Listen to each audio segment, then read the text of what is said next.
Allow me to introduce myself. Who knows what dastardly crimes might perpetrate next? He's a very clever arch criminal who must be put away. Another innocent victim of the suicidal maniac.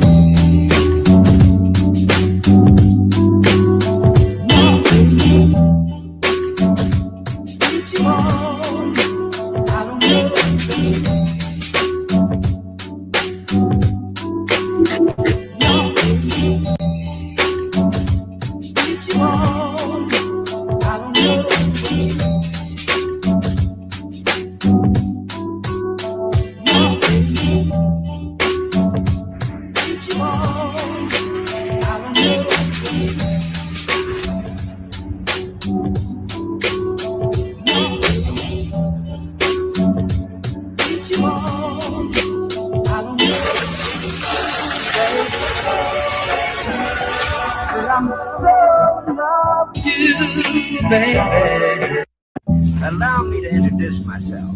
Who knows what dastardly crimes might perpetrate next? He's a very clever arch criminal who must be put away. Another innocent victim of the suicidal maniac.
All right. Good morning. Good morning. Good morning. Can you guys hear me loud and clear? Good morning. Good morning. Good morning.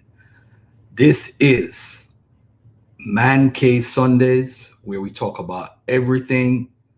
We concentrate on Hebrew originalism, the Bible, history.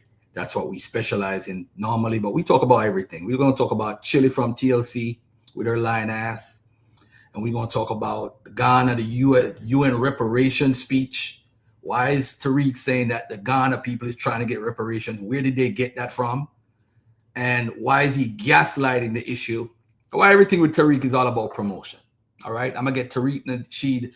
Tariq Nasheed, Taharqa Bay made a video. That's crazy. He got to respond to this, where he's actually saying Tariq is not FBA. If that's true, family, and he brought the evidence out, that's crazy. So the whole time he pushing FBA and being divisive, and he probably is not FBA. That would be crazy if it's true. If it's true. Shout out to Mika. Shout out to Free DNA Test, ABOS, Bayasa, my Gullah brother Alex Torres, Brandon Dennis. Peace and love. Share the show, like the show. I gotta actually go in my inbox.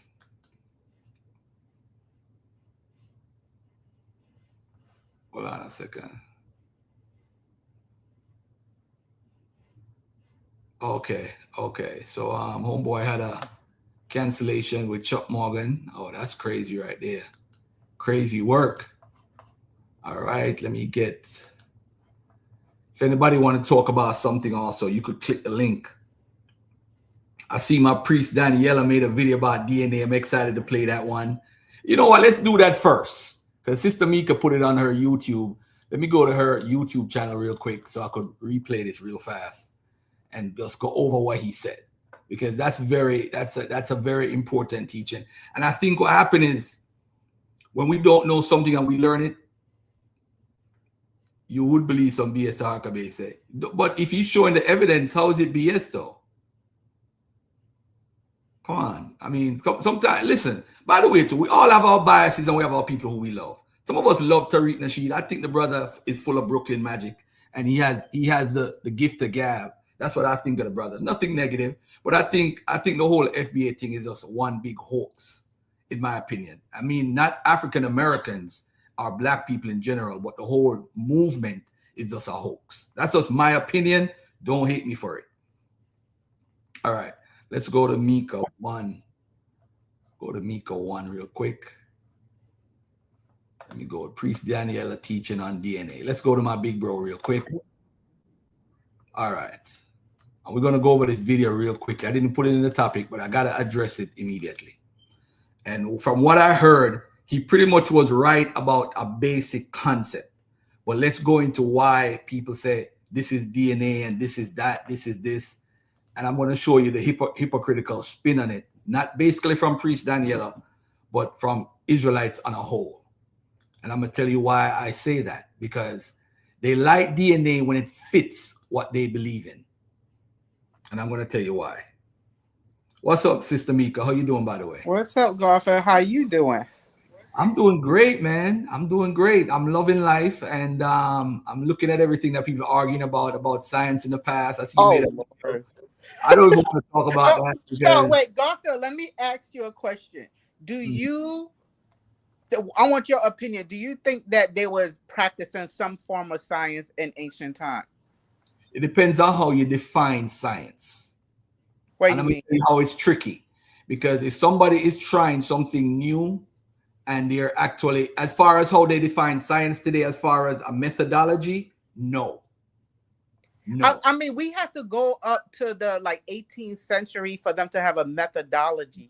But before then, they had some sort of science. Some people are curious. Again, it has to do with how you define. Yeah. What's the definition? Before you have the conversation, how do you define science? Observation, nature. Not just observation of nature, because the wind used to blow. Hypothesis, however you say it. I guess I don't know. That conversation is kind of weird. Because you're scared of. No. It's just kind of weird to me. I've seen the post and I'm laughing, and I'm like, I haven't heard the conversations people are making. But if say for example, the Muslims in the 9th century, the Muslims in the 9th century, were they doing science? They possibly were doing science. I mean, people in the ancient time periods doing rocks and starting fires, were they doing science? It depends on how you define it. So I'm not going to say yay or nay or whatever. It has to do with how you define it. That's all. You just want to stay out of it. No, it's not a matter about stay out of it. It's just a matter of being logical. And I think some people, when we talk about topics, some people like to just jump the gun and say yay and all that. Yes, but come on, man. Let's relax. Let's relax. Exactly. All right. Let me get to Priest Daniela's video. And before I even share the video, let me just say this to everybody. Black people in America, black people in Jamaica, we seem to be the people that are tricked or fooled the most. And one of the reasons why we're fooled the most, because they are scared of us the most. When it comes to rebellions during the transatlantic slave trade and when slavery was going on, the most feared people were the African-American slaves and the Jamaican slaves. When Tacky was going from plantation to plantation, killing white folks, when the rebellions that they had on slave ships, they knew on the slave ships, there were a story that people don't really talk about, is when slaves on the slave ships had mutiny and they took over the slave ship and killed the captains and all those people on the slave ships and took control of the slave ships. You don't hear those stories a lot. So when people retelling stories, you don't hear about what the people did. But the people who rebelled the most were the African-American slaves, were the Afro-Brazilian slaves, were the Jamaican slaves, African-American slaves. The stories are riveting. And that's what people don't understand. This is why they come with us with all these people. Let me tell you something. I love the Nation of Islam, but they were anti-government in rhetoric, but the government loved them. I love my Hebrew Israelite brothers. They were anti-government in rhetoric and anti-white in rhetoric, but the government loved them. You know why they loved them? Because they were able to put a movement together that would not affect or have an effect on the actual government ruling from a white supremacy perspective. So they were in no danger from these guys. They were not going to pick up arms and guns and attack the government. The Nation of Islam was not going to do that. So they have a memo from the FBI that says, hey, Let the Nation of Islam teach more economic empowerment and doing for self and doing for people more than anything radical like what Malcolm X was trying to do. There's a memo of that. So when the Nation of Islam, when they killed Malcolm X, they thought they would have killed the Nation of Islam completely by blaming them. But what they did is when they saw them rise back up, they're like, oh man, we got to do something. Let them push more for an economic agenda. So when the Hebrew Israelites say, well, we help the homeless, we bring people from prisons, they want you to do that. But they don't want you to do anything to upset the world of white supremacy. So you could say, I hate the white man. So people say, yo, look what he's saying, he hate the white man. I hear Tariq all the time. Oh, you the devil. So you can't stop me from functioning. You can't stop me from pushing a white supremacist agenda. You can't do anything. You are useless. So they want the Nation of Islam. They want the Hebrew Israelites. They want the Black Christian Church because there's no effect on what white supremacy is doing. This is why the guy said last week, yo, man, with all that white supremacy is doing, all we have left is God. So they want you to pray to this God because your God has no effect on their white supremacy effect. None at all. You can't do nothing for them. Your belief can be solid. You could be living by the law, statutes, and commandments. You can't affect them. You can pray and wait for some 2 million angels to come out the sky. Or as the Nation of Islam teaches, UFOs coming out the sky. Yeah, they want you to pray and wait for that. It's called the wait and see program. You have no effect on white supremacy. None whatsoever. So you could believe in the laws and the statutes and commandments, which I hope and strive to live every day, even myself, although I'm not a Hebrew Israelite or a Nation of Islam guy. I live by the law, statutes and commandments. Thou shalt not steal. Thou shalt not sleep with men and be gay and sleep with a bunch of women. You never hear no controversy with Garfield yet, as far as women and all that stuff. I ain't trying to screw not to disrespect Sister Mika. I ain't trying to screw Sister Mika and Sister Jolanda and Sister Tiffany and Sister this and Sister that. You don't hear no bunch of grumblings. Garfield trying to do that. I live by the laws myself. But at the end of the day, it doesn't affect white supremacy. It doesn't. Nothing you do is affecting white supremacy. Garfield talking now is not affecting white supremacy. I'm just making people aware of a system that's actually guided against you because of you being brown or dark skinned. It exists. It exists when we go to the banks. Some interest loan that Mika or me might get for our house is higher because we are black. Those things happen, family. Fifth Third Bank was sued the other day for charging black people a different interest rate. Wells Fargo, when Tavis Smiley had his contract in America, he took all the people to Wells Fargo. And Wells Fargo, as he's proven, we could unite as black people and get homes and different loans. Even with all that positivity of black people coming together, they screwed us. While Tavis Smiley saying, go to Wells Fargo, I got a hookup over here. They don't give us loans. They was giving us loans at different interest rates because we were black.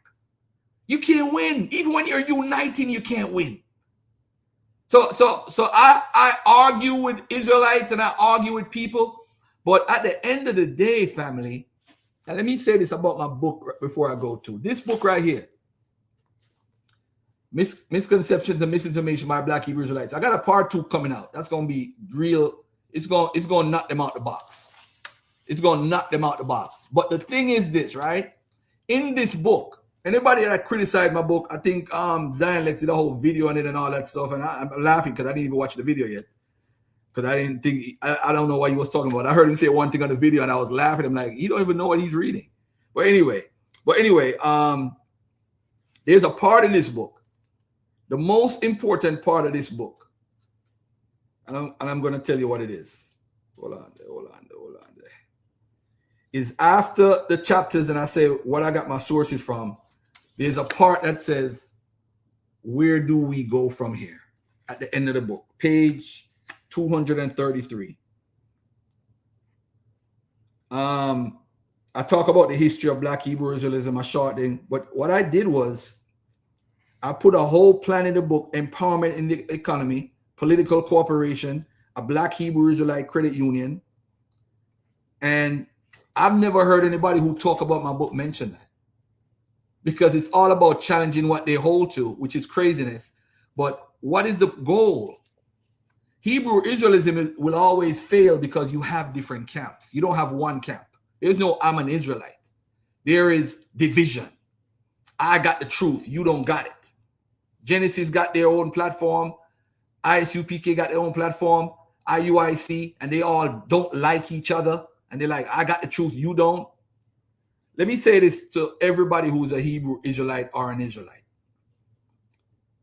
If you're not united as one, nobody cares what you do. If you're not starting your own community, like how Dr. York tried to do, and have your own farmland, and have a designated hospital to go to, and separate from the world to show us, hey, we could unite and live together, you serve no purpose in America. None. I don't care how many homeless people you feed. I don't care how many people came from jail and joined your movement. They could have become Mormons, and they still would do the same thing.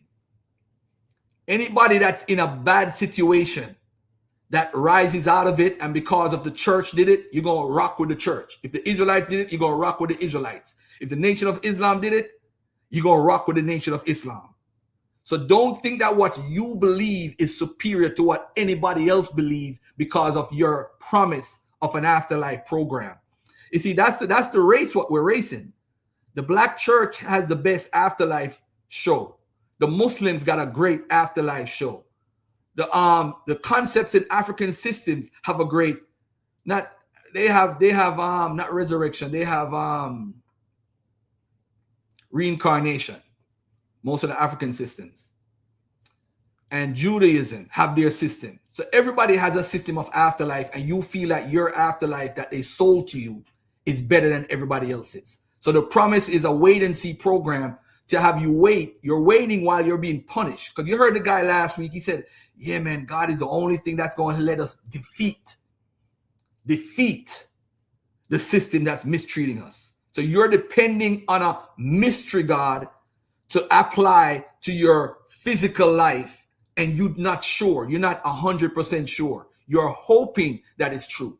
So you're part of a wait and see program. I'm not saying God don't exist. I'm not having that conversation. I'm just saying that you're waiting because you feel that your key or your acceptance to the afterlife is better than everybody else's. So whatever you say, oh, we're in the truth. I'm in the truth. What truth? You believe King James is black. You believe 70 AD, millions of people went from North Africa to West Africa. You believe that. You believe that Scythians mixed with Jews. Israelites became Scythians, who are white people, and came to Arzareth, which is the Americas. You believe that. That's how crazy we think. There's no evidence of this. And the Scythians are white people.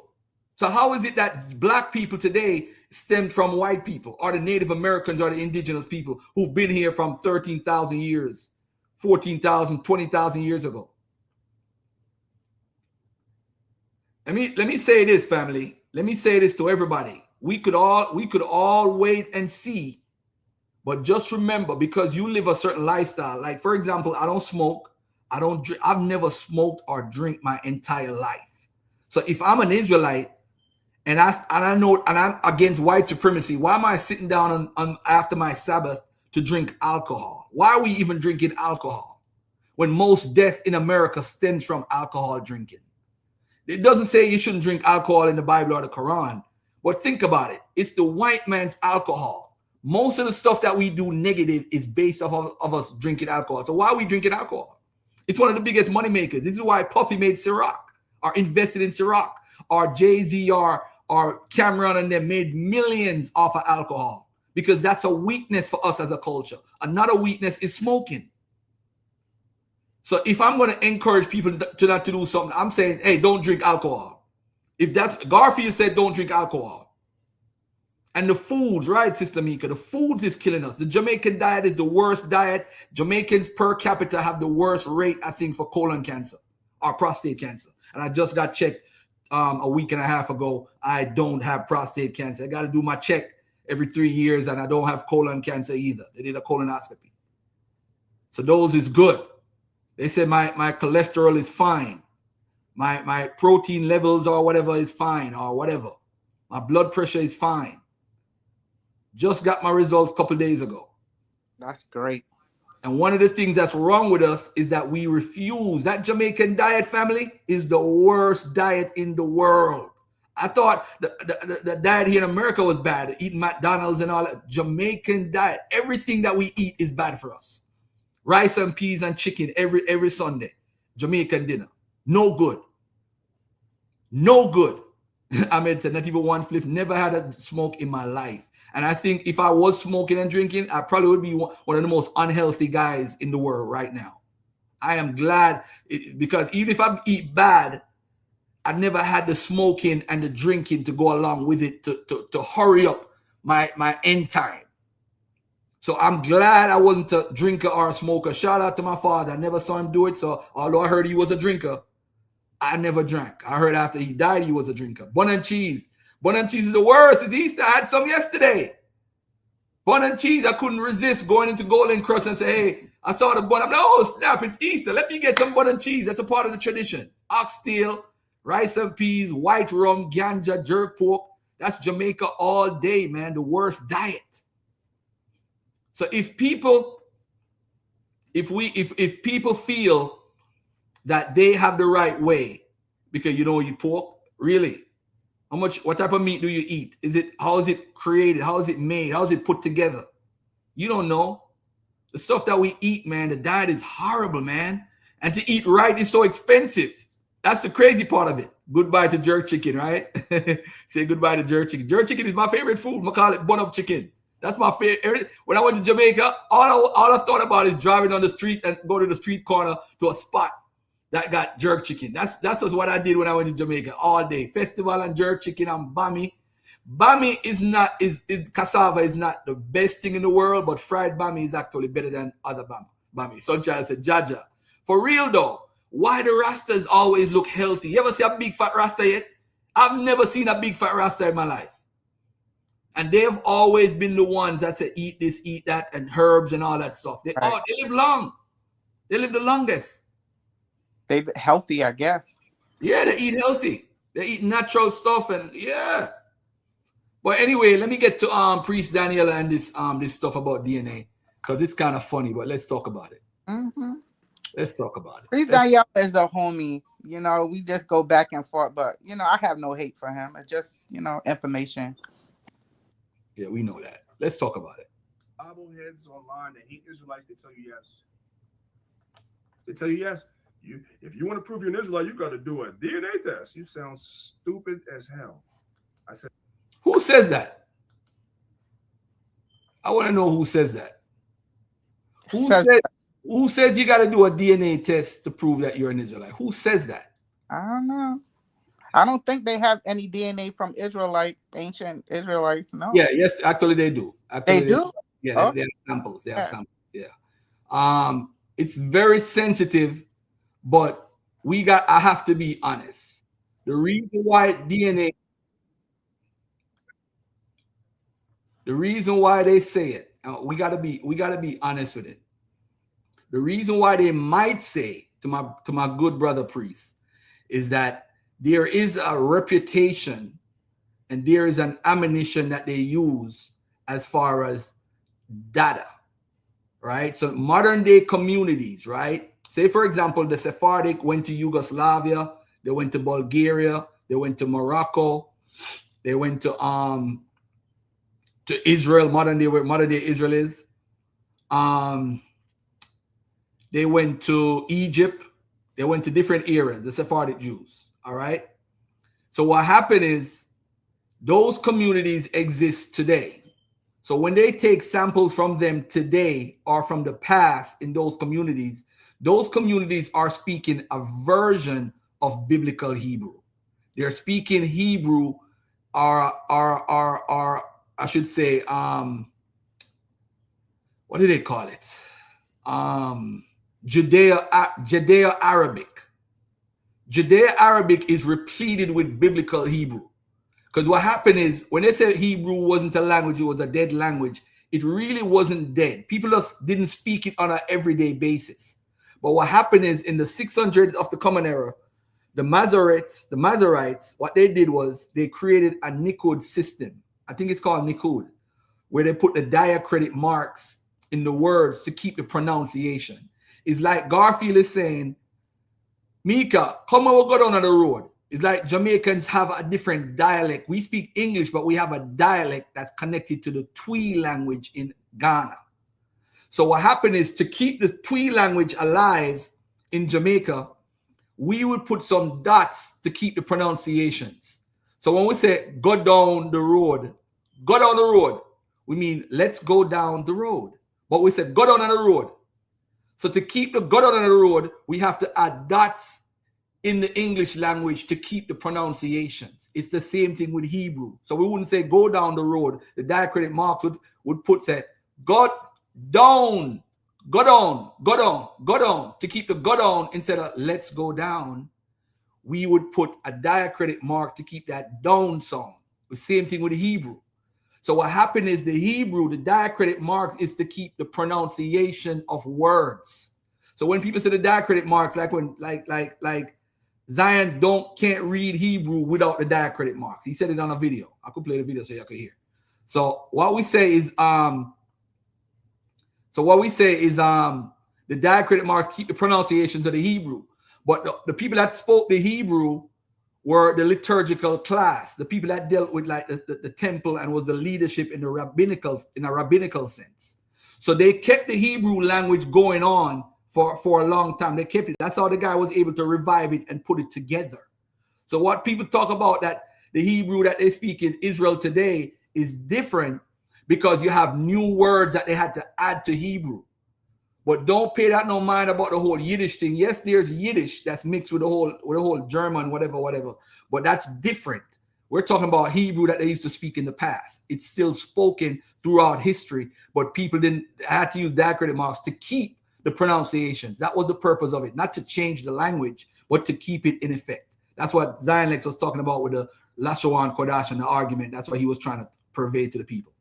But listen, those communities that speak Judeo-Arabic, like the Babylonian communities, the Persian communities, the communities in Europe, what happened is they kept the Hebrew, but the thing is, they when these communities arise today, remember this about Israelites. I'm gonna put a word on the screen so that we could see the definition. The word is endogamous.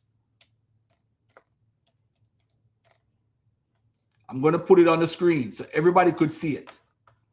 I'm going to take this off the screen. I'm going to take the video off the screen. I'm going to look at the definition of this word. And the reason why this is important for everybody who studies history, the reason why this is important, I'm going to read the definition and you're going to see why.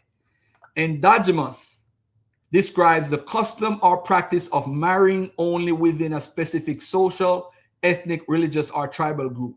It refers to in-marriage, often used to maintain cultural, genetic, or social boundaries, such as in the Amish, Jewish, or insular island population. It is often contrasted with exogamy, marrying outside a group.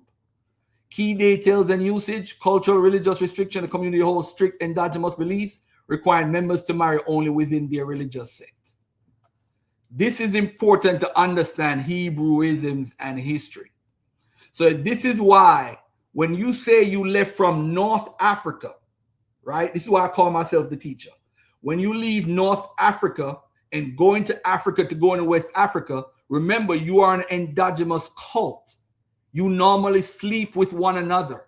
This is why when I got in America, I worked in the human services field with people with what we used to call mental retardation or mental health issues. Because when you're an endogamous culture, the Jews created these group homes. Felix and Paul Warburg, who loaned money to Adolf Hitler, used to have agencies that they created like FEGS, Jewish Board of Family or Children Services, to provide a service for what?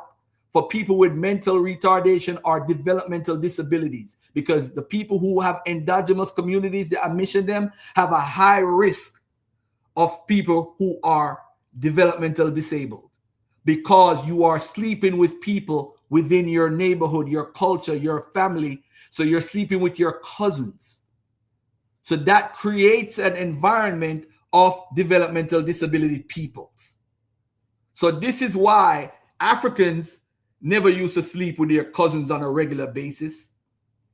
So when you have, like my brother Law just put on the screen, yes, because they were having sex with their own loved ones. So this is why when Garfield puts this on the screen, let me go to this thing right here real quick down the bottom of my screen real quick. Let me get this and put it on the screen. I put it on the screen every week just to make a point, and this endogenous argument that I'm making makes the point even better for me. Look at this map that I show every week. People say, "Oh, Garfield, you don't know what you're talking about. You don't know what you're talking about, bud." Let me make it bigger so everybody could see. I'm teaching today. Y'all gonna learn a little bit today. I'm teaching today. Anybody want to come on? If you want to challenge what I'm saying, that's fine. It's all good. I still like y'all. This is why I know when I speak about the communities in you guys might not want to hear what I'm saying because it gets away from what you hold to as far as your belief. But this is why this is important. This is the Catalan Atlas. And the reason why it's important because it documents the communities in the world where the Jews are. Documents the communities. So they didn't document any community per se in West and Central Africa for Jews. Because you know people argue all the time, oh, there was Jews in West Africa. Okay, 1375, this community didn't know it. It's telling you who is in West Africa. At the bottom of the screen on the left, in the middle left, you see Mansa Musa. They show Mansa Musa. They call him Musemeli. The Black Lord is called Musemeli and is the sovereign of the land of the Negroes of Ghana. This king, if he was a Jew or the Ghana people were Jews, why they didn't say they were Jews? They could have said that. The merchants that entered the land of the Negroes passed through this place. This pass is called the Valley of Darka. So this is how they're documented on the Catalan Atlas created by the Majorcan Jews of the Balearic Islands. So the reason is these communities, again, are together and they're endogenous. So everywhere the Jews went or migrated, as you guys say, they're scattered all over the world, they're endogenous. They follow a strict Torah. They got butchers. Oh man. Oh man. So when the brother said now with the DNA, the reason why they hold to like you need to check your DNA because your DNA should have markers that these communities have. Because you have Mizrahi Jews, you have Majorcan Jews, you have Sephardic Jews, you got Ashkenazi Jews, you got Jews in Europe, you got Jews in Israel who stayed or who went back to Israel. So my brother just put it in the chat to help y'all. You have the Majorcan Cartography School. That's what the Catalan Atlas comes from. So if they're documenting where Jews are, you should find Jews, for example, the Ibadi Jews who are Persians, and then you have the Jews that my brother Zion Lex mentioned, which is the Radhanite Jews who were all over Asia, not in Africa, all over Asia trading. Those Jews are documented and they develop into communities. Now watch this, family. My brother said, except where they use African women, Garfield. Yeah, after the exile of the Sephardic Jews into Africa, yeah, they mixed with African women. Okay, that's fine. I'm cool with that. But the issue is why DNA plays a role. And they said, let's check your DNA. I'm going to get into that a little bit. Let me go back to my brother, that priest Daniel, and I'm going to break that down shortly. All right? Let's get back to Daniel. Said the word hell because there's children listening. I really wanted to say the F word, but I'm being nice. Okay, let's go to the next one. Here's the first thing that I need for all you guys to know. You brothers and sisters need to know the difference between the three main type of DNA tests. You have your Y DNA test. You have your MT DNA test. And you have your autosomal DNA test. A lot of us, see, I ain't just say y'all, a lot of us failed science class when we was in school because science was boring. I'll raise my hand and be the first one to tell you I failed science class. So now I have to circle back and go study this stuff because I failed it because it was boring. God goodness, but it was boring. But now people are hitting us with scientific stuff. So guess what I got to do? I got to go back and I got to study. So there are 3 types of DNA tests that are the main ones. The Y DNA test, the MT DNA test, and the autosomal DNA test. Somebody's like, I'm lost already. I don't know that. Y is the father, your paternal DNA test. When you guys watch Maury Povich, when he says, you are not the father, that's a Y DNA test. You're tracing the lineage through the father. For the record, no. The paternity test is different than a DNA Y test. There's a specific test. They use the same system, same system to gain the both results as far as DNA, descendant history, and paternity. But that test is not called a Y DNA test. The Y DNA test has to do with genealogy. All right. So the DNA test for paternity is different as far as a declaration of what it's doing. But as far as paternally, they're checking if you're the father. Yeah, that's correct. As Israelites, if you wanted to do a DNA test to see if you're an Israelite, you should be doing a Y DNA test. I'm not encouraging nobody to do it. I'm just letting y'all know what it is. It's through the father. An MT DNA test, MT is short for mitochondria. An MT DNA test is through your mother. And there's a lot of reasons why you would take a DNA test. If there are a history of certain illnesses or whatever in your family and you want to take a DNA test, you might want to, some people take it because they want to know about a certain history of diseases or illnesses in the family. So they know, right?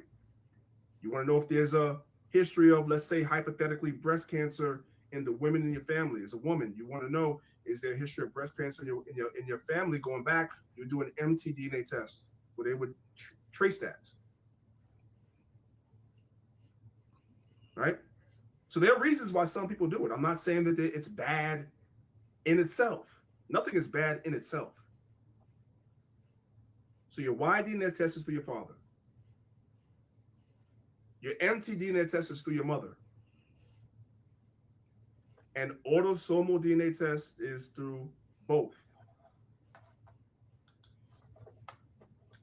All right, let me pause it for a second. No. The autosomal is, what's up, Gullah? What's up, B? What's good with it, bro? Yeah, anytime you want to jump in, let me know. And I was gonna say, don't Jews trace their Judaism through their mother though? Yeah, they trace it to their mother. Yeah, they trace it to their mother, and these brothers, Hebrew Israelites, they trace it to the father. That's crazy. That's wild. Yeah, but autosomal DNA is basically between your mother and father. You have pretty much 8 grandparents. What is it? 4 or 8 grandparents, 16 great grandparents. So it's really a mixture of in between, and then the descendants of those people in between. So your autosomal is very important to know where your whole entire lineage, as far as history, comes from. So this is why you have some people have European DNA, then they have African DNA, and then they have British DNA, and they have, so there's a mixture because of the autosomal. It's everybody. With the Y, it's your father's father, go all the way back thousands of years. The same with your mother. All right. So that's the difference. But autosomal is a mixture in between of what went on with your great grandparents and great grandparents and whatever.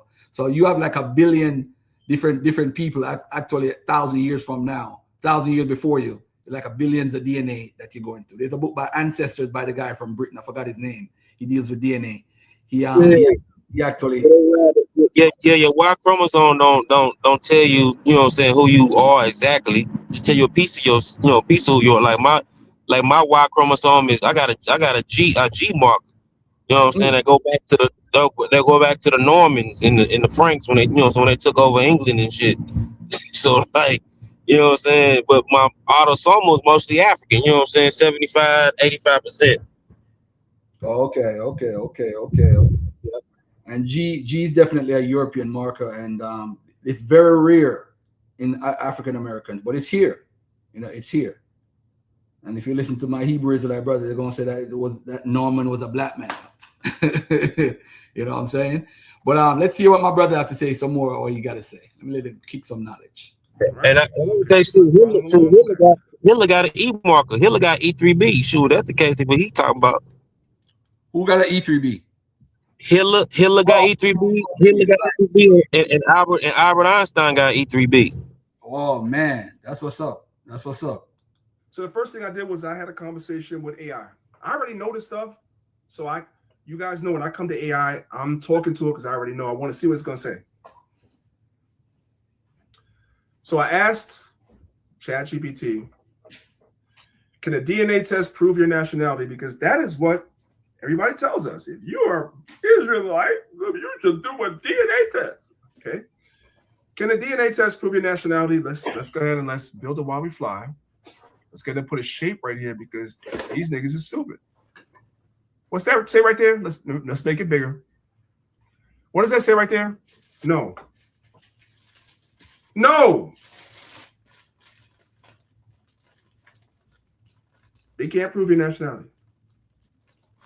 Does everybody see that? You guys do know how AI works, right? AI draws from the internet. What the information that already exists on the internet, ChatGPT, Google, Gemini, Grok, whatever you use, is drawing from information that already exists on the internet, right? Websites that exist, scientific websites that exist, scientific studies, you name it. It's drawing from everything. That's where you get your answers from. So it's letting you know, hey, you can't prove your nationality by DNA test. So the people that's telling y'all to do that, they don't know what the French toast they talking about. I just wanted to say that, right? So no, DNA test cannot tell you your nationality. That's a lie. Here's what they can tell you.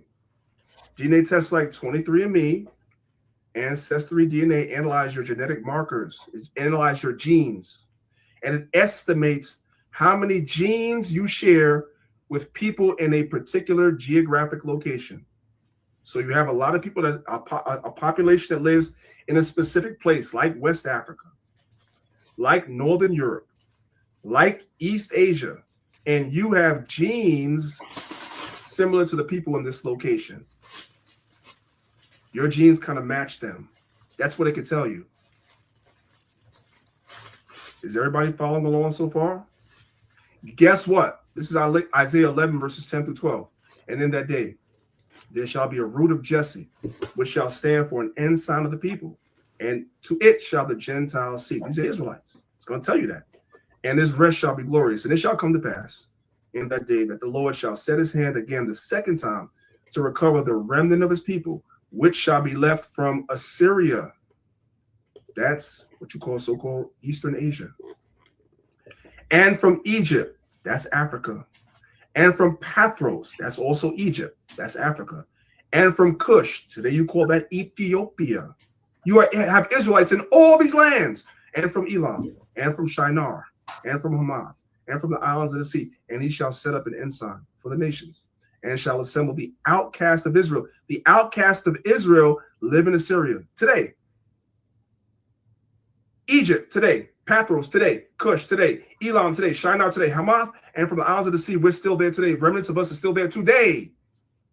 And he shall set up an ensign for the nations, and shall assemble the outcast of Israel, and gather the dispersed of Judah from the four corners of the earth. So no, a DNA test cannot tell you your nationality, but guess what? It can show you that there's a remnant of people with similar DNA to you in all these lands, but Israel is in all these lands. Does everybody see that? Am I by myself? Does everybody see that?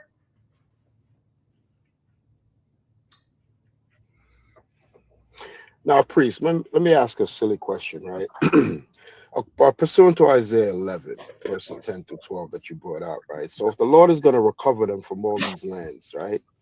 Would it safe to say they might look like those people of the land? Sometimes they'll look like the people too. Oh, okay. I just wanted to. Sometimes they'll even look like, because there's, you know what I'm saying, everywhere Israel goes, you know what we do? We start playing with these other nations. We do that. Yes, sir. Yes, sir. We do that. But some of these people are coming are still Israelites. At the end of the day, when you trace the paternal lineage back, even though they may not look like us no more, because they done been mingling their seed, like Elder said, which is 100% right. There's still Israelites in these places, man. Now, I say that to revert back to what you said about if you were to do a DNA test, which you eloquently made a point. You can't tell your nationality, but if you were to do it, you're better off doing it through a Y DNA test, Right. through the Correct. Y chromosome, right? Go ahead, Ken. Right. The angels in Christ notice. They know who's who. We don't, you know what I'm saying? Some of us don't, especially the ones that are in these lands that are mingle they see. Some of them are looking like the other nations, like Elder Zob said, it's true. Because some people get kind of mixed up. They see people that's a little light. And there's Israelite movement, I guess, that's not Jake. They want everybody to look like daggone, you know what I'm saying, black as hell. No. That's not how it works. That's not how it works. Anyway, let's move on. I have a short amount of time. So I asked ChatGPT the next question, which I already knew the answer to, but I just wanted to ask it. Do these tests take migration into consideration? For example, I may share DNA with people in a particular region, but those people may have at one time migrated to that area from somewhere else. So just because I share DNA with people in, let's say, Nigeria, doesn't mean that my ancestors were always from there. My people may have migrated there at some point, because migrations are true. They're real. People are displaced with war, different things, and you wind up migrating to someplace else. That happens. That's a straw man. Yes. That's a straw man, yo. Yes. I want to come down here. I would say that's a straw man question. I mean, that's a straw man question he asked, because then he asked it, was it the Jews? He has asked it was a general asked question about migration.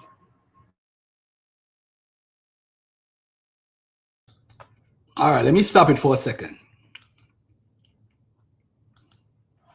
What he's saying about determining your nationality, I wouldn't disagree with that. Because when somebody says you have the J marker, the truth of the matter is most of the communities that have been tested have the J marker. So what you saying is the J marker would make you those people, right? Just for the audience. No, not alone. I mean, shit. The Syrians had J markers. The Acadians had J markers. Shit, the Ethiopians, East Africans have J markers. Even the Egyptians had J markers by admission. Like, they don't tell you nothing. It's a group of people from the Middle East mixed with groups of people in East Africa. Okay. Mm-hmm. So J marker is not a sole identifier. You have to be part of the cultural context, meaning that if you're practicing the culture and you have a tradition of being old communities, then it makes sense if you have the J marker. What they did is they look back in the Canaan region from the Bronze Age all the way to Iron II up to the Babylonian time period. And the samples that they found majority had the J1 or J2 marker, or they had E1, B1, B. Yeah, yeah, go ahead, bro. That's common, and those markers are common in the Middle East period, and they go back, and the markers go back way before the people. Like, the markers are older than the people, so it stretches among different ethnic groups, not just the Jews. Why I put this on the screen, by the way, to get off DNA for a minute. What I got from what Priest said with Isaiah 11. Isaiah 11, what happened is the places that Isaiah said he would come from is where the people were ousted. So with One West, they believe the people who were exiled into Assyria and Persia were sent over to Arzareth and ended up in the Americas, the 10 tribes. So Isaiah 11 is referring partially to the people that went to Persia, Elam. Elam is Persia. Assyria is where the Assyrian exiles were because they continued to live there, right? Some people went into Egypt, as far as if you want to say it prophetically, in Jeremiah 44, I think they went into Egypt when they were told not to go into Egypt. So all these areas is where the Jews actually went. And if you read Acts 2, it talks about these communities that are there still to that day. So they had a continuity. If you look at the time period of the church fathers, they're documenting where the tribes are. They are beyond the Euphrates, are the same place where they went when they were exiled. So now I agree with Priest Daniela that there are Jews there. He's trying to say that people are going to have the J marker in Assyria because they're supposed to be all over the earth. But at that point, are they going to be in all the earth or all the places that they were sent to by these empires? So when you read Isaiah 11, it says, Isaiah 11 guarantees a future worldwide divinely orchestrated regathering of Israel. The Lord himself with the same mighty hand that accomplished the Exodus will act a second time to bring his covenant people, specifically the believing remnant, back to their land from every direction. Now, it is talking worldwide, so I'm not even going to say just the empire geographic locations. But if you notice, let's come down to what the Hebrew actually says. On that day, the Lord will extend his hand a second time to recover the remnant of his people from Assyria, Egypt, Pathros, Cush, Elam, Shinar, Hamath, and from the islands. You notice you don't see no Americas, right? So the islands is representing a habitable spot, dry land, a coast, and island, a sea, the Mediterranean Sea, large river, and artificial basin. So these places that it's talking about is within the confinements from Assyria, the Assyrian exile, from Egypt, when they went into Egypt. Pathros is also in Egypt. Cush is Nubia, is actually Nubia, not Ethiopia. So he was incorrect, not regular Ethiopia today. And from Elam, which is Persia, from Shinar, which is Babylon, and Hamath, which is Syria. So these are areas where the Jews went. They're specifically talking about these areas because that's where they went to when they were exiled or where they were encouraged to live, especially in Shinar, which is Babylon, because, you know, Nebuchadnezzar encouraged people to move to Babylon, and they continued to live there even after the Babylonian exile and when they returned back to Israel, according to the storyline. But I just wanted to add that in, just to say that those areas are specifically mentioned for a specific reason. Specific reason, those areas. All right, let's get back to Priest Daniela's video. But I need to make it clear, though, that Jews today primarily have the J1 marker because of their community. Say, for example, the Babylonian community. The Babylonian community has been together for over 2,500 years.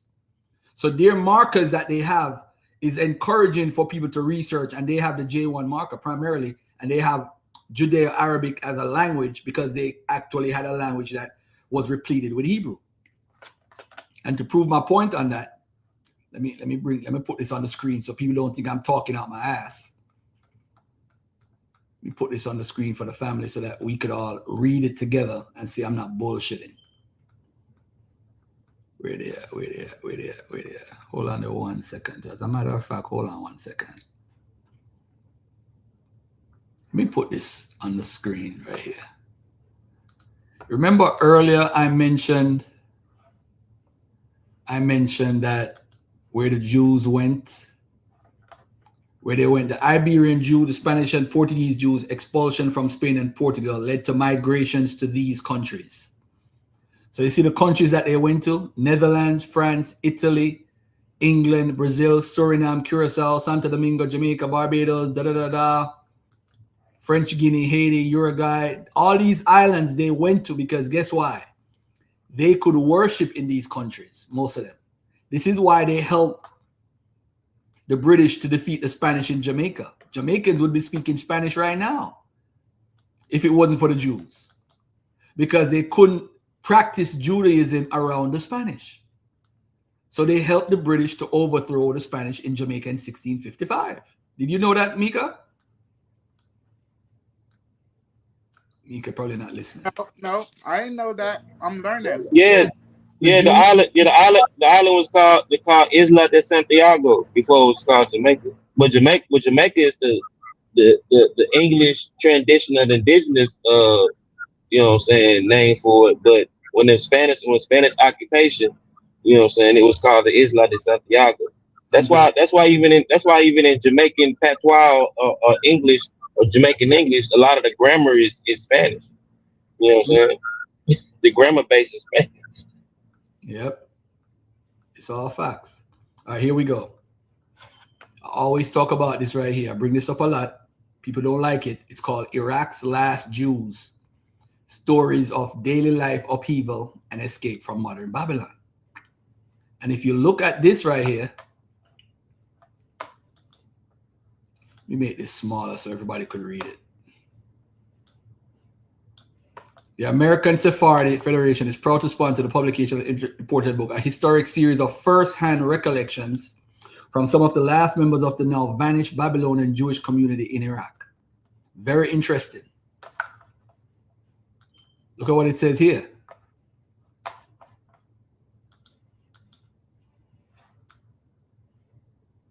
Iraq, as it is called today, was the home of the ancient civilizations of Sumer, Assyria, and Babylonia. It was known by the Greeks as Mesopotamia, meaning the land between two rivers, the Tigris and the Euphrates. So remember, they used to be called beyond the rivers, beyond the river Euphrates. That's what they used to describe where the Jews were who were taken by the Assyrians, by the Jews of Babylonia. In 597 BC, king of Babylonia invaded the kingdom of Judah and brought back his Jewish king Jehoiakim with 10,000 of his subjects to Babylon.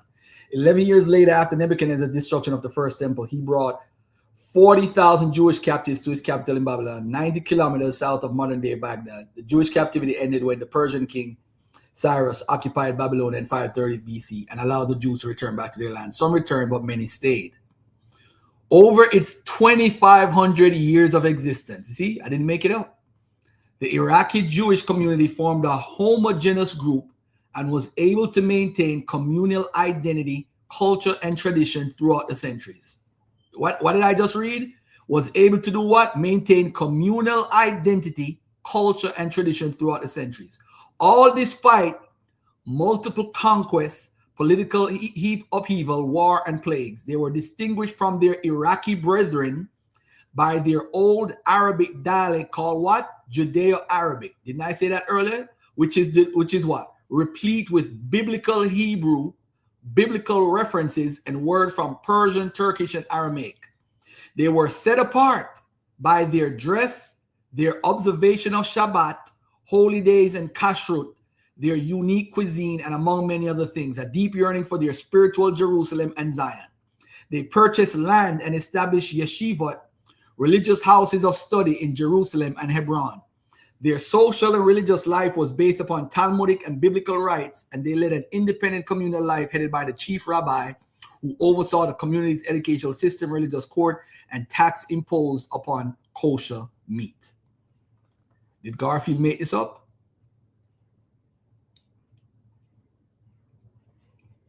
Al-Yahuda, the Jew called Judah town. We have the tablets where the Jews are writing, over 200 clay tablets.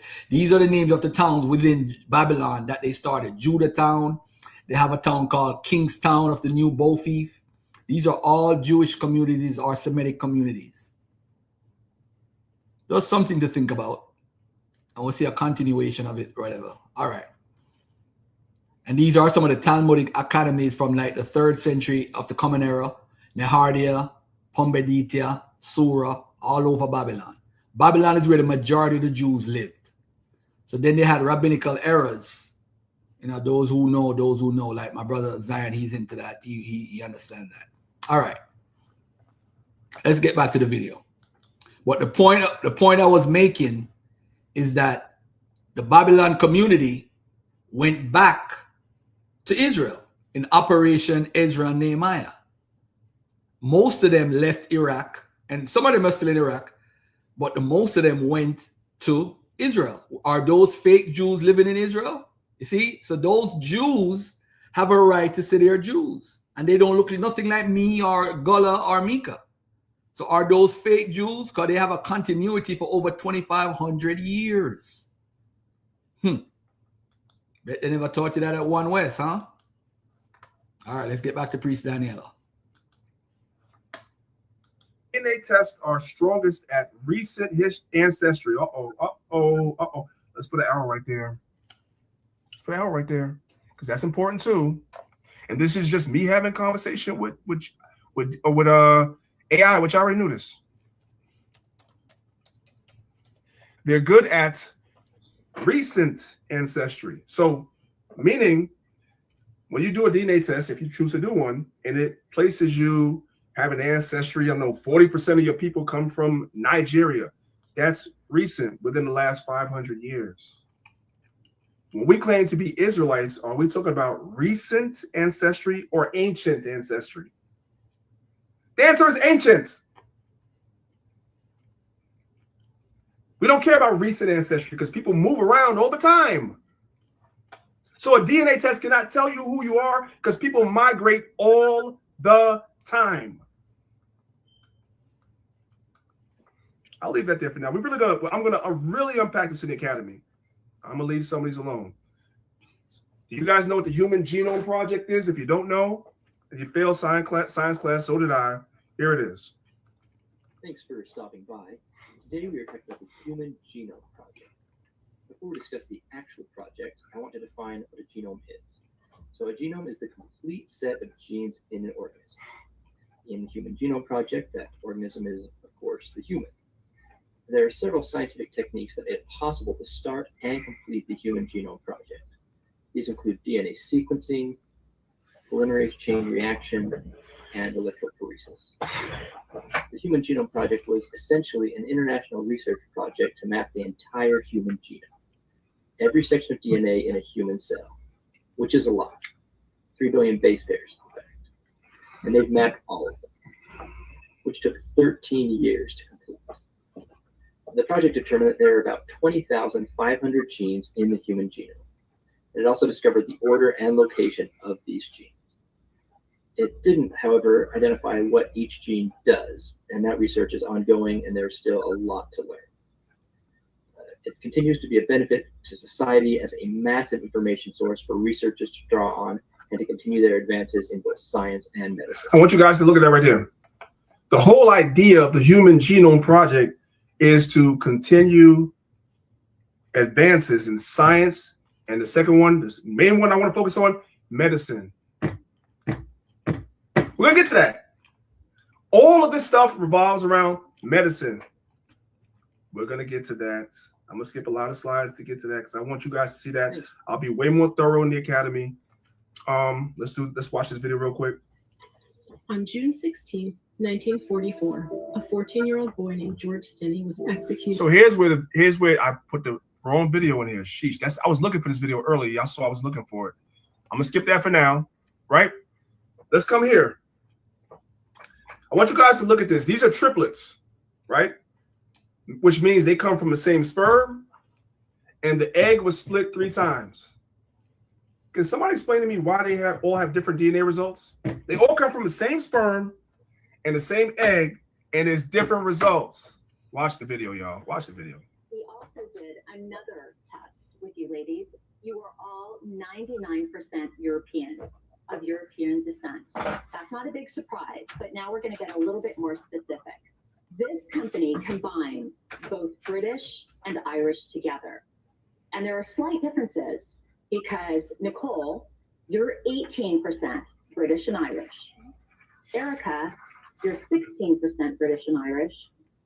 But Jacqueline, you're almost 19% British and Irish. And we found some bigger differences. For example, Nicole, you're 11% French and German. But Erica, you're 22.3% French and German. Well, that's so weird. According to this French one.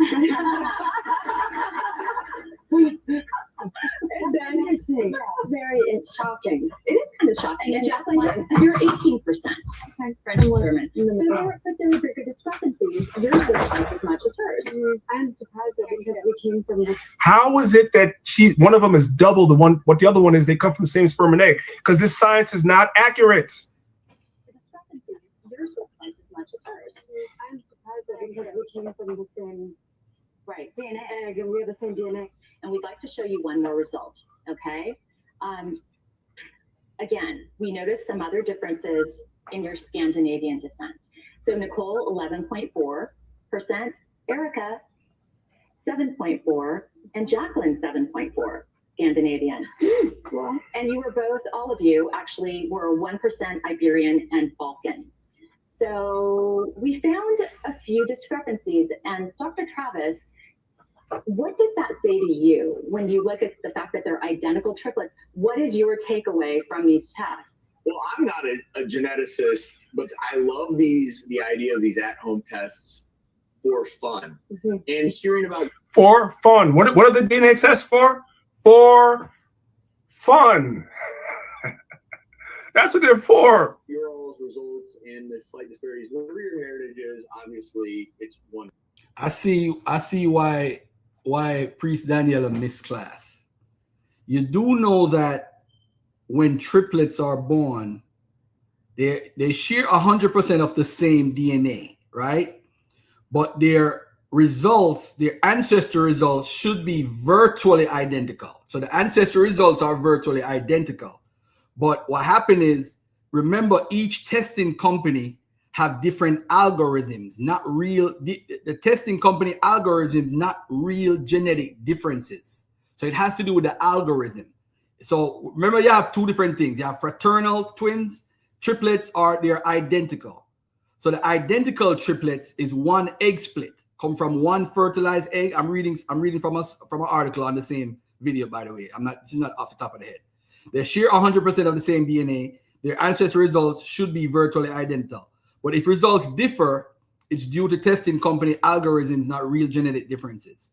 Fraternal triplets are multiple eggs, come from 2 or 3 different eggs. Each child gets a different mix of DNA from the same parents. They are genetically like regularly siblings. This means one triplet might show more European, another might show more African, another might show more Middle Eastern, even though they share the same parents. Why siblings or triplets differ genetically? Each parent has 2 copies of every gene, but passes down a random half. So you don't inherit 50% of each ancestry evenly.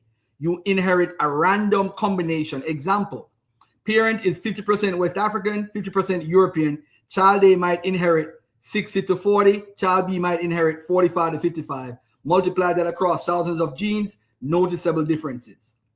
Also important, DNA test limitations. Even identical people can show slight variation because different companies use different reference populations. Results are estimates, not exact measurements. Small percentages like 2 to 5% can fluctuate. The bottom line, identical triplets, same DNA, nearly identical results. Fraternal triplets, different DNA mixes, different results. DNA tests are probability based, not absolute. So I think Priest is going in with a bias, and he's using ChatGPT, but you got to use ChatGPT for everything, bro. You should have put ChatGPT, hey, we got triplets with different results. Why could this have happened? What's the possibilities? If you're being fair, Priest, why didn't you do a ChatGPT for this? You could have simply broke it down with ChatGPT. You didn't have to have Garfield respond to you right now. That don't make no sense. So I would say, all right, let me show something with on the screen right now with Ashkenazi Jews. Let's look at Ashkenazi Jews for a second. DNA results. This is from a Wikipedia article, Genetic Studies of Jews.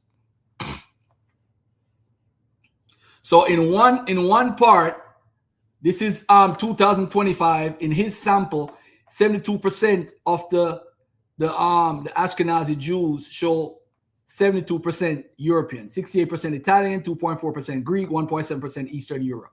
While 23% of them show 23%, some of them have 23% of Middle Eastern, 16.6, 17, 7.2% ICT. So different people have different results. Somebody get 19% Middle Eastern, 43%, 32%. Another guy, this is from 2022, he gets 81% European for one, 57%, 68%. It fluctuates depending on the study. So that doesn't mean that every result should be 81%. It depends on the sample size. It depends on who they got it from, where they got it from. So if you see you have a result from 2017, you have one from 2020, 2022, 2025.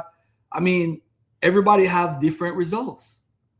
Ashkenazi Jews share genetic similarities with Southern Europeans, such as Italians and Greeks, while exhibiting unique markers distinguishing them from non-Jewish groups. Similarly, North African Jews also exhibit proximity with European and Middle Eastern groups. There's a mixture, Berber admixture, Libyan Jews, Ethiopian Jews. There's a mixture all about. You have Iraqi Jews, Iranian Jews, Bukharian Jews, Kurdish Jews, Mountain Jews, and Georgia Jews form a close genetic cluster. When examined at a more detailed level, the groups can be separated from each other. Syrian and North African Jews are separate from it and closer to the Sephardi Jews. Yemenite Jews are distinct from other Jewish groups and cluster with. So you're going to have fluctuation of different results at different time periods, depending on different samples. Like Ashkenazi Jews, some of them have a connection to the Middle East, some of them don't. And how it happens? Because remember, Ashkenazi Jews have not, people believe in the Khazarian theory that has been outdated information, and people don't even support it anyway on all levels, scholars and non-scholars. But again, who are we to listen to with genetic studies? You need a cluster. Population genetics, what Daniel got right, is that they're from a population from modern groups. But we have ancient groups with ancient DNA. We got 2020 genetic study on Bronze Age and Iron Age. Southern Levantine Canaanite remains found evidence of large-scale migration of populations related to those of the Zagros or Caucasus into the Southern Levant by the Bronze Age and increasing over time. They're talking about the blue-eyed, light-skinned people who came into the Levant 5,000 BC or 4,000 BC. They migrated in. So they are mixed now with the people who are indigenous to the area, who are Canaanites. And of course, so when somebody's light-skinned and have blue eyes and they're Jewish, that don't mean that they're not Jewish because of their features that they have. They don't mean because they're light-skinned they can't be Jewish. So people have been mixing for centuries, man. Ashkenazi Jews were found to have 41% European admixture. Ethiopian Jews were found to derive 80% of their ancestry from an East African or African component, but also carried some Canaanite-like and Zagros-like ancestry. People mix all over, bro, all over. All we're saying with DNA, which is important, is that the people in that region who are ancient had the J1 marker. The people today who have the J1 marker, who still practice the culture, are connected, whether they converted or they're descended from those people who were Jews in the region, or from people from the region. They have the right to believe in Judaism all they want. And some of them have the culture that carried on for centuries, thousands of years. So who am I to say they're not Jewish because they might be light-skinned or look white? Who am I to say that? But at least they have a connection to the Levantine area. People with E1, B1A don't really have a connection to that area. So the reason why we use genetics in the puppet argument with Israelites, the reason why we do it, Daniela, is because the E1, B1A that we carry, you guys go by the father. So if you have the E marker originated paternally in Africa. So technically, those who carry the E marker descend from what you would call a Hamite. That's how I could use the genetic. This is why I taught genetics with Israelites. Because if you go by it paternally, you're going by an E marker. We primarily have the E marker. We primarily have the sickle cell trait. We primarily have the Duffinol gene. Those things started in Africa. So if 70% of African American male and female have the Duffinol gene, you are an African. You're genetic. We don't need DNA. We have a specific variant that stems from West and Central Africans, and to the point where you go to the people in Yemen, because of the trans-Saharan slave trade, they took who? African men and women. And guess who has the same variant of the Duffinol gene or sickle cell trait as West and Central Africans? Black people in Yemen. Black people in Yemen. A lot of them have the same variant because what? They took sub-Saharan Africans. So we don't even need DNA, bro. We could use the Duffinol genotype. We could use the sickle cell trait because we see it all over Brazil. We see it in the Americas. We see it in the Caribbean and African, Black British folks. They still have the same variant. So they're coming from West and Central Africa. So this is why I use DNA in my studies when it comes to Jews. Because the hypocrisy is this. Let me show Priest Daniela something real quick. The hypocrisy is this, right? I'm going to show you what the hypocrisy is. The hypocrisy is when you argue, right, and say, hey, Garfield, what about the Lemba Jews? Everybody loves to talk about the Lemba Jews. The Lemba Jews are identified as Jews because of what? The DNA marker. the DNA marker is the main thing. They claim it. I'm not saying culturally they don't claim that they're Jews, but the DNA marker is what they're using.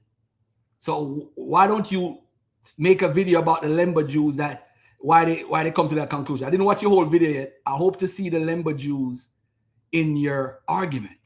That would be beautiful, because this is what kills the whole argument now. If you look at this right here, look at Garfield teaching right now. Look at this right here.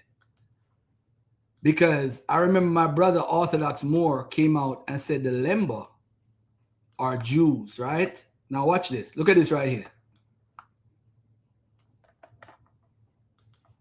No, wrong slide. Wrong slide. Malayan historian Ishmael account of Jewish person trading across the Sahara. No, wrong. I'm not worried about this right now. Not worried about this. Not worried about this. Lemba. Let's get to the Lemba. The Lemba. And this source right here, this is the source. This is from Dr. Doobie Edmore. You know why Tudor Parfit don't like Garfield, although he's on my timeline on Facebook commenting and all that stuff? Because I brought up this argument to him about the Lemba. And that's his baby. Some Remba, and Remba and Lemba is the same. And I want Priest Daniela to watch this, because I know you're watching, but you won't comment in the chat. You watching. You're hiding in the chat. You're not gonna comment, but watch this. Look at this argument that you're making about DNA, right? Some Remba people inhabit the area around Great Zimbabwe where there is evidence of Muslim presence a few centuries ago. Some of these Remba people claim Arab ancestry. This is Lemba, Lemba, same people. In addition to similar circumcision patterns and similar Goma names, Madivenga's argument leads closely to that of W.D. Hammond Took. Hammond Took notes that, like Muslims, the Remba circumcised their sons between 7 and 15 instead of at infancy. Very distinct. That's distinct. So we say, okay, they're Jews. Do they circumcise at infancy? 8 days? No. They do it between 7 and 15. That's one strike against being a Jew. One for the Muslims. He maintains that the marriage and dietary laws are aligned with the Muslim practice. That's 2 strikes against being a Jew. He said the names of the Remba tribal groupings are actually Arabic and generally used by Muslims. They're called Sadiqi, Hassan, Hamisi, Haji. That's 3 strikes against being a Jew. For him, the Remba descended from Muslims, at least in part. So he's humble now, because you can't say in absolute. So we have 3 strikes against them being Jews, 3 strikes for them being actually descendants of Muslims. So he said these Remba skilled in mining and metalwork were believed to be foreigners in Zoutpansberg. They are believed to be the source of the right among the Venda, Sotha, and Thanga. Nowhere is Madivenga clearer in his advancement of the Muslim Remba thesis than in the abstract to his PhD thesis. Chapter 2 identifies and describes vestiges of Muslim influence from among the Varemba people in the southern interior, among whom traces of Islamic culture have survived. It concludes that the Semitic cultural traits among the Varemba are indeed Islamic and not Jewish, as some writers have suggested, and that these influences had a Southeast African origin. It also tentatively suggested that the Varemba may be distant descendants of the Muslims who got cut off from the coast by the Portuguese. Now, this is where it gets very touchy and sensitive, because this is what, because remember when I interviewed Tudor Parfit, I also shout out to my Ashkenazi Jew friend on Facebook, man. He sent me a scholar from Zimbabwe, a white guy who's lived in Zimbabwe for 3 generations, who talked about why people say they're Jews. When I mentioned him to Tudor Parfit, he got perturbed, like, how dare you bring something to contradict me? Yeah, whatever. Tudor Parfit has gone to great length to prove that the Remba are of Jewish origin, while Ephraim Chikakano Mandivenga has stood his ground that the said Jewish origin is fallacious. The loophole in the genetic proof, Parfit's seemingly greatest trump card, is that both, and listen, Listen, Priest Daniela, because when these black Hebrew Israelites argued genetic information, they say the Lemba are Jews, and the primary reason they believe they're Jews is because of genetics. Listen to this. The loophole in the genetic proof is perfect, seemingly greatest trump card is that both Jews and Arabs, being cousins, share the same genetic configuration to the same levels found among the Lemba. The said Kohanin model type, haplotype, is shared by a number of tribes across that Middle East. Locally, Mandevenga is supported by Pathisa Naithi, who says when a circumcised Moremba slaughters a beast, he faces east during the process. The man who slaughters the beast utters the words, Bismillah itakabara, which means I slaughter in the name of Allah. Allah is the greatest. This procedure is clearly Islamic, driven by the zeal to unearth this tradition among the Lemba of Mposi. The current researcher found himself at crossroads with local practice of the Lemba spiritual home. The tradition was strange even to the oldest surviving Lemba. Ladies and gentlemen, the Lemba people are not Jews. They are not Jews. But guess what they use to justify that they're Jews? Guess what they use? They use the genetic J marker that the Lemba have. Some of them, 50% of the Lemba have the J marker and 50% have the E1B1A marker, which Western sub-Saharan Africans carry. Biblical DNA, bring it home for me, my brother. Go ahead, bro. Hey, peace, Garfield. Peace, my brother. Peace, Mika. Peace, Dagger Squad. So basically, yes, you're absolutely right. So the Lemba carry J-P58. They also carry a few other Middle Eastern or Near Eastern haplogroups such as T, E1B1B, like you suggested.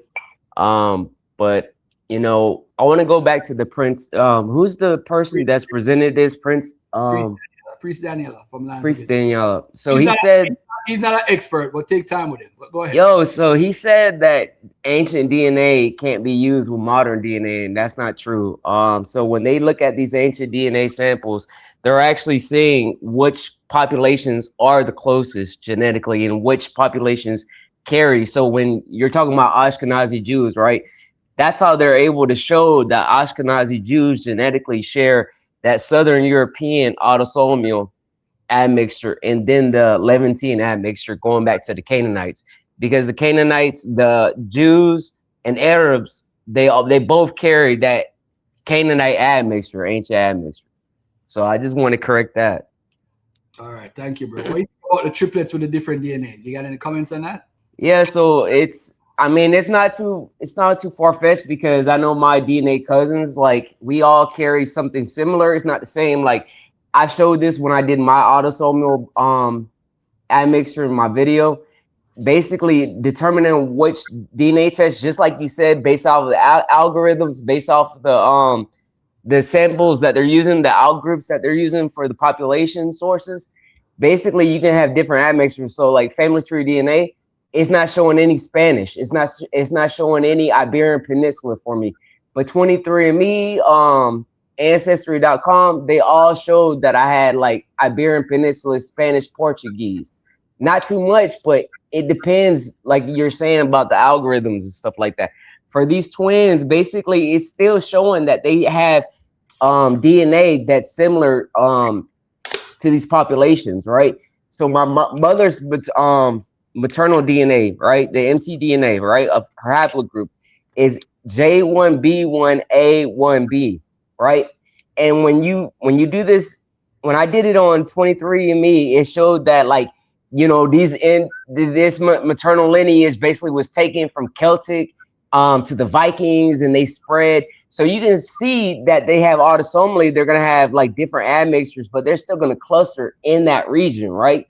This is the same thing about Spain. We know Spain ain't pure. We know Spain hasn't been the same admixture since the Bronze Age. They've mixed quite a bit since the Bronze Age, right? They're not going to be pure.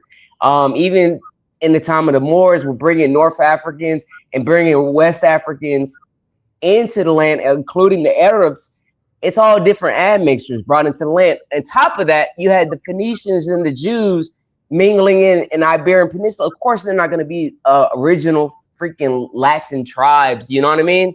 Mm-hmm. They're going to have different admixtures, but you know, it's going to be somewhat similar, clustering similar to other populations like Celtic too, because the ancient Celts were also in the Iberian Peninsula or something like that. So you're going to have admixtures that's going to be similar, but it's not going to be the same. So a DNA test company, they're going to use those output groups like you were talking about. They're going to use those sample sources, and they're going to determine, hey, you have this, you carry this percentage to this population, But we know it updates. Like we've had a major update with Ancestry.com just last year. They finally gave me like a little bit of Greek DNA or something like that. So it just shows you like how these companies are just updating it. Yeah, and I think there's nothing wrong with it being. I think the difference. I think he doesn't deal with DNA a lot, and DNA is not an absolute science, but it gives an estimate that you can work with. And I think one of the problems that he has, as he has to be kind of resistant to DNA because of what he stands on, and I think that's where his error comes from. Let me show this before I get back to into why he has to be against DNA. Let me tell you why. And this is one of the reasons why right here. When I did this debate with my brother Yawasap, right, who's an Israelite, this is something that is important in the conversation. The Native American descend from an ancient Montana boy. And what happened is when this results came out of almost 13,000 years ago, this child right here, this source from science, it knocks out the whole stuff that they talk about with DNA. Because what happened is C, Q, and R account for nearly 96% of Native American Y chromosomes. And this is important because C and Q, like Yawasap is Q. This Q, because you have Q1A and you have Q1B, I think. The Q1B is closer to the Levant. So in the debate, the dude tried to say he's Q, which he was indigenous. He's from Puerto Rico, which is Yawasap is from Puerto Rico. So he thought the Q, because he's not familiar with DNA, would be a dagger. But he actually daggered himself during the debate because his Q, when he said the Q, I started laughing. So I'm like, you're actually indigenous to Americas. You're not even Puerto Rican. You're an indigenous native person. You're not even Puerto Rican. Puerto Rican is later.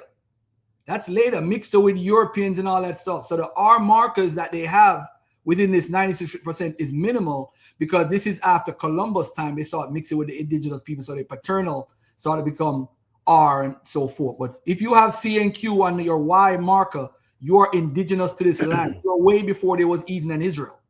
So you are connected to this person from the Montana boy who's 13,000 years ago.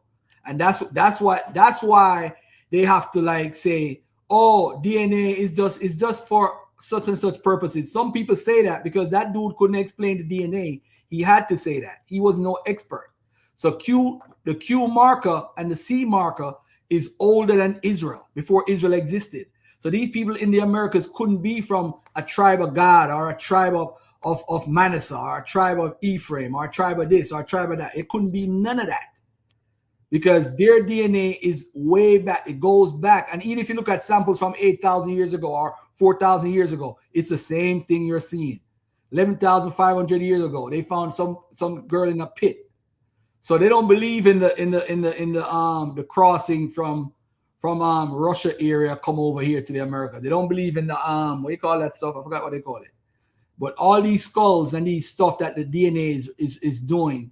As a matter of fact, too, I'm gonna do a Scythians DNA report with the indigenous people that they found because they have a new report that came out like a year and a half ago with the people in the Caribbean and show where they came from. If the people in the Caribbean, the oldest samples don't match with the Scythian samples, that throws that whole teachings way off because that's ludicrous. This is how DNA could help, bro. And what priests have to understand is there's old samples, there's ancient samples, and that the ancient samples got to match. So if you have a sample of an Israelite time period and you have a bunch of them, because they have over 1,000 samples in the Canaanite region from the Bronze Age to the Iron II, and all we're finding is J1, J2, and T, and E1, B1B. We ain't find no E1, B1A. We ain't find none of us. We find E1, B1A, yeah, but it's in Africa. And if it originated in Africa, it kills y'all argument because most African Americans Caribbeans, Black British, the people in Brazil, they have majority of them have E1B1A. You want to say something, bro? Before I go back to the video? Yeah, I was gonna say about the Taino, them carrying the QM3. So that's that's the haplogroup that Native Americans carry. But you know, people were going back and forth from Florida to the islands of Cuba and Puerto Rico, and a lot of natives were taken from Florida and put in Cuba also. So that's another thing. But yeah, if he belongs to QN3, that's a good thing. Like if he wants to claim to be indigenous to this land, he can claim it. You know what I'm saying? But he can't claim to be indigenous to the Levant. He can't claim to be indigenous coming from any lost 12 tribes or anything like that, or 10 tribes, whatever. He can't claim no lost tribes of Israel. All right, let me continue this. Because the three of you. Oh, why the guy said it for fun? Because he don't know nothing about DNA, and that's an easy way to get out of conversation. So when Priest say, "Oh, talk to an expert on DNA," talk to Razib Khan, talk to Ngozi, talk to my brother right here, Biblical DNA, talk to Yashub. You know Yashub before he came out of not being an Israelite. And you know what's crazy, Priest? Remember the debate I did with Yashub, and I was telling the Ashkenazi Jews are connected to Jews in the past, and he said it was crap and all the white man this and da. Now he doesn't even believe in the Hebrew Israelite, and he now supports that Ashkenazi Jews, some of them are Jews. You see that? You see what's crazy, Priest? When people actually study something, you might get to where Yashub is, because Yashub used to be a one Wester, then he just was an Israelite, then he became an African. Now he don't even believe in the Hebrew Israelism no more. He left the whole entire. He's now on my side. Come on, Priest Daniela, you gonna get there, bro. You gonna get there. You're gonna have to give up that camp status, though. It's hard to give up. When you're the priest of an organization, it's hard to give up, man. They're like, damn, I'm a leader. I can't give this up. And it's not about the money with priests, but it's just his love for being an Israelite. But come on, bro. You're gonna come over to my side soon.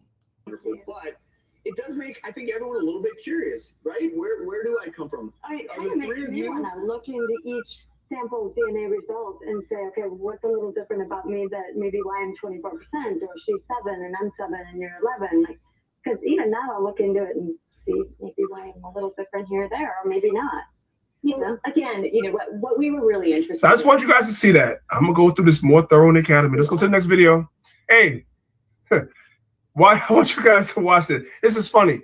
The white woman done said, so they have DNA tests for dogs. I don't know if you guys know that. They got DNA tests for dogs. The white woman sent her DNA test into the companies that do DNA tests for dogs, and they found out that she was part pit bull, a bulldog. Let's watch the video. Hold on there. Does Priest know that as an animal, dogs and different animals share DNA with humans? Does the average human knows that? Like, say for the gorilla or the monkey or different animals. So let me put in Chat GPT real quick. Do animals share DNA with humans? And see what pops up. Hold on, I'm gonna put it on the screen real quick. Let me ask a question verbally. Does humans share DNA with animals like dogs?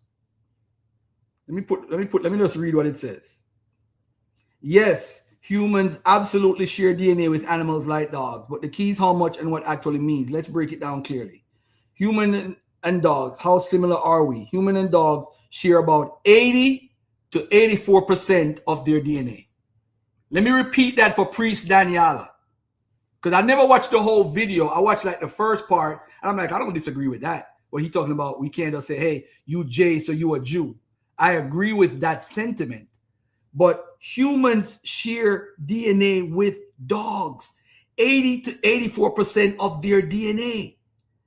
Now, the Chat GPT said that sounds high, but it's normal for mammals. Why? Because all mammals share basic body systems, organs, bones, and cells, core biological processes, growth, metabolism. What does shared DNA actually mean? It doesn't mean humans are part dog or that we're closely related in a recent sense. It means we use many of the same genes for basic life functions. Think of it like this. DNA equal instruction manual. Humans and dogs share many chapters like how to build a heart. but the details and expression of those instructions are very different. That's crazy. Chimpanzees, we share 98 to 99%. Mice, we share 85%. Cats, we share 90%. So I'm truly a Garfield. Bananas, 50 to 60%. Even plants share DNA with us because all life forces uses DNA cells, basic biochemical systems. Come on, priest. Come on, bro. I'm not saying you a dog, but we share DNA. This is basic, though. Oh, man, I'm going to share this in the academy. And you're going to be like, I know this and I know this. Come on, bro. Oh, man. Come on, priest, man. Come on, priest. If you try to be anti-DNA, just say, yo, I'm anti-DNA, F-DNA. But, bro, DNA is important if somebody want to trace their recent ancestry. And if you come up, and if you go by the father. This is why DNA should be important for Hebrew Israelites. This is what happened with priest with Gorilla Hebrew said he came out and said he was R. R is a European standard marker. It don't make him 100% European, but at the end of the day, paternally, he goes back to Europe. So that means somebody from Europe slept with his great-great-grandmother or before that, and that person had a Y marker of R because the slave master did have breeding houses and sometimes slept with our sisters in secret. So, bro, if you have a R marker or a G marker, like the brother Gullah came on and said, you have a European marker. And it's in our system. I got 4% Ashkenazi Jew. I didn't ask for it. My order summoner. Come on, brah. We got to do better, man. Well, let's listen to this and laugh. Video. This is crazy. You're a good girl, Cleo. My sweet dog, Cleo. All her life, I've had no idea what breed she is until maybe now that she reluctantly let me swab her cheek to be sent to geneticist Eleanor Carlson. They said swab in, they put it on some big fancy machines and read off the string of DNA. She's a researcher at UMass Medical School and the Broad Institute and runs a lab called Darwin's Ark, digging into pet DNA science, an industry on track to be worth $723 million by 2030. So let me explain to y'all the reason why they have DNA tests with dogs is because there's so much mixing of breeds. People like breeding different dogs together that sometimes you might get a dog and you don't know what breed it is because there's so much mixing of the breeds. So that's why that science exists. So let's keep watching. I personally do have concerns about the fact that from a consumer standpoint, you don't always know what you're getting when you work with those companies. There's not a lot of rules in this space. I come here every day. Let's throw it back to a story we showed you last year. When the WBZI team checked up on commercial pet DNA testing companies. All right, there's one for you. We sent a sample from this pet owner's human cheek to a company called DNA My Dog. The results, part bulldog. But do you see yourself as a bulldog? Some people would agree with that at times, but no. So she sent her DNA test. She sent her DNA to a dog DNA company, and they researched it and said she part bulldog. We're gonna leave that alone right now. Because time is of the essence. I'm gonna skip a lot of these slides, and I'm gonna come here. We're gonna do this more thorough in the academy. This is a company called GlaxoSmithKline. And they struck a $300 million deal with 23andMe for genetics-driven drug research. This is July 25th of 2018. Let's go ahead and let's put an arrow there. Let's build it while we fly. So the next time I teach this, people's eyes can go right to it. This was July. Oh, yeah. One thing I got to say about that DNA with the dog company. So there was a situation in Canada where the human, because technically, I might have to switch my position on that. Technically, because a human shouldn't come up with part dog DNA. That should not have happened. But again, some of these DNA companies that they use, like the ones in Canada, they were turned out to be fraudulent. So that's why that may have happened. So that individual thing that Daniela showed might be correct, or it came back the results, but the company that it was, I think it was a company in Canada, and they were definitely a horrible company from what I remember. Yeah, Toronto, and that basically just shows you what kind of company you're dealing with, because you know, a company that you can rely on should flag it automatically when they see something abnormal with the DNA results, with their alleles. They should automatically you know, flag it and say, hey, you know, we're seeing something that's not supposed to be here. They should have automatically flagged in. That can tell you, you know, they just trying to get paid and they ain't trying to do this over again. When I did my ancestry.com DNA test first, I followed directions. I sent it in and everything like you're supposed to, but they sent it back and told me that I got to do it again because there was something abnormal in it. So maybe I had something in my, you know, my mouth. Maybe I had a little bit of toothpaste that I still didn't wash out properly, and it got into the sample. So they sent it back and told me to do it again. You see what I'm saying? So a DNA test like that for a dog, and you do it, you send in a human DNA. Nah, they should have automatically flagged it. Yeah.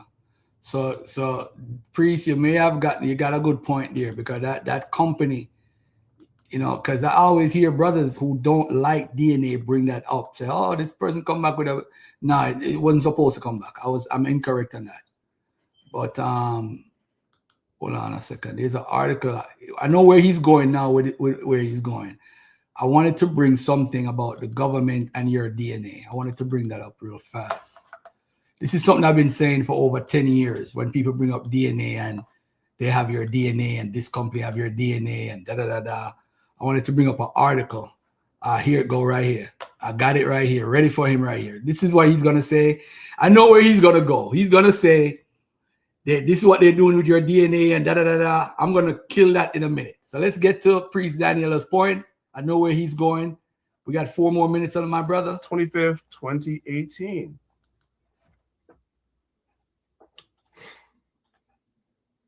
So GlaxoSmithKline strikes a $300 million deal with 23andMe for genetics-driven drug research. Now, somebody's saying, okay, Priest, why is that important? I'm glad you asked. I am so glad you asked that. Because, see, we're going to start here. If a lot of y'all don't know, Judah, so-called African Americans, foundational Black Americans, whatever term you use, was the most affected during the pandemic. This is an article from the ACLU, the American Civil Liberties Union. If COVID-19 doesn't discriminate, then why are Black people dying at higher rates? So during the pandemic, I've heard this from many sources, a lot of our people were dying at the highest rates during the pandemic.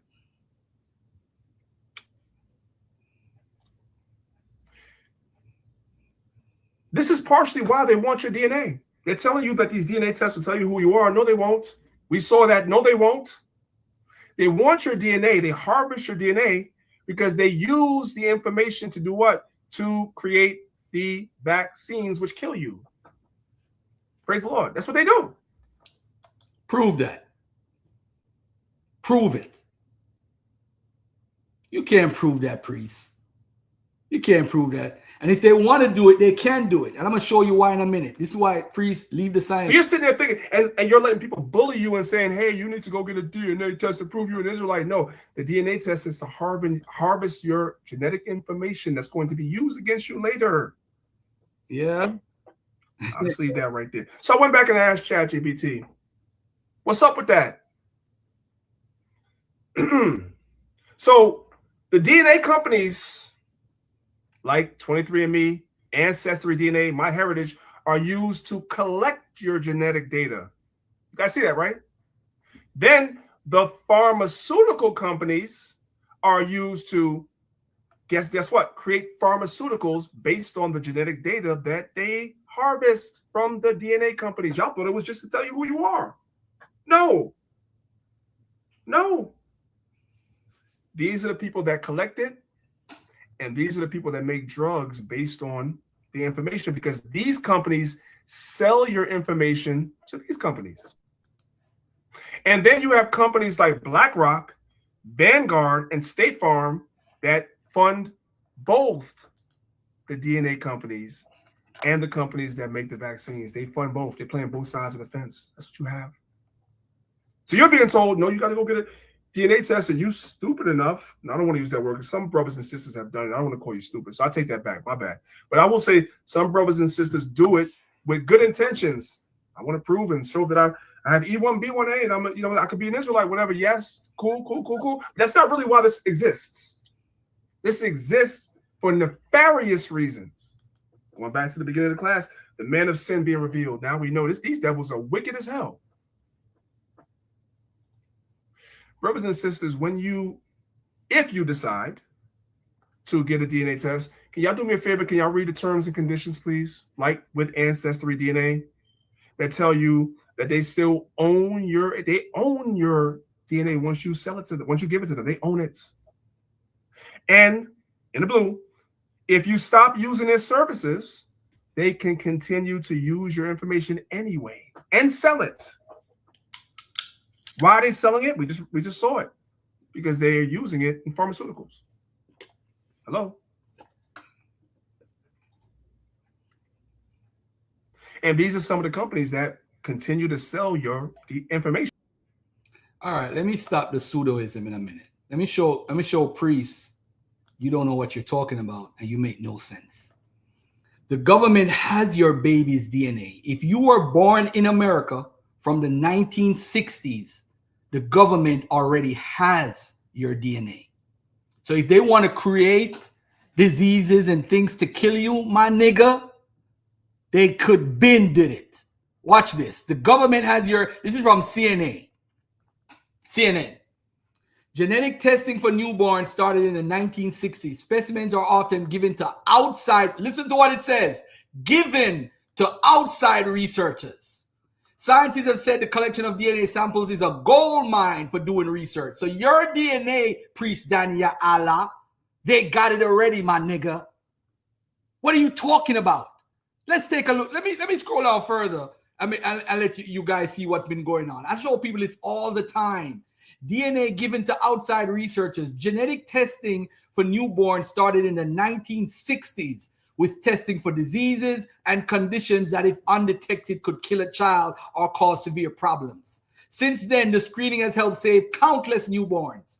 Over the years, many other tests were added to the list. Now states mandate. Look at this, priest. States mandate. So if you have children, priests, they already have their DNA. That newborns be tested for anywhere between 28 and 54 different conditions, and the DNA samples are stored where? In state labs for anywhere from 3 months to indefinitely, depending on the state. So if you want to know, I'm gonna put this in the chat.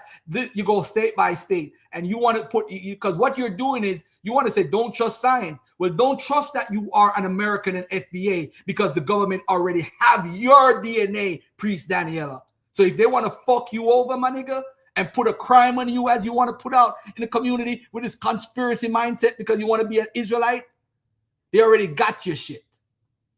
So if they take a DNA test now, it don't matter. The government already have your fucking DNA, if you want to be blunt about it. I hate when people pull this conspiracy bullshit. For what? What are you trying to scare people for? For what? They already got your shit. You want to say you FBA, you an Israelite? They got your shit. What you gonna do about it, priest? What you gonna do about it? And they said they may throw it out between 3 months and indefinite. And you said we shouldn't trust the government, right? So that 3 months is a lie based off of your logic and your methodology. Stop the bullshit, man. A DNA test is a fucking DNA test, y'all. It is stupid to put this fear about the government. The same government you go to when you're sick. The same government you go to when you're having a baby. So why go to a hospital then? Just live in your own community and fucking die. Come on, man. That shit is crazy. We got to stop this, man. Anytime, a matter of fact, let me put this article in the chat so y'all could get this article for yourself and read the information. It tells you state by state. So you could have, anytime an idiot come and tell you, don't trust science, bring this out. You don't trust science? Well, they got your DNA right now. What you going to do about it? What you going to do? What you going to do? So why do they need your DNA for a crime? I'm not even going to answer. I don't know if you're asking me that, but you do what you do. According to a study done by the state of Minnesota, more than 20 scientific papers have been published in the United States since 2000 using newborn blood samples. Who gave them permission to use it?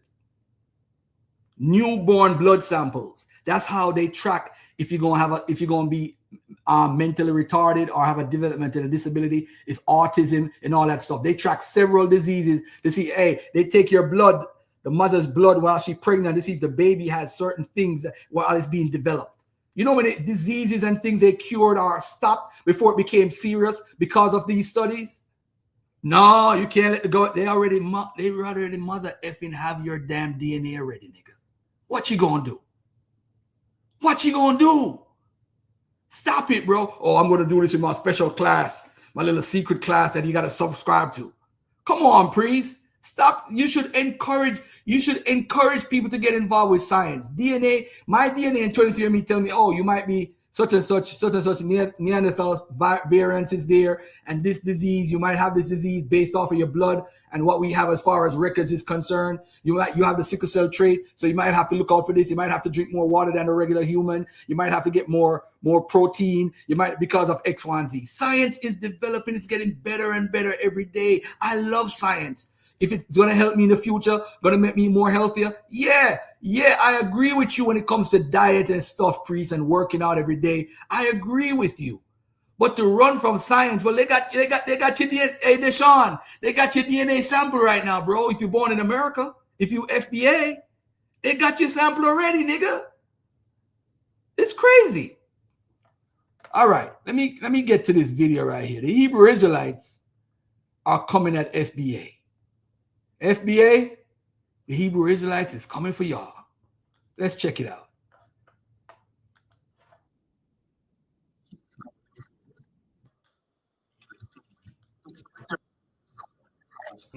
Keys is on record for saying this. Africa going through its biggest revolution, we're the most disconnected from that storyline. So I believe it's a psyop. In his honest opinion, Tariq Nasheed is indeed a psyop. And for those who don't know what that is, it's a psychological operations. A psyop is supposed to sway behavior, attitudes, or beliefs. And then what they're trying to say here is that Tariq Nasheed is trying to influence Black Americans, aka FBA, to not have a relationship with or work with Africans or Africa as a whole. But he's not the only person saying this. There's actually another guy on the scene who is grifting 19 Keys for almost every word. And this guy is by the name of T3ME. A lot of you guys do not know him. He's a Hebrew Israelite in what I would call the repat space. I'm also in that space with my Kengana YouTube channel. He's a Black American from the Nashville, Tennessee area. Him and his wife have been living in Tanzania for quite some time. So he is now coming after FBA. In his newest video, FBA is a government psyop, is evidence of that. And he would do his best to try to prove his points. Some of these people are literally calling our African brothers and sisters filthy, disrespecting them, not even trying to have a normal conversation about what we've all dealt with. Yes, we've dealt with some atrocities over in America. We can all agree to that. But do you understand that there were traumas, there were colonization, there was a slave trade that went around the entire world? Do you know that the diaspora is affected around the entire world? Two things can be true at the same time. Yes, we are foundational Black Americans. Yes, we are. Some of our people are foundational Black Americans. We understand that. But some of our people come from the continent of Africa as well. And that is okay. This point might have been, the strongest in his argument. And the first thing he says is that there's a lot of disrespect coming from Black Americans to Africans online. And that is certainly true. I mean, I see it on Twitter. I see it. I'm not trying to say that they don't do it to us also, because they do, but yeah, it doesn't need to go as far as it does. So yes, some people that are hashtag FBA on Twitter or online do participate in some of this talk. That's true.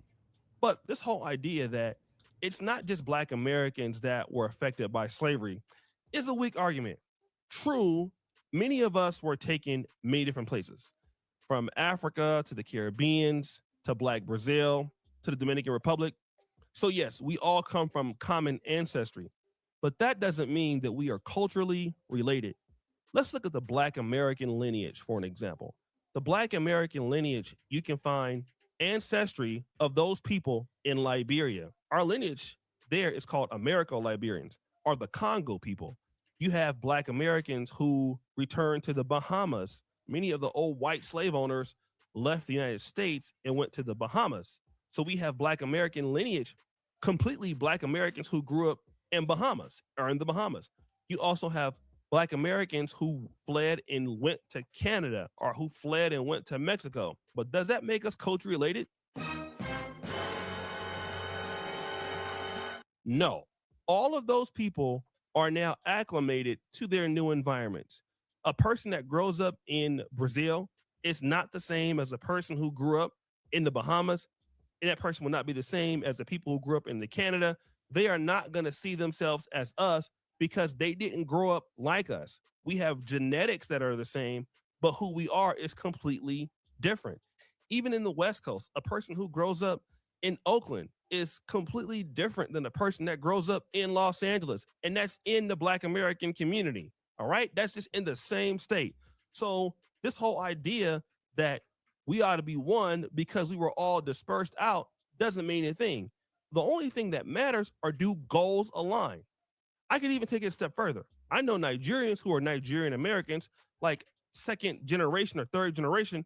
When they go back to Nigeria, they are looked at as outsiders, and they are completely 100% Nigerian. He's right, you know. Then he would come with this plea. So why is it an issue for us to claim our heritage when it comes to getting back connected to our brothers and sisters on the motherland, so that we can work together to develop and build what we need around the entire world? He says, why is it a problem we would come together and build and develop what we need to do around the entire world? See, let me talk about the whole idea of pro-Black and Pan-African building. That's what a lot of guys say, quote unquote, but it's BS. I mean, as we're seeing him right now, he's walking around in a damn forest on a cell phone. So like, what about that is building? Got him! None of these dudes, for the most part, and I have to say, I hate to say this, but most Black Americans that come back to Africa, especially these Hebrew, Israelite, or other guys, they're not building anything. And I'll get into that point. Most of the people are not even legal. They don't have work permits. They're using their passport to renew it every 90 days. Most people in Africa that are pro-Blacks can't even be legitimate because they're not even registered to work there. So most Black American or pro-Blacks are not building anything in Africa. And I know that because I live here. Okay. Now, I'm not in every country. You do have certain people that do it, but most are not doing it. Then he would. Tonight, we got Coke 55. I don't know where people get. If anybody want to join the panel, I'm going to play a lot of the Taharqa Bay Tariq video, because at the end, he actually shows Tariq's lineage going back to white folks. And I want everybody to see that. That's very, very interesting. So if the whole time he's actually traced back to Europeans and claiming FBA, that would be flipping crazy. Now, as far as the UN and how he breaks down the UN, I'm with Taharqa Bay on this video. I actually listened to the whole video. I don't normally watch videos before I play them, but this video is very interesting. And I want y'all to pay attention to exactly. The Ghana people are not trying to get reparations. That's a lie. Y'all being gaslighted by Tariq. And what happened is we've turned Tariq into like a messiah. This is what we got, a messiah complex as Black people. This is why I joined the Nation of Islam, because I thought Farrakhan was like a messiah. I fell for the okie doke too. I fell for the okie doke. And this is people, and for those who don't know, these are people. I'm gonna get into this probably another time, but I gotta show y'all this video clip real quick from the Nation of Islam. But I love the Nation of Islam. I love y'all, but family, y'all gotta cut it out, man. Y'all on some crazy shit right now. Y'all on some crazy shit, and I mean that with all due respect. I mean it with all due respect, and I mean this whole waiting for the UFO shit. I love Farrakhan, but come on, bro. We so spookified to the point. I remember when Independence Day came out in 1996. I was like, look, my brother was like, why are you so excited? Because I believe that there was a wheel in the sky. I believe this shit. Right here, look at this right here. Teacher told me. Let me tell you what my teacher told me. Whether you know it or not, America is a preserved area. No bomb gonna fall here because the God got you here, and the white man know he's keeping you a hostage. Because God is after you. Remember that song? My God, he calls me. He calls me by the thunder. I hear him call within my soul. I ain't got long to stay here. Your time to serve these people is up, baby. You're gonna have to come up out of here. Let me tell you what my teacher told me. Whether you know it or not, America is a prison. When you really go to church, go do. Let me tell you what my teacher told me. Yep. Those were the days, man. Those were the days. Let me show y'all another video real quick because people really believe that there's some spaceship gonna come and save them. Just like how the Hebrew Israelites believe, they believe too. Here's another one. It's the brother in England. The one in England that believe, what you call it? Here's another one. The black man very soon. And by the way, those of you learn some things about the black man very soon. And by the way, those of you who are getting real nervous, those of you who are getting scared about the potential of an invasion of little green men from Mars on UFOs, I can tell you right now, there are no little green men coming. But the pilots of those vehicles that you call unidentified flying objects, they look like me. They look like me. And they are not from some alien place.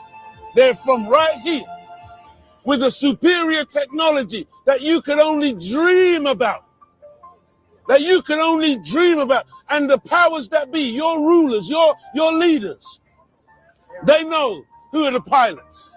That's why UFOs are classified above top secret. You cannot learn about them. And they keep feeding you ideas of ETs with long arms. Ooh. To get you all spooky, thinking about some aliens that are like blobs of jelly.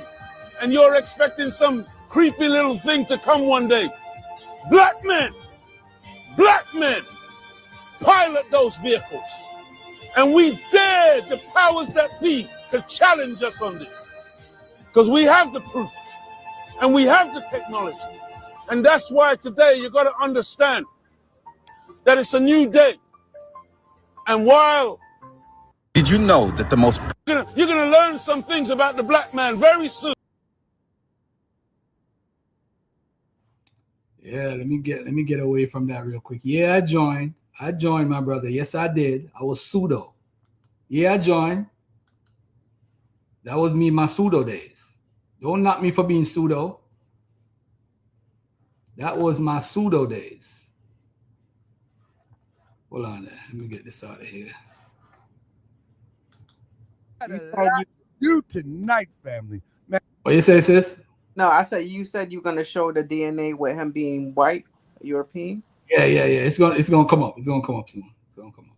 And one of the things that I need to point out off the break, family, is that from the world stage perspective, listen, family, can we all agree that this is a government psyop? That FBA is a government psyop, family. The only claim to fame or claim for recognition for FBA is reparations. Is that right? That's the only purpose of naming yourself or adopting a name, an acronym, is for the reparations that don't even exist. Listen, if the highest office in the land tell you that they do not recognize a legal right to reparations, what's the new argument now? This is what I'm telling you. It's a distraction. Okay, it's a lineage. It was a lineage developed for reparations. And the highest office in the land says, and he doesn't say it from emotions. See, let's be clear what he said. He didn't say it from emotions. The highest office in the land say it from a legal standpoint. Huh? From a legal standpoint, he says, we, the United States of America, just for those who can't read, we do not recognize a legal right to reparations. That's talking about you. That the United States government does not recognize your legal right to reparations. This is the president that y'all voted for. This is the president that you said is the hero over top of the demons, Democrats. This is the one.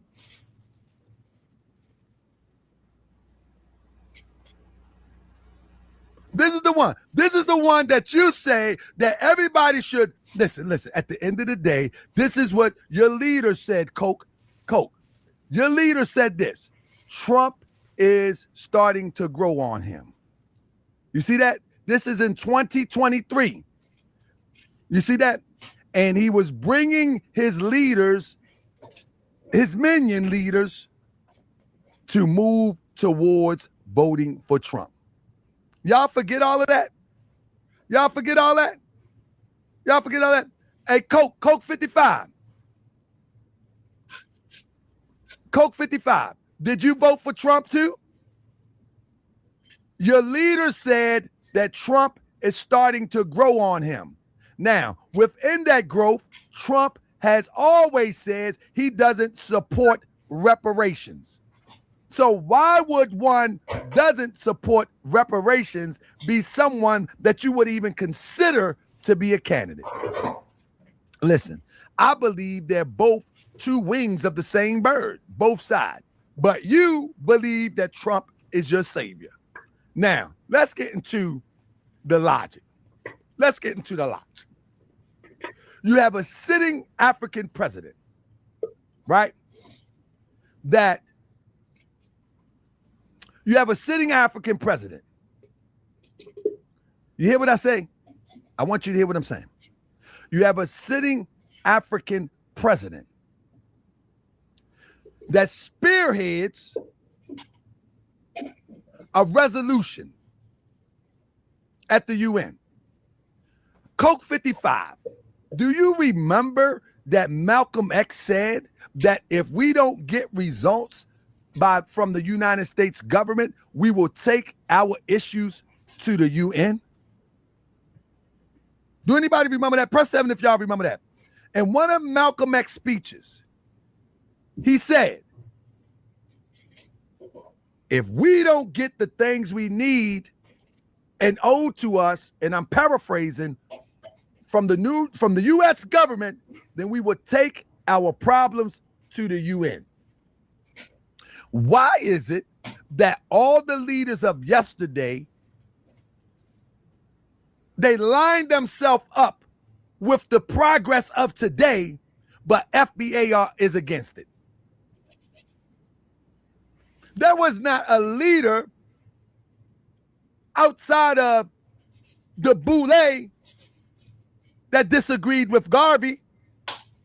When the Boule got together and tried to work against the Garvey ideal, the UNIA ideal, that's when the issues started to hit. It's always been the boule to put the wedge in between one group and the next group, because the boule believe that they are the elite. The boule believe that they are more intelligent than the rest of the population. The boule is a real thing. The boule believe that they are the driving force of progress for the whole race. And they think that they're smarter than everybody else. And because certain leaders didn't attend the colleges of these boules, or these fraternities of these boules, or these Masonic Freemason groups of the boule, then they say that they're not as intelligent as us. But the boule in those groups has always, those beliefs, they always was about separation, division. In fact, Cryptonomics put out the Divine Nine. The Divine Nine, they always compete against one another. This one is better than that. This one is better than that. That one is better than that. It's predicated upon that. It's predicated upon Greek ideology, that this one is better. This one is better. This one is better. This one is better. And then they bring it into society. You understand what I'm saying? So at the end of the day, anyone that would try to make a person disregard their true lineage, when you say lineage, you don't stop at the plantation. Anybody that makes someone or influences someone to disregard their true lineage, they cannot be anything. I mean, they cannot be anything. Somebody say I'm looking like a Fed and they sounding and looking like a Fed. You come see me in Baltimore anytime you want to, family. But I'm going to go ahead and block you because I know you ain't going to see me live. So I'm going to go ahead. Listen, I be on the streets, family. You know what I mean? I ain't in a private community. That's right. That's right. You know what I mean? So for saying something stupid, you're barred. You're barred. You know what I'm saying? Then let's get him out of here. Get him out of here. Let me get him out. Let me put on my live and get him out of here. Saying something stupid, because you ain't gonna come see me. You ain't gonna come see me on this live stream. So we're gonna get you out of here. Let me get you out of here. Bam. Now, let me get you out of here. Now, so at the end of the day, hold up. So look, at the end of the day,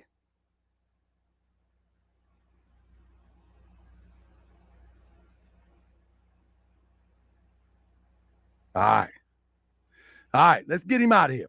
So look, at the end of the day, right, anybody that tries to separate you from your lineage, there's a problem. It should be a problem. You know what I mean? Now listen. Let's listen to what Tariq Nasheed says about lineage. Let's see what he says.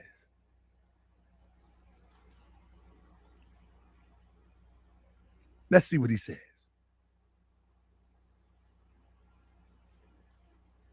Confusion. So I want to come to you as kind of the source for most people on that. Well, I'm not the source, but I can articulate it in a plain way. Yes, as a foundational Black American whose lineage this country, we are of African descent in genetics and indigenous. It's both. You hear that? Listen to what he said. African descent. Did y'all hear that? Was that loud enough? Listen. Most people on that. Well, I'm not the source, but I can articulate it in a plain way. Yes, as a foundational Black American whose lineage goes to the beginning of this country, we are of African descent in genetics and indigenous. It's both. Did y'all hear that? Tariq says they are of African descent. That's a lineage. That's a lineage. That's what is called a lineage. When you say we have African descent in genetics, a lineage is a line that you go back as far as you can go. It doesn't stop at a plantation. That's what lineage represents. Lineage represents that. Oh, a lot of people who are on some, I ain't got no African genetics. I don't know what that. I don't know what that is. If you ain't got it, I don't know what the argument is. Okay. I don't know what the argument is. But I don't say that. I don't say that. But again, whatever their ideology is, I mean, does your family got no African genealogy? I don't know what that, I don't know what that is. If you ain't got it, I don't know what the argument is. Okay. I don't know what the argument is. But I don't say that. I don't say that. But again, whatever their ideology is, I mean. So basically, he's saying that he doesn't say that he's not of African descent. And then he comes back and say this, double talking. Does your family go back to the beginning of the United States? That's a yes or a no. And were they black, mulatto, or colored? That's the question. All right. Now, stop right there. So in one sense, he claims that he's of African descent. One sense, he claimed that he is African descent. But then he said, disregard that. To be FBA, you must go back to the plantation. Family. That is a contradiction of terms as it relates to lineage. If you ask anybody on the planet about their lineage in the true sense of what a lineage is, although they could have been in this planet since been on this this land since the Mayflower, they will take you all the way across the water and make it relative to wherever the European came from. They will make it relative. So this is the problem that I have with my people who call themselves FBA. They literally go for anything. They literally go for anything, family. But listen, you're going to hear it tonight. You're going to hear it tonight. You definitely going to hear it tonight. You watch. Listen one more time. Let's get this one more time. Let me hear this. Thank you. You know, a lot of people who are on African genealogy, I don't know what that, Oh, yeah, that's it. We already got that. If you ain't got it, I don't know what the argument is. Okay. I don't know what the argument is. So he has African genetics. Him. He has African genetics. He just said it. Yeah. So that lineage thing is fluff off the break. The lineage thing is fluff. It is what it is. The lineage thing with fluff, and ain't no getting around it. Hold up. Now, let's go to the next step. When you're talking about FBA and you're talking about what just took place at the UN, instead of the FBA making strong arguments, do you know what the leader of FBA does? The leader of FBA make videos. Listen, man, you can't make this stuff up. The leader of FBA, while you have statesmen from governments meeting up to talk about reparations, the leader of FBA make videos. And these crazy fools thinking that this is a political response. Family, you can't make this stuff up. You can't make this up. These people think that it is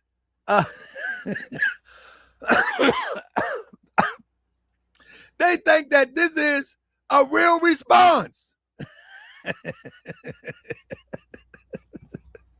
I'm serious. Like, why do we even argue with these people? Why do we argue with Coke 55? They think Tariq video is a response to a UN resolution. Now you tell me these fools ain't crazy. These fools are dumb as a box of socks and bricks with rocks in them, man.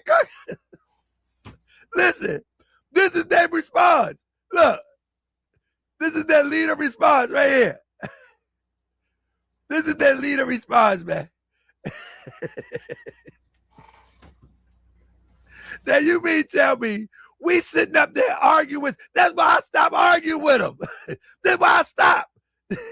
Listen, This is a sitting president that is working with an economy for millions of citizens of his country.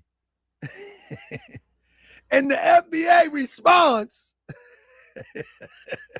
is a video. And then they say the Guyanian trying to steal their reparations in a video. I'm talking about the president of Ghana. He caught a plane. He got the best hotel. And he waited for his moment and laid out the resolution. Remember, the argument is that the Ghana people want reparations. That's what he's pushing out there, gaslighting FBA people. But watch this though. Watch. Look at how he breaks this down. This is a very important video, y'all. Y'all might not like Taharqa Bey and say he hates on Tariq, but I want you to listen. If I was saying it, or somebody who you respect as an FBA, DL Hewley or one of them, I want you to pay attention. This is not hate. This is not coming from a place of hate. Use common sense. These fools went and made a video. But listen, hold up. Listen. And then they say Pan-African is dead. Right? And then they say Pan-Africanism is dead. Do they realize that he came with over 54 constituents? Do they realize? Do you know what that means? Press 7 if you know what that means. That's called Pan-African doo-doo brain. How can Pan-African is dead when he came with 44 constituents from the continent and friends? How can Pan-Africanism be dead? What are you talking about? And I ain't even going to go into the great detail, but listen. Nigeria and Ghana together is called Pan-Africanism. Whether you understand Pan-Africanism or not. Whether you understand Pan-Africanism or not. You hear what I say? Whether you understand it or not. You just see what they think Sinetta is Pan-Africanism. They think SETI. They think SETI is Pan-Africanism. They think these people on the internet is Pan-Africanism. That's why they say Pan-Africanism is dead. Because SETI over there, his hair flying all over the top of his head. He jumping on any topic to try to get a YouTube vibe. I mean, that's why they say Pan-African is dead. But Pan-Africanism ain't dead. In fact, Pan-Africanism is alive and well, as Too Groovy Wavy says. In fact, Pan-Africanism is so alive and well, you're starting to see that the political figures around the world is moving and shaking like never before in history right now. When you're looking at Benin, when you're looking at Ghana, when you're looking at Nigeria, when you're looking at all of the people that come together, it's looking way better than it ever looked.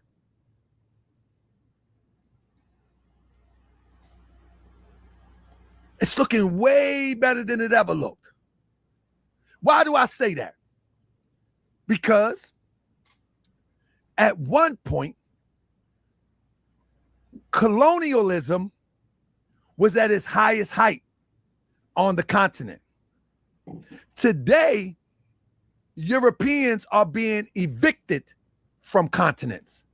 That wasn't happening during the time of Garvey. That wasn't happening during the time of the Panthers. That was not happening during the time of the great strife of the 50s, 60s, and 70s. That wasn't happening. Today, they are being evicted. They are being isolated. They are given time to get their bags packed and go. Pan-African ain't never looked so good. But now, let's compare that to FBA. What political movement has FBA made besides their leader making a video? What political gesture did FBA make besides making a YouTube stream? And come on, let's get it in. Let's get it in for a minute right now. I got Delani on here, Sabio, Mika, I know Biblical DNA. Biblical DNA, I'm gonna get to the Bible stuff later on if you don't want to talk about this, but you could comment. But Delani, I got my brother from England over here, man, from Britain, live here on the show today. He got time today. What you got to say, man? What has FBA done? This is a legitimate question, not a hate question. What have they done outside making YouTube videos? Greetings, my brother. I want to rise you up, give thanks for being on your show, and I rise up to the panel and to our Africans in America and our family in America. My brother, the reason why I call you up is about O'Shea Duke Jackson. Yeah, go ahead, brother. Mm-hmm. He plays this little slick role. He makes very good editing, very good videos. He's similar to Tariq Nasheed. They know how to put together these little slick videos. And if you listen to his commentary, my brother, he's very, very slick. He's doing a neat, what you call neat straw man argument. You notice how we try to frame Pan-Africanists.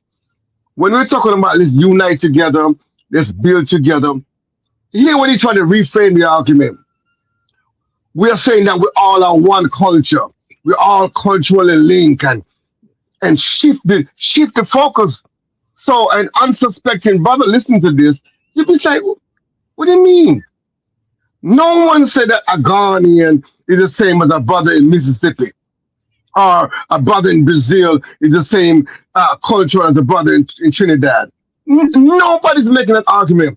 But this is the kind of ridiculous argument they would raise to try to confuse us and try to disunite us. Pan-Africanism celebrates all our differences and our diversity, celebrate all our unique struggle.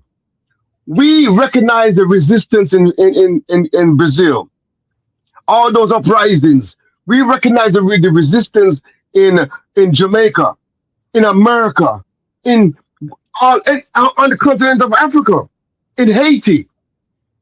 Pan-Africanism recognized and we celebrate that. Why don't he always make an effort to distort what we're talking about? And you know what gets me? Because they have these big platforms, they can get away with it. They never interview any one of our historians, our scholars. They never go to one of one of our great scholars. They never do that. They always try to belittle the argument and keep it on the shallow, this lazy talk level. And we need to reject that. I would love for the opportunity one day to do. But if I may even do a video that's systematically dismantling his argument. But I know you play him all the time, Garfield, and that's why I would say you got to be careful. He's a snake in the grass. He doesn't mean us well. He's trying his best to undermine us. He's actually aligned with the cult of Tariq Nasheed. Tariq and the so-called FBA is nothing but a cult based on weaponized misinformation, miseducation, deception. He's the pimp of Black history, the pimp of Black ignorance. And he's pushing that on our people. And it's so sad. And we've seen it around the world. In the UK, we see it. In Africa and the Caribbean, it's an embarrassment on the global stage what these brothers are doing to our people. It's embarrassing. But what I tell our people here is that they don't speak for the Africans in America, our African-American brothers, the vast majority. They're trying to position themselves neatly as if they're speaking on the behalf of African people in America, and they're not. And that is the saving grace of all of this. The actual representative that we have, the mainstream representative in America, they're actually in alignment with global Pan-Africanism. even the NAACP, the National Action Network. Say what you may want to say about Al Sharpton and the NAACP and the other, the Congressional Black Caucuses and all the other organizations that's fight. Nkroba, we can't forget Nkroba.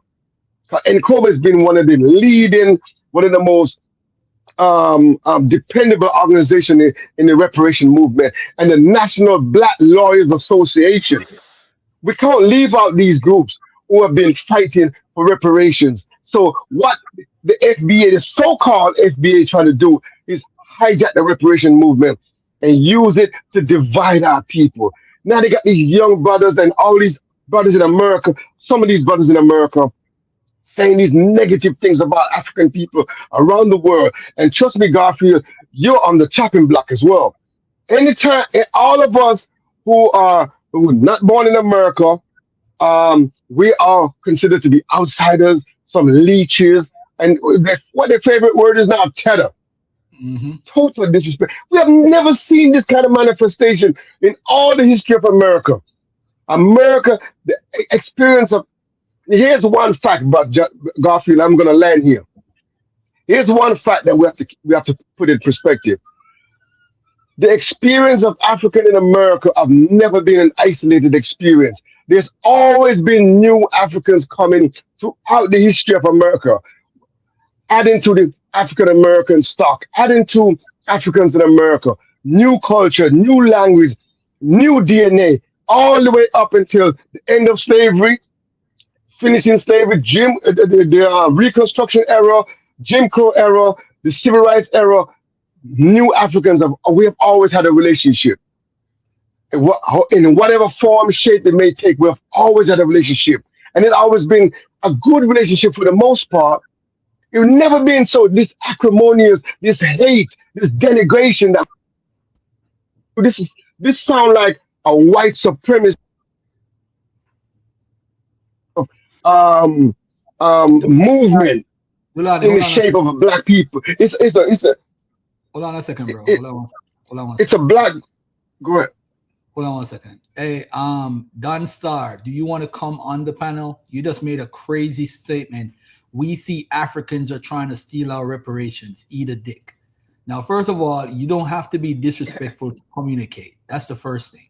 The second thing is, if you look on the screen, it says on March 25th, 2026, the United Nations General Assembly adopted a landmark resolution proposed by Ghana, modern-day Ghana, that officially recognizes the transatlantic slave trade as the gravest crime against humanity. How is that trying to steal your reparations? How? That is so distorted. That is so what they're doing, my brother. It makes no sense. Delani, hold on, Delani. I would invite you on. I'm going to give you 5 minutes to hit the link and explain yourself, and that's it. But go ahead, Delani. Yeah, I'm just going to land here and let other people get a chance to speak. Just to say that is a ridiculous argument. When the reparation movement was being fought, the so-called cult of Tariq didn't even exist. They come and try to hijack a movement that was birthed by Pan-Africanism. The Nkroba movement is a Pan-African movement, and they're rooted in American history. They're rooted in American experience. In Jamaica, the reparation movement in Jamaica is rooted in Jamaica. Across the Caribbean, there's a Caribbean reparation movement rooted in that region. In Central and South America and on the continent, no one is trying to steal reparation. Reparation is due to all African that was damaged. All our people that was damaged are due reparation. So you need to seek your reparation and get your reparation. I would never come and try to get in the way of next man getting reparation. That sounds mad. It's just twisted. But I land there, my brother. And thank you so much. And one day we're gonna have a dialogue on O'Shea Duke Jackson. He's a snake. All right, I'll land there. All right, thank you.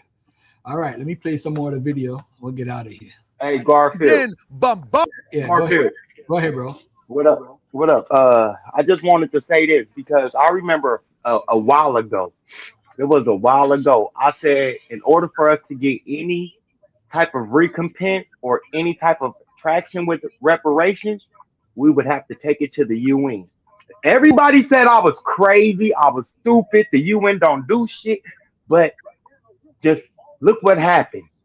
I think I said about 3-4 years ago, and everybody said I was crazy when I brought up the UN.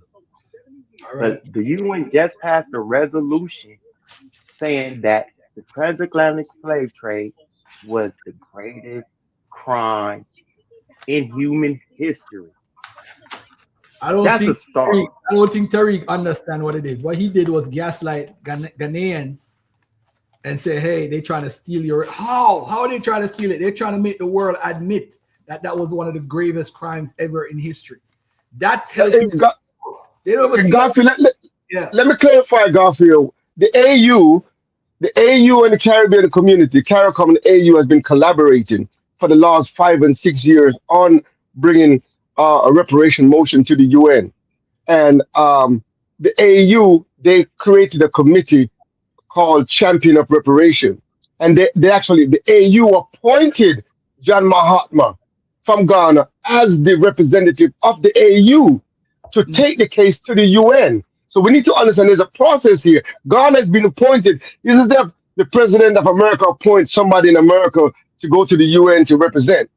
That's how that came about. It was a collaboration between CARICOM and the organization in America and AU, and they appointed Mahatma to be the. It could have been Burkina Faso. It could have been Nigeria. They just happened to appoint Ghana to do it. So we don't want to get caught up in no division and trying to single out Ghana. You know, we appreciate the role Ghana played. Even the president before this, Nana Adolfo, in 2023, had a conference in Ghana, and how we call the Accra Proclamation, which declared the trafficking in enslaved African as a crime against humanity. They did that, but that was us doing that amongst ourselves. This one bring it to the world stage and establish it as a crime against humanity. And it was a global criminal enterprise. And that's what Sergio says is actually is correct. It is a global enterprise that will be dealt with globally, but we have to do it also locally in any jurisdiction that we can get it, we take it. But it's going to eventually have to be a global settlement. But see, the concept of, and I don't think people really understand the traction that can be actually gained from this UN resolution. Hold on. In the reparations conversation. This guy made a comment that makes a lot of sense. It's non-binding, so it doesn't require anyone to do anything, but it does set a precedent and a launch pad for reparations arguments. Bingo! Now, It's a strategic move. Hold on, guys. Hold This on. is a very strategic Hold on. Now look at this idiot right here. Only FBAs, leave us alone. Nobody's doing anything. This is the African Union and the Caribbeans and Cobra and them doing this. Now recognizing this is like a continuation of what Malcolm X wanted. This is how big this is.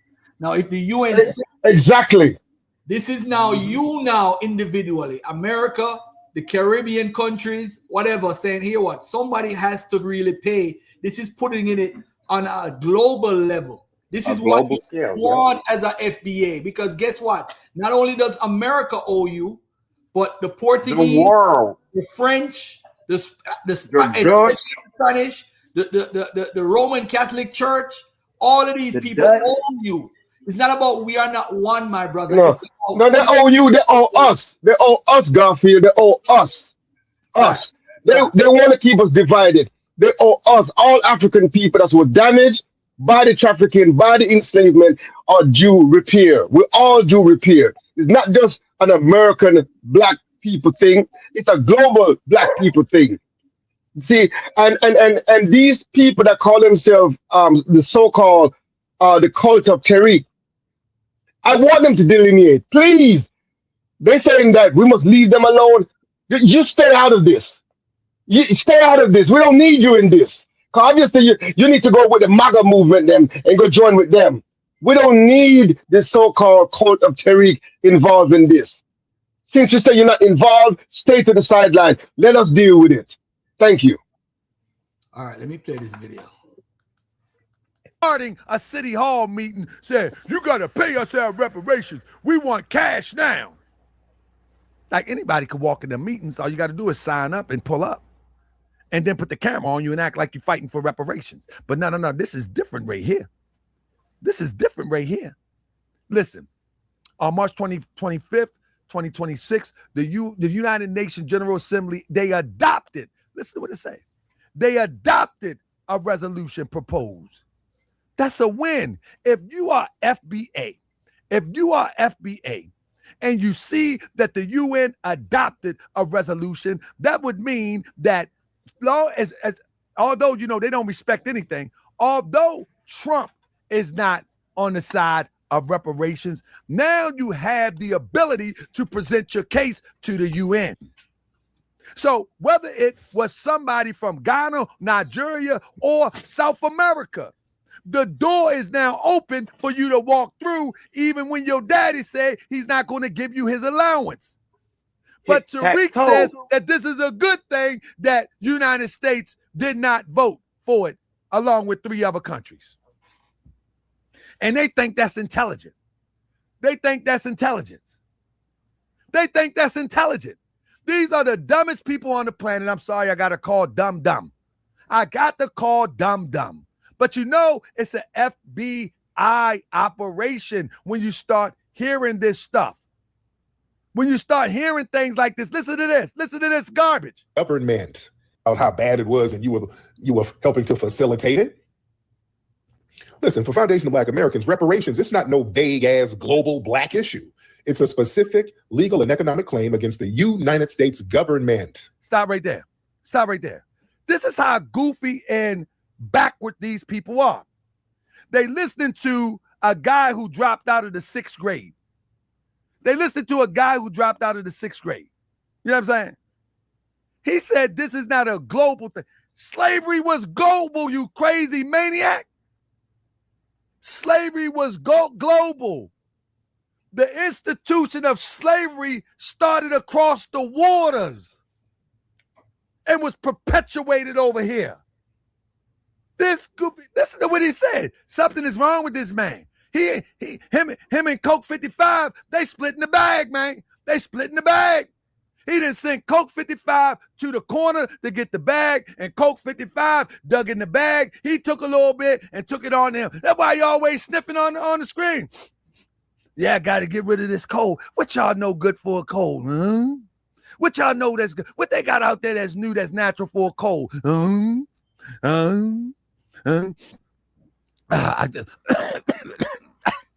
Let me turn my camera back on. Anybody know anything that's good for a cold? I gotta give Tariq. He doing a good job here, though. I like this. This man is insane. I mean, yeah. Why he hum like that though? Hey, off code. Why he be humming like that? Yeah, it's a lineage thing,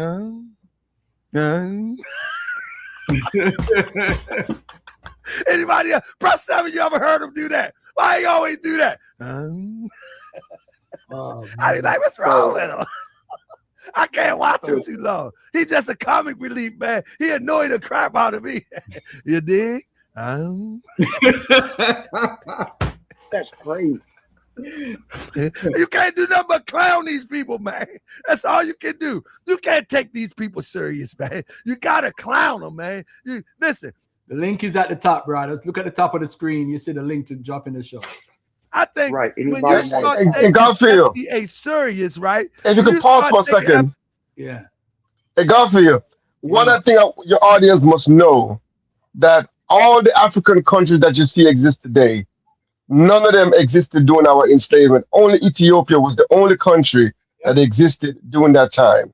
Yeah. And all those kingdoms that participated in and became collaborators and accomplices, they were all destroyed by the colonizers. They were all obliterated. And many of them became enslaved Africans in the process. The only beneficiary from our enslavement was the Europeans and the imperialist forces of North America. They were the only beneficiaries. African people benefited nothing from our enslavement. Just want to put it on the record. They some of these movies that they've made depicting kingdoms that participated in the slave trade in Africa, they they they kind of did a disservice to actually what was going on in those No, kingdoms and you have to how tell the story. You have to tell the story, but but you have to tell the story correctly and yes, uh correct, with context. and and The that vast but majority of African kingdom resisted, and that is that story that's never been told. They focus on the 10%, because I'm reading now that probably less than 10% participated. The vast majority of the ethnic groups across West Africa, Central and Southern Africa, the vast majority did not participate and were in fact victims of the enslavement or the trafficking of our people. So the story and that has to be told correctly.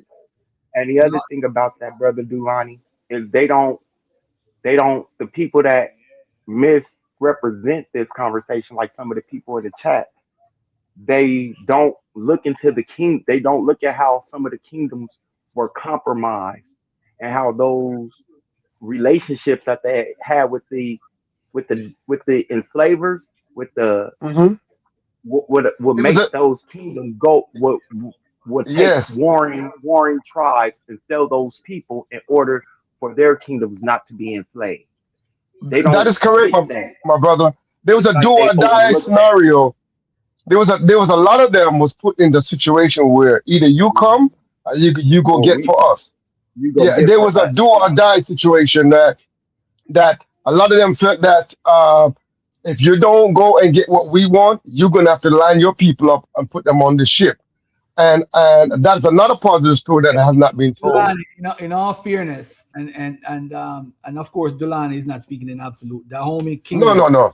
The Dahomey Kingdom definitely participated. I call them the worst kingdom ever when it comes to slavery. The Dahomey Kingdom. Yeah, yeah. Definitely, hold on. Yeah, you know we're not speaking in absolute, Garfield. Yeah, I know, but I'm just saying. Go ahead, Garfield. I just want to respond when you finish. Go ahead. Yeah, just keep it a buck. We got to make sure that African Accuracy. Yeah. accuracy, but definitely not all Africans are were involved. So Yes. and you're right. Not all the stuff that existed back then. Some of them are not the same. So Yes. yeah. Well, Garfield, let me respond to that. The Dahomey Kingdom was one of thousands of ethnic groups. The Dahomey Kingdom didn't represent the majority by any stretch of the imagination. They was one of many. So to use them to paint the entire, cause I mean, they was enslaving people all the way from Kenya. People was coming from. They were taking people from the Congo, from Southern Africa, all over, and to use the Dahomey as the somehow representing all those kingdoms, that is also we call a distortion. Yeah, well, So you focus. Dahomey. So they if you look at the numbers, though, remember Dahomey, almost 2 million people are responsible for the whole wider Dahomey slave. The people they took people from the Aro Kingdom, the Oro Kingdom, and they took people from the Yoruba, the Mahai people. They took a lot of Right. so it was about almost 2 million people Yes. taken from that port. As far as Yes, the people you're talking about, Central Africa, Congo, and those areas, a large amount of the people came from those areas. Yes, and the key to that point is that the majority of the people them were victims. You see, Of course, that's 2 perspective. million were victims. Of course, they were Right. prisoners of war. That's what they were. Right. But the impression it gives is that it was the other way around. You like the vast majority of African people were enslaving African people, and what they don't talk about is the prisoner of war situation, where these same European would be arming one side to go and raid another side and bring your prisoners to us. So a lot of that went on, but the chattel, the racialized chattel enslavement of African people was unparalleled. That was never practiced in Western Africa, in Africa, period. This is the European invention, racialized chattel enslavement of African people. And that became the gravest crime in the history of humanity. All right, cool. Let me get back to this video.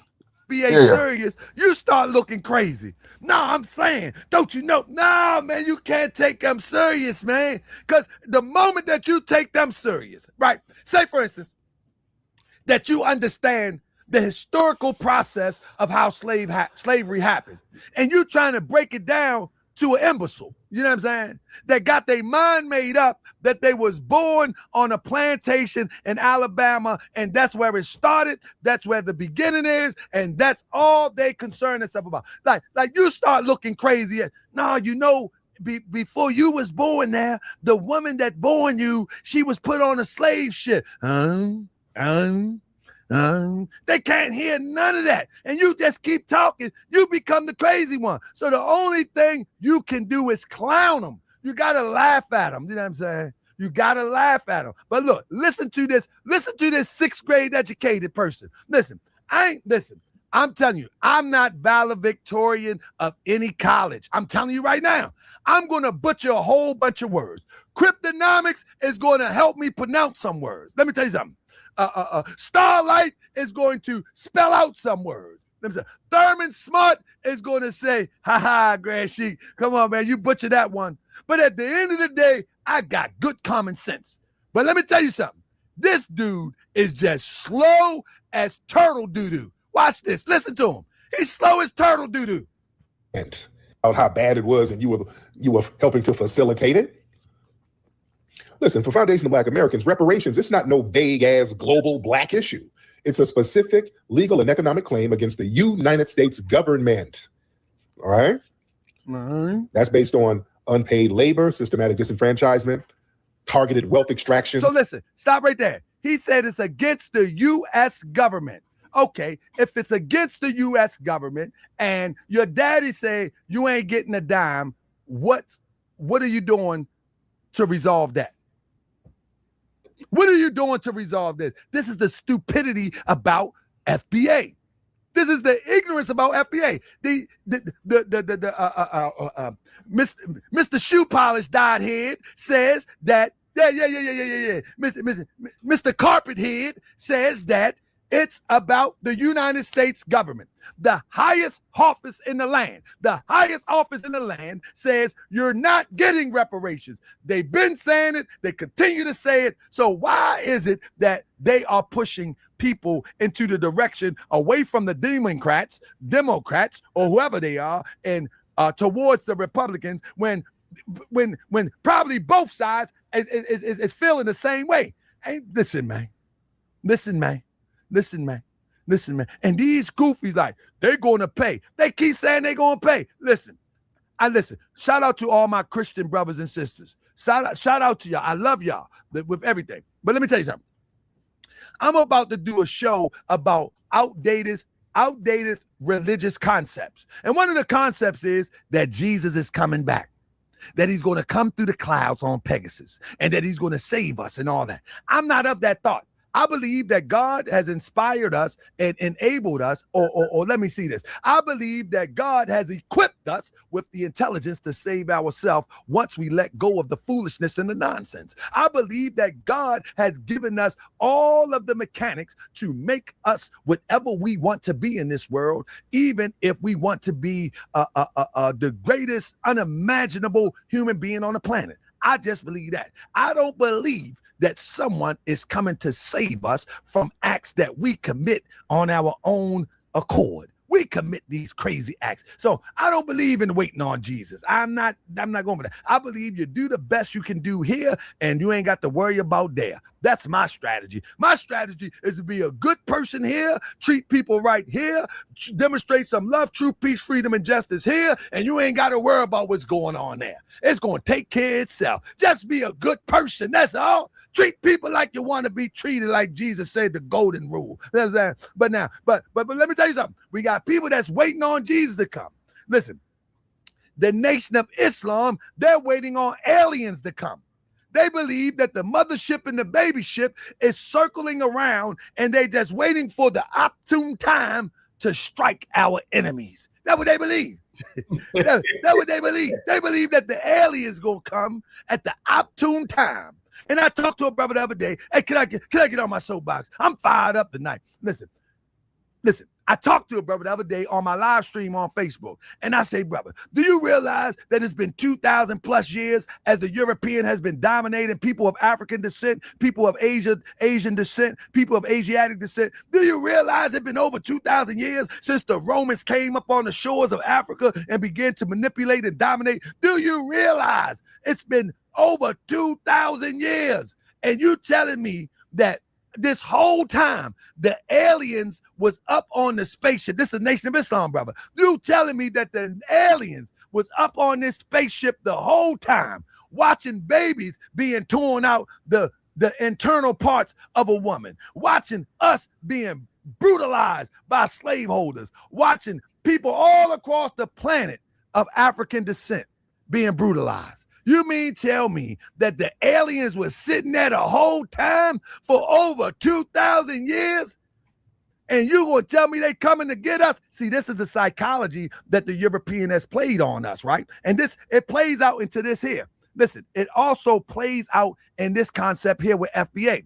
Because the European has given us Santa Claus, that somebody is coming down the chimney, and we're waiting on him. In a few days, we're waiting on the Easter Bunny to lay eggs. They raise us, and our parents raise us on these fantasies. And so this is the same this is the same type of fantasy that people principally believe in. They believe in reparations, even though that Donald Trump said legally we don't subscribe to that. But in their mind, in their fantasy-driven mind, Jesus coming, the Mahdi coming with the Muslims, the Mahdi. Let's not forget the Muslims. Let's not leave them out. They believe that the... You know what's important about this comment by Donald Trump? We do not recognize a legal right to reparations. USA and white voted against the Ghana's UN slavery resolution. The resolution never said anything. I don't know, Dulani, maybe you know and I don't know. Did the resolution state that they're asking for reparations, or they just wanted to acknowledgement of slavery being one of the worst? That's a distortion and a strawman argument taking place. They're arguing something that is not being that's not being declared here. This is preemptive argument. They know that this is a setup. This is actually a strategy towards reparation. So they're trying to preempt the reparation argument by bringing up reparation now. But this resolution is about declaring the crime first. Let's get it on the books that this is a crime against humanity. They don't even want that to be a... See what I'm saying? So it's a strategy. One second, Fabio. It's a strategy to put it on the books as a crime. Then you now gather your evidence and go to court and prove your case.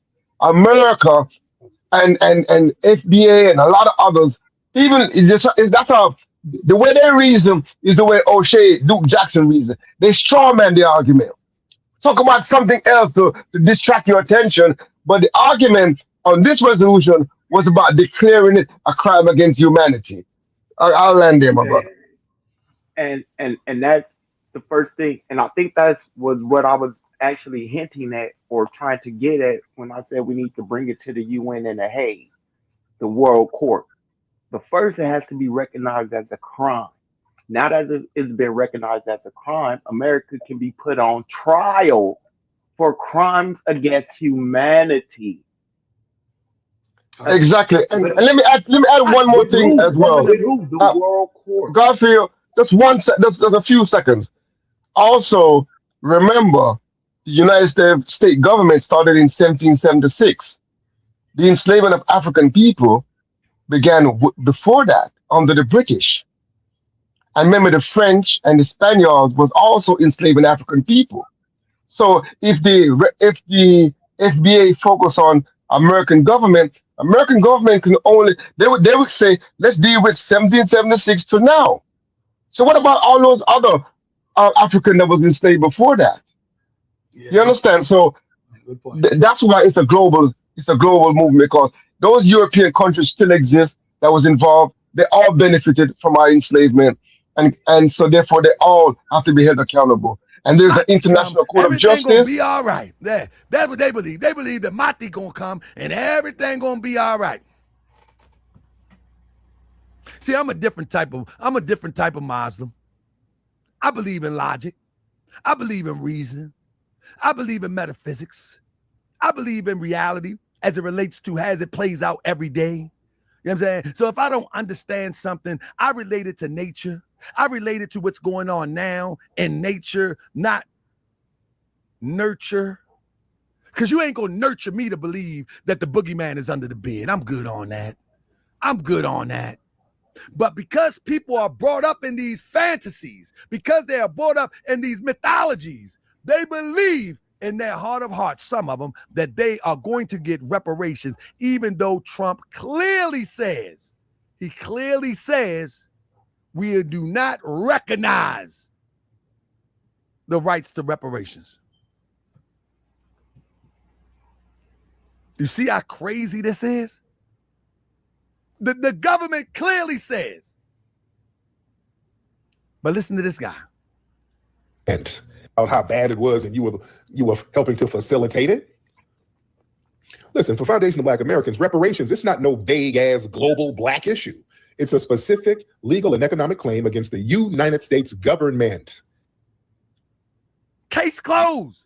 Until you get another president in, case closed. Until you set up some type of council to address the UN, case closed. Until you set up some type of constituent to go to Congress, case closed. Making a video, FBAs, making a video is not going to do it. All right? It's just not going to do it. All right? Y'all got to get over that. Now, let me explain something to you. Out of all the countries,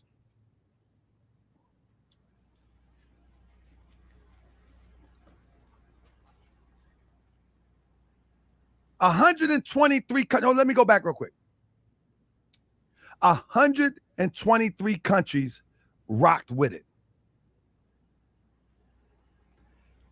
52 abstained, which I'm not here or there. Argentina, Israel, and the United States voted against it. Now, let that lay on your mind for a second. Argentina, Israel, and the United States voted against it. And these people calling themselves foundational Black Americans, under the auspice that the United States is going to reward them for slavery, and they just voted against it on the world stage. Now you tell me that these brothers and sisters ain't slow as molasses running down a tall pine tree, a red pine or red oak tree in California. Come on now. Come on now. And then check this out. Hold up. This is the part that FBA should be running from Tariq, from this one here. That just dilutes our real hyper-specific lineage-based claim. Turn it into a global human rights issue, which makes it easier for the U.S. government to ignore it, which they did. They're like, nah, we ain't with it. We ain't with none of that shit y'all talking. Which is kind of good, which is good. He said the United States ignored it was a good thing. Let me say this. The resolution doesn't even require anybody to kick out a dime as of yet.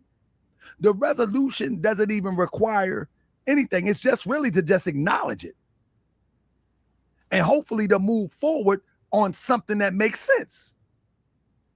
Tariq say it's a good thing that the United States didn't even acknowledge it. He said that's a good thing. Listen to this crazy maniac. A global human rights issue, which makes it easier for the U.S. government to ignore it, which they did. They're like, nah, we ain't with it. We ain't with none of that shit y'all talking. Which is kind of good, which is good. But the thing is, they needed the theatrics of it, ladies.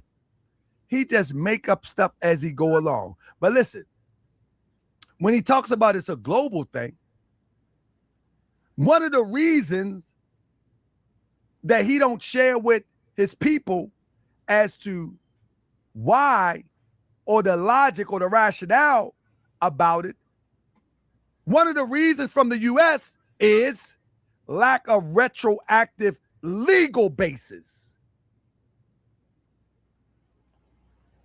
The U.S. stated it does not recognize the legal right to reparations for historical wrongs that were not illegal under international law at the time they occurred. Damn. Listen to what they're saying. That's a shot right if anybody know jurisprudence, you should understand what they're saying. If you don't, let me break it down for you. Back when slavery was in full swing, there was no international law. There was no UN.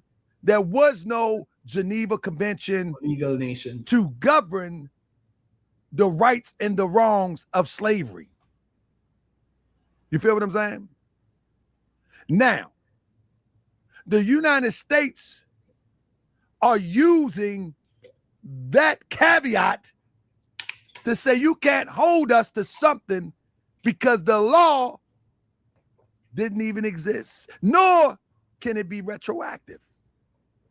One thing you have to understand is that the moment that a contract, a friendship, or any type of relationship start using legal jargon, you can best believe they ain't trying to kick out nothing. They ain't trying to kick out nothing. So instead of the FBAs attacking the Nigerians for trying to steal their fantasy made up reparations, instead of them attacking people from Ghana, people from Kenya, people from Mexico, people from Haiti from trying to steal their fantasy reparations, why ain't none of them approaching the government? Why isn't any of them approaching the government?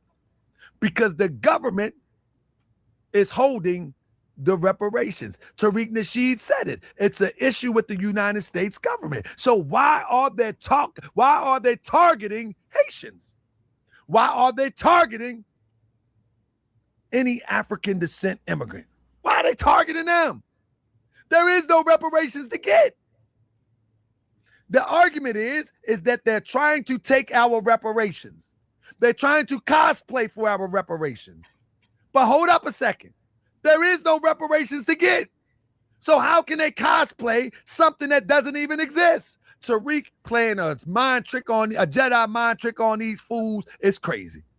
It's crazy. Yeah, they should. The FBA should be attacking Tariq. FBA should be attacking Tariq for the FBA Jedi mind trick. And those who really want reparations need to make their claim to the government, because that's who's supposed to pay it. But guess what? Look, it's family. I hope y'all clip some of these talking points. Let me calm it down for those who want to clip some of the talking points. Hold up. So, in reality, reparations is a fantasy at this point. And FBA claim that Haitians, Dominicans, Kenyans, Nigerians, and people of African descent, nations of the islands, of the African diaspora, are cosplaying to steal their reparations. Let me repeat, reparations doesn't exist. For them to exist, those who subscribe to FBA, they would have to make a plea to the government of the United States. Once they get the ball rolling with reparations by the way of making an address to Congress or to a local government entity that have the ability to give reparations, then they can make the claim that someone else is trying to steal reparations. It doesn't make sense to say that a Haitian trying to steal reparations that doesn't even exist. It doesn't make sense to say that a person from the Dominican Republic or from Jamaica or from anywhere trying to steal reparations or cosplay for reparations that doesn't exist. This is a Masonic Jedi mind trick. Reparations does not exist for one to cosplay and steal them. So to talk this tough talk to a Haitian, and you are born and bred in the Americas, to talk this tough talk to an African from the continent, and you are born and bred in America, off of the premise that they're going to steal reparations, should tell you that you've been played. You've been played, FBA. Because all of this arguing back and forth, you're arguing about something that does not exist. Nor from the federal government, nor is there any momentum towards making it exist from the office of the president. Now, let's get back to the show. Now, another reason the United States opposed. Brother Law, you want to say something, bro? I said, and the way he just eloquently just ended it, that's the key within itself. Like, since this has been known to us, first and foremost, peace and blessings to everybody that's in the panel as well as your chat and your families, man. It's just, at this point now, it's become overly redundant. No zone, no codes, no laws, no nothing has been stated. It's a YouTube fantasy. And when the window of opportunity presented itself in regards for the UN putting forth this, nobody has said anything in regards for it. Nothing. No pushback, no fight, no nothing. So if you can't understand clearly that this is a hope and a dream for Facebook, for one individual to capitalize from it, why not just move on to something else?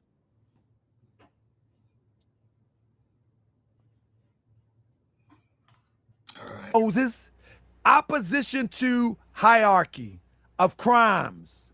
Washington strongly objects to the resolution attempt to rank the transatlantic slave trade as the gravest or biggest crime. Now, let me break that down real quick. We grew up,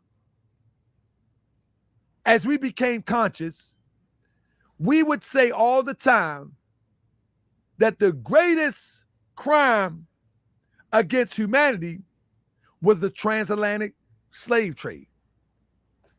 That's how we grew up. In consciousness, in consciousness, right? That's how we came up. That there was no other atrocity against humanity bigger than the transatlantic slave trade.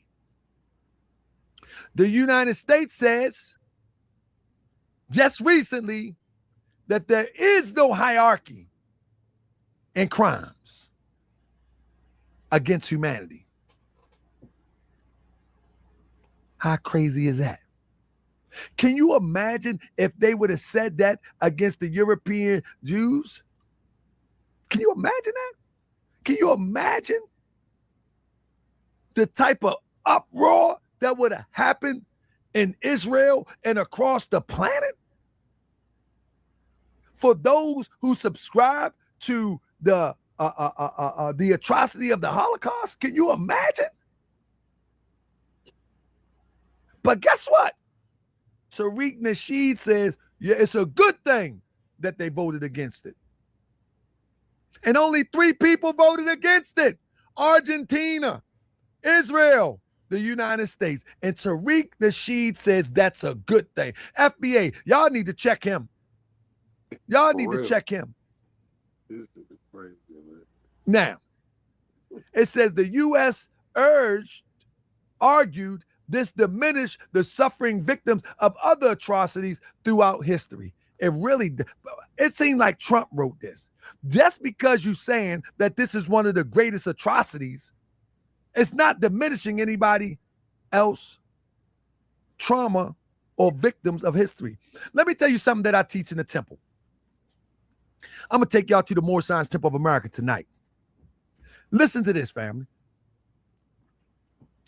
Out of all the people that have suffered atrocities around the planet, the Congo, from Leopold, he killed millions and millions and millions and millions of Congolese. All of the wars, whether it was South Africa, whether it was the killing of the indigenous people in South America, whether it was killing of the Aborigines in Australia, whether it was the European Jew who suffered the Holocaust. One thing that all of them have in common, that when it was all over, the European Jew still acknowledged that he had titled himself as a son of Israel and a Jew. Whether you agree with it or not, he remembered that after the Holocaust. The Congolese remembered that they are from the Congo.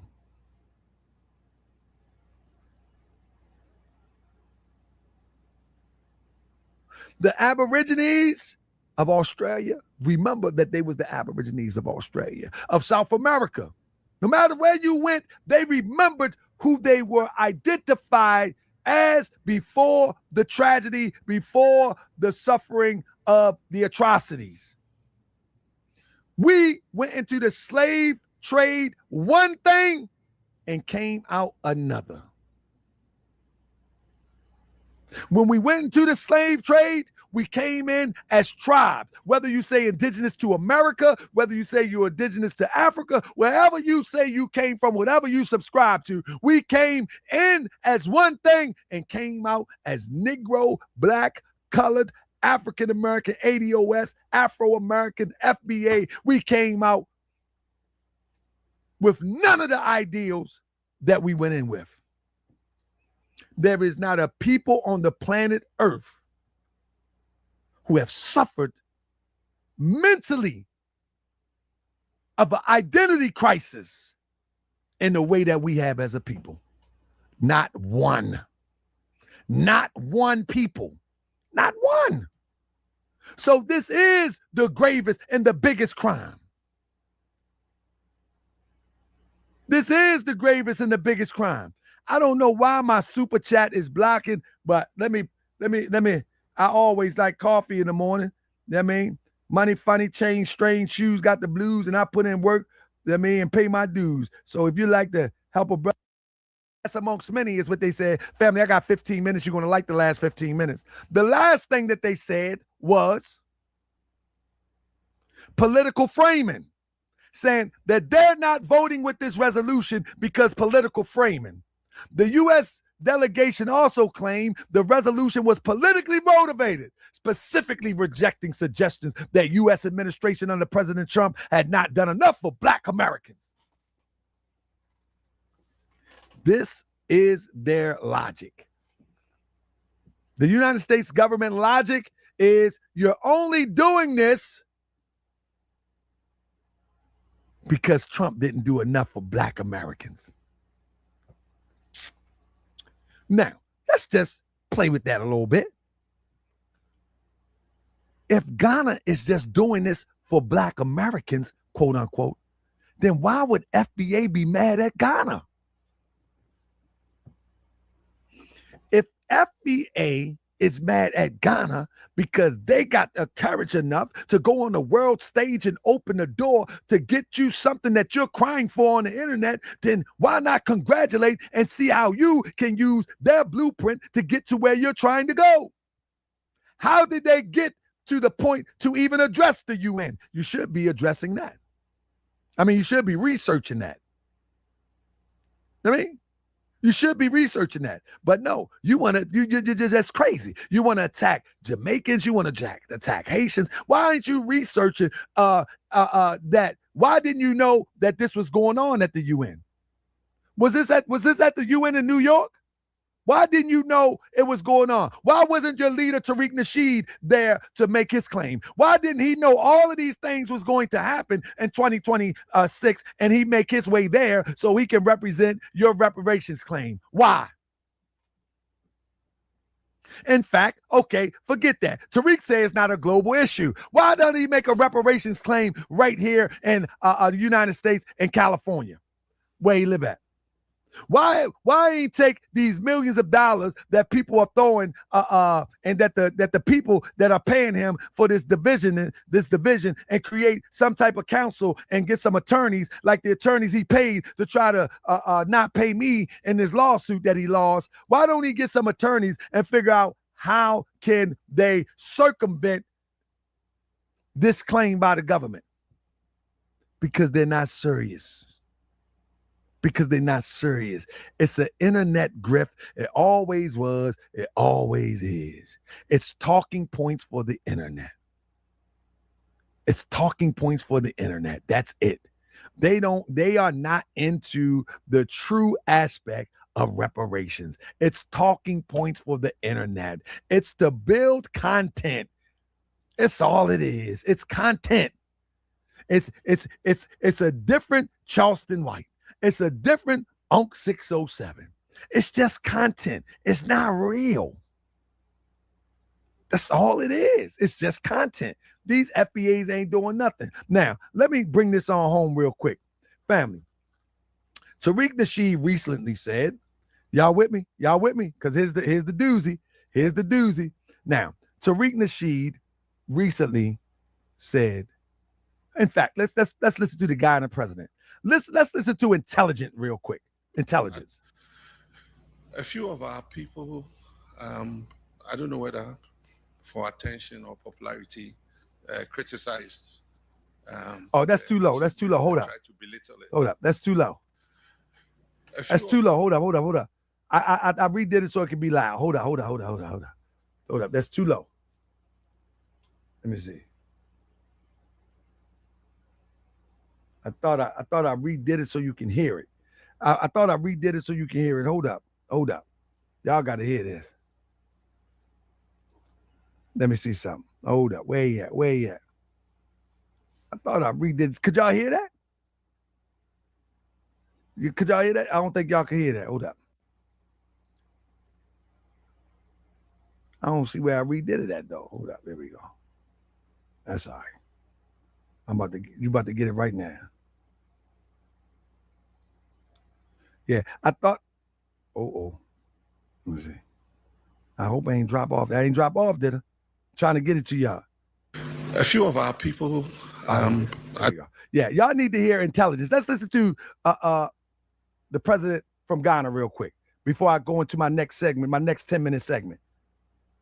A few of our people, I don't know whether for attention or popularity, criticized and tried to belittle it.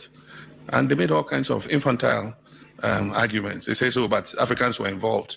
I mean, the crime was systematic. The ships that carried the slaves were insured by reputable insurance companies that are some of the richest in the world today and profited from the slave trade. The ship owners made money. Reparations, and listen to the important one. Reparations were paid to slave owners for letting the slaves go. When they abolished slave trade and said the slaves could go, they compensated the person who has enslaved somebody for loss of property. As recently as 2015, compensation was paid to people for losing their slaves. And you come and tell me that we recognize this as a grievous crime, and you say, oh, but Africans were involved. This was a whole system. They built ships, and they built the ships with measurements to make sure that the cargo can take the maximum amount of slaves. And you tell me that, Africans were involved, so we shouldn't talk about reparations. So this is the part where FBA really falls under the dumb meter. This is where they fall under the dumb meter, where they don't understand that slavery was a global operation, that it was a business, that like the president said, ships was insured, the cargo was insured, and these insurance companies still exist today. And at the end of the day, it was so many working parts. You can't just say, oh, the African participated, so they shouldn't talk about it. No, there was many, many working parts. But most people take the surface level of the conversation and they act like that's the whole conversation. And they do it purposely. And let me tell you why they do it purposely. One of the reasons that they do it purposely is because at the end of the day, everybody is not who they say they are. But now, today, on this very here stage, I got a nice little treat for you, and I'm about to bring it to you real nice on this very here stage. When we look at Tariq Nasheed, the first thing people need to acknowledge is that he has been hiding his name for over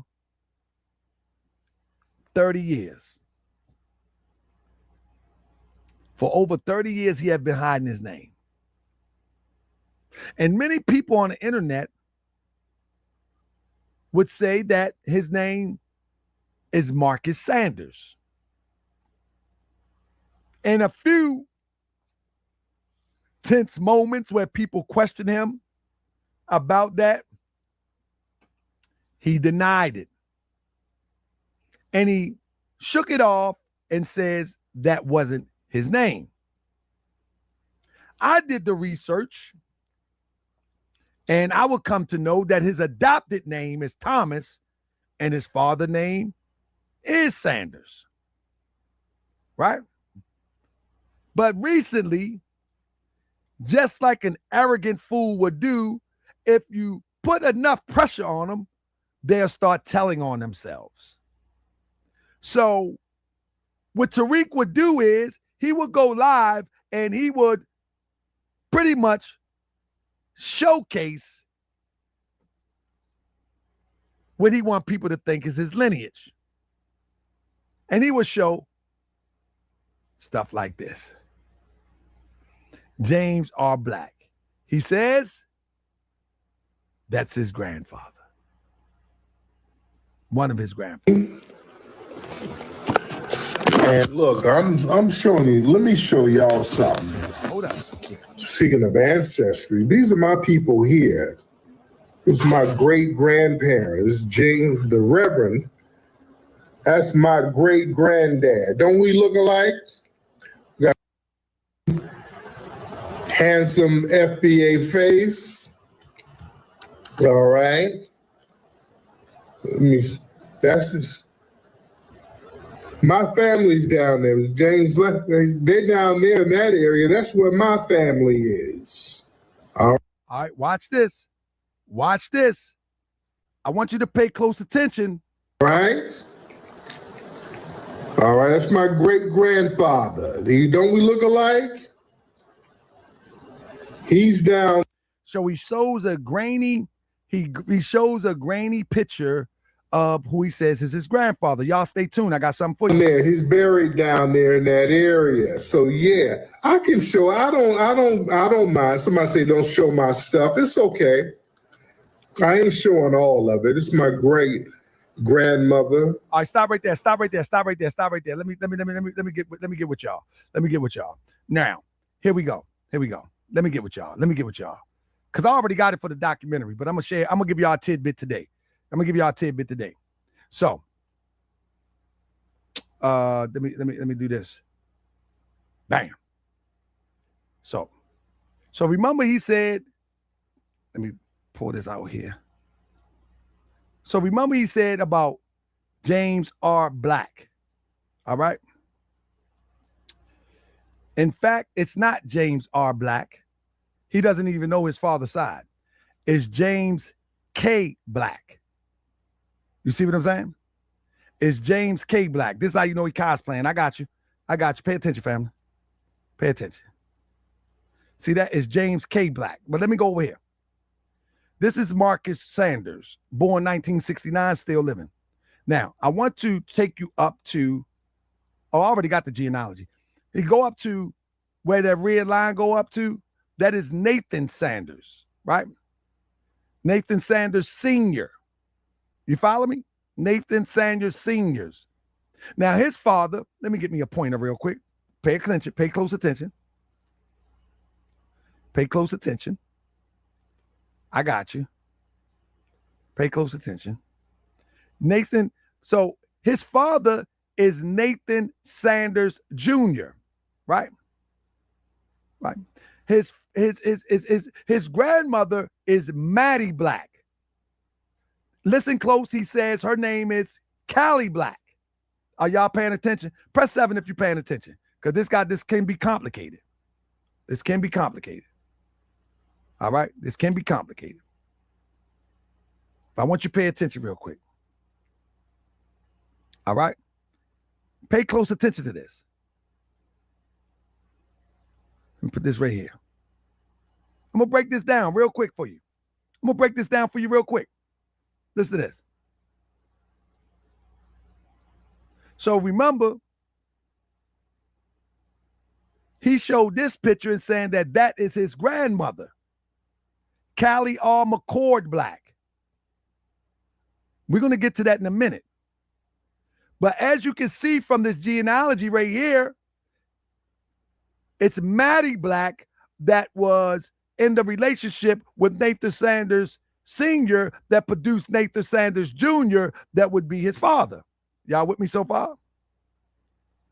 Not a Callie R. Black, but we're going to go back further. That would be his great-grandmother. He put Black on there. Her name is Caroline Callie McCord. Press 7 if y'all can see it. Do I got to make this bigger? I got to make this bigger. I'm here saying when I'm moving is what he posted. Callie R. McCord Black. Damn. That's his stuff. The true thing is Caroline Callie McCord. All right? Now, pay close attention. Pay close attention. Pay close attention.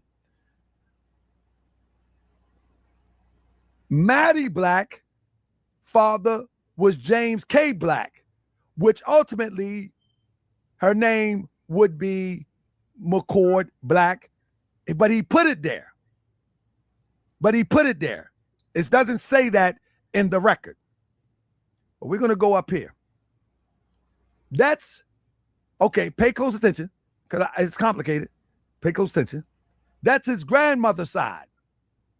Maddie Black, that's his grandmother's side. Y'all with me so far? Now let's go to his father's side.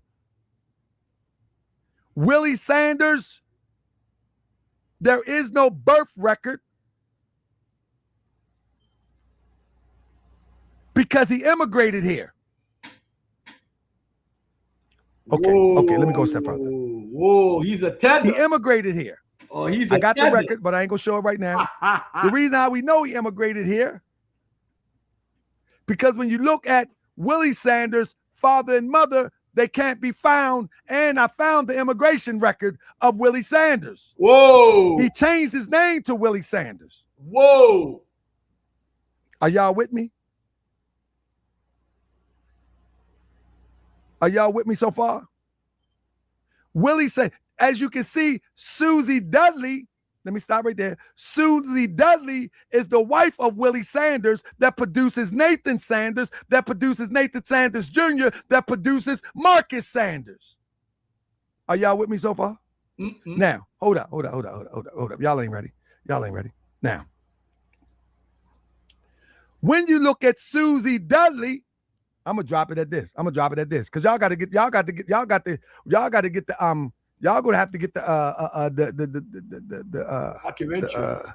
Y'all gonna have to get the documentary.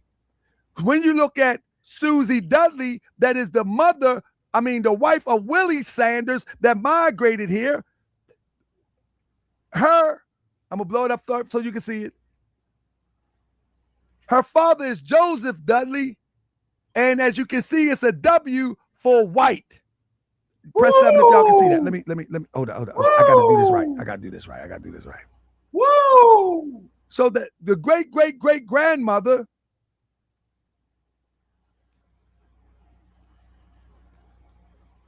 hold up.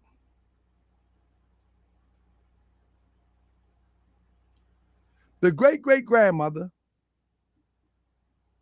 let me blow it up for you. So I don't want you to think I'm making this up. It's Susan Dudley. Susan Dudley. The head is Joseph Dudley. All right?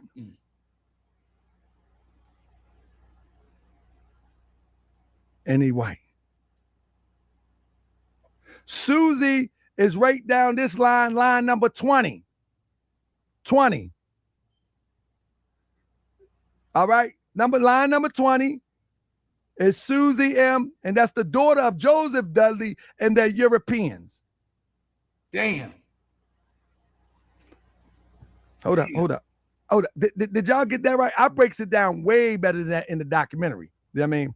Because I'm just giving you a little taste of what's going to happen in this documentary. You know what I mean? But, so, let me go back up here.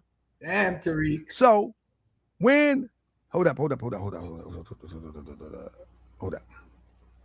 So when you look at Susie Dudley, that's a European. Willie Sanders is an immigrant.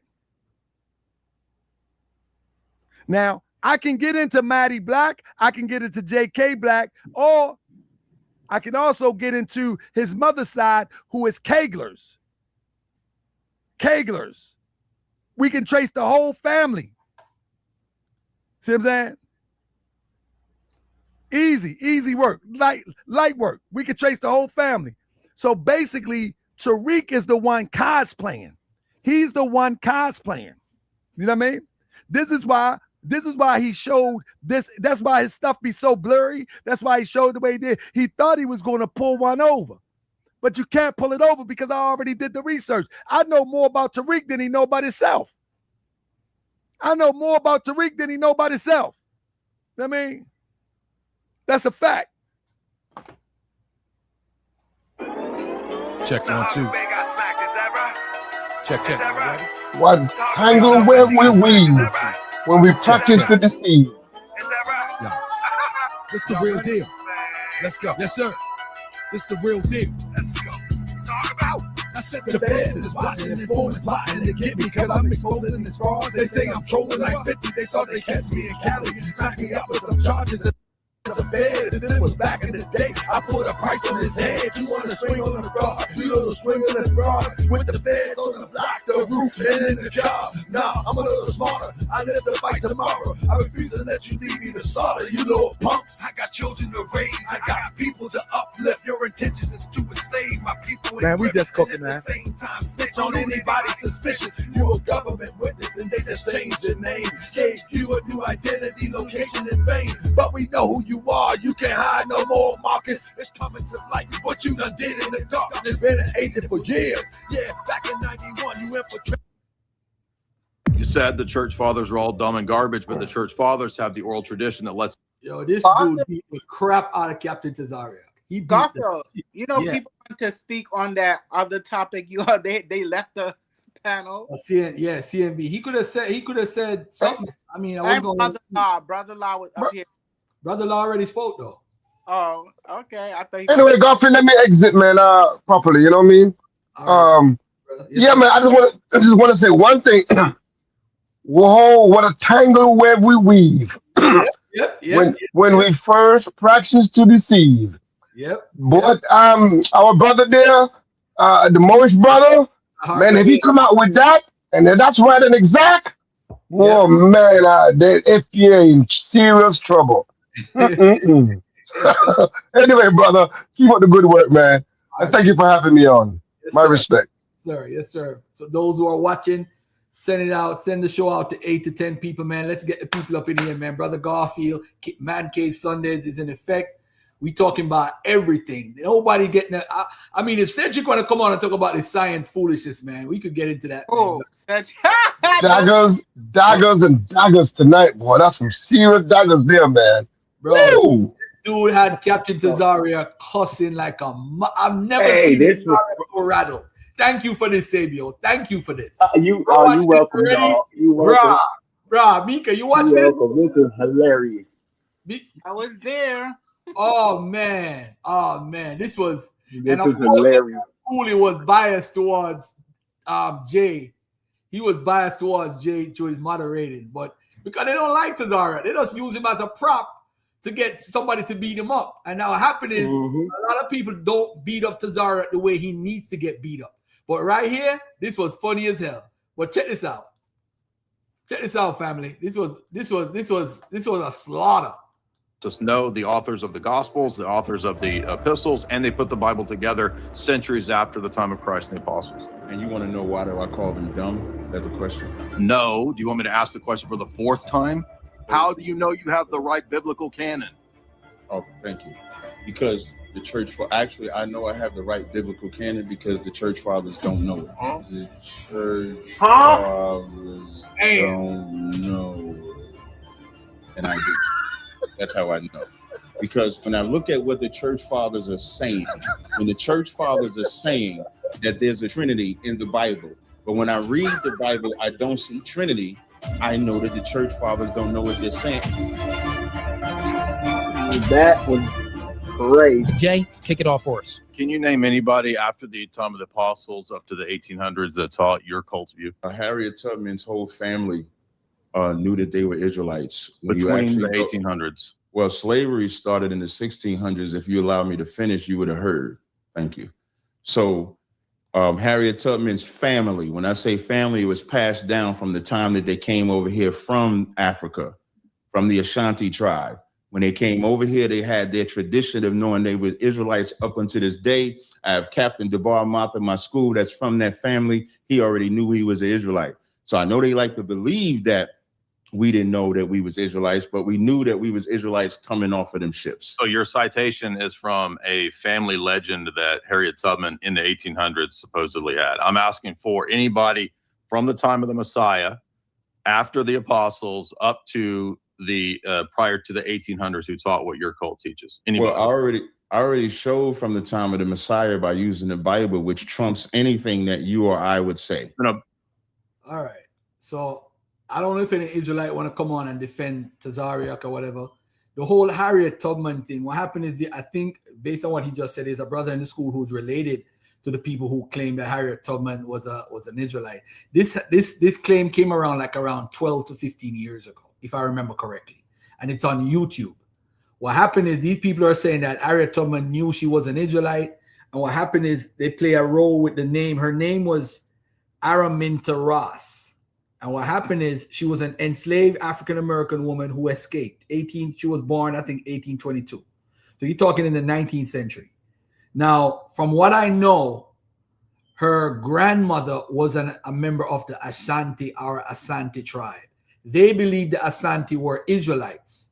So some of these Hebrew Israelites, but the Asante didn't even follow circumcision. The Asante was connected to the Akan, you have 8 different tribes, including the Asante, the Fan, whatever, the Iwi, whatever, right? So at the end of the day, the Asante mostly is propagated in Jamaica, because there's a lot of people who come from Jamaica, Asante tribe, Ghana, and they speak the Twi language. Jamaican dialect is Twi. It's not that he's not making it up. There is a claim that she's a Jew, if you look at the YouTube. So what happened is, because her name is Araminta, and I think Araminta is, I think Minta is something in Hebrew or something they claim. So that's where the claim come from. Why some people claim she was an Israelite? The idea usually comes from modern groups like Hebrew Israelites. They use biblical parallels. Tubman as Moses, figure leading people out of bondage. She was called Moses. That was one of the names she was called. I don't know what historical evidence exists. Tubman's parents were enslaved Africans in Maryland. Her ancestry traces to Western Central African population, not the ancient Near East. There are no records linking her or her family to ancient Israel Jewish communities. Important distinction. Tubman is compared to Moses because she led people out of slavery. She was an African-American woman shaped by the red. Those are not the same thing. Bottom line, she was a deeply religious Christian woman that ate pork. I know she ate pork because her family grew pork, pigs, and all that stuff. I don't know. I don't know how the whole thing about her being an Israelite. I mean, I could Google it real quick and see what pops up. Somebody just said she was a Moor. Tubman means teaching people about bathing, Garfield. Oh man, hey, listen. People are sad. Jesus said that I just want to finish. I just want to finish the answer in the middle of answering the question. I just want to finish. In the 7th, the only person that has not laughed while the other person spoke was me. The only one that has not chuckled while the other person spoke is me. Hilarious. And the only person that has not interrupted the other is me.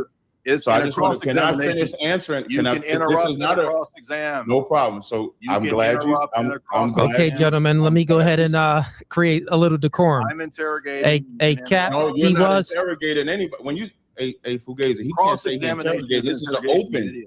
Yeah, it's open back and forth, and he was just asking a clarifying. He was giving a clarifying rebuttal to his question.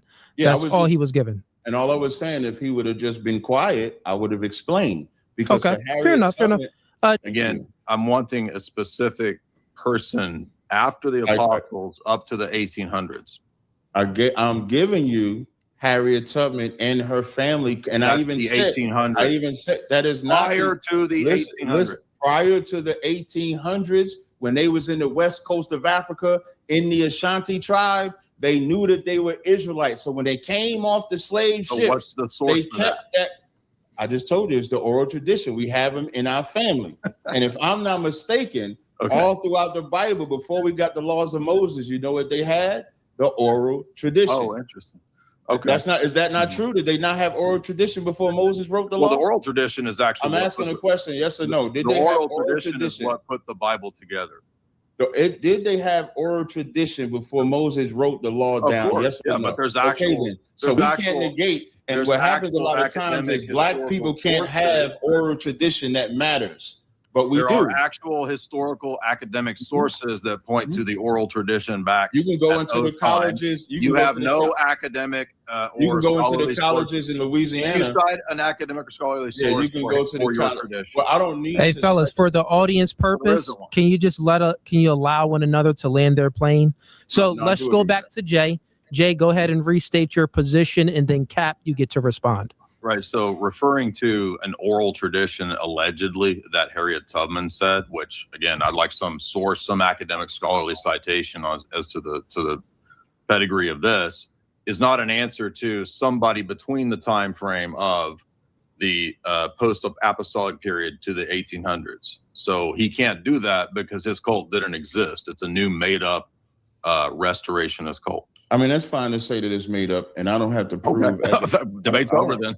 I don't have to prove that. Well, the debate title is about Orthodox Christianity, not about what Black Israelites said they were Israelites. The argument is that in those I just want to be able to finish again. They were Orthodox in those centuries. So but that's go ahead, Jay. Let him just land his plane. Is not. Thank you. I'm glad somebody being unbiased. So that's not the debate title. The debate title is Orthodox Christianity True. That's the actual debate title. So when you actually look up, if you want to go scholar, anybody can look up Frank Cherry, William Saunders. You can look these people up, and they all carried that tradition. So now I just named two other people. So that's three different people: Harriet Tubman, Frank Cherry, William Saunders. All from the 1800s. All had the tradition. So nobody prior to the 1800s. And the key thing about him saying 1800s, because that's when they decided to put a timestamp on it. What I'm talking about is oral tradition coming off the slave ships. Okay. Even to this day, you'll see people from the Yoruba tribe, the Igbo tribe, the Ashanti tribe that would tell you that that the people taken on them slave ships were Israelites. I can't help it if academia doesn't respect it. So that's why I yield. So there's no historians. That's why nobody who has this view. That's why I yield to the oral tradition. Now I will ask you a question. Do you have a book, chapter, verse? If I read Romans, the 9th chapter, And Romans, the 9th chapter says, this is Romans 9:4, who are Israelites to whom pertain the adoption, the glory, the covenants, the giving of the law, the services of God, and the promises. Paul said that the Israelites pertain and own the promises and the adoption. Can you show a book, chapter, verse where another nation by name also owns the adoption and the promises? Yeah, if you read chapter 11, he says that the Gentiles are grafted into that very promise that you just mentioned. That's not answering my question. It is. It's a specific, direct answer to your stupid ass question. The answer to my question is, and again, that's, you see my opponent? You see Romans 9? There's only one person there, because at the ends of Romans 11 and 26, it says, so all Israel shall be saved. That was not my question. My question is, the church is show me another nation by name that gets adopted and have the promises, because if Paul says in Romans 9:4, who are Israelites to pertain means, so they own adoption, glory, covenants. I'm going to answer. You're just yapping. Okay, yeah, Cap, let him answer. Go ahead. Yeah. Let's give so in Romans 11, stop yapping and let me answer your dumbass question. In Romans 11, he says, so he won't shut up. So this guy's. I know you're not talking about somebody shutting up. I know you're not talking. All right, Cap. I think it's fair now. Cap, I think it's fair. Y'all both had it. He doesn't understand debates. You can. And I expect you to stop you it can from interrupt people in interrogations, dude. That's right, but you crying about it. Cap, come on. Let's yield the floor. You asked them a question, Cap. Let them answer. Go ahead. Romans 11, Paul says, I do not desire that you would be ignorant of this mystery, lest you be wise in your own opinion. That blindness has happened to Israel until the fullness of the Gentiles comes in. What verse are you reading? Romans 11:25. Until the fullness of the Gentiles comes in. You said Romans 11 and 25 you're reading, right?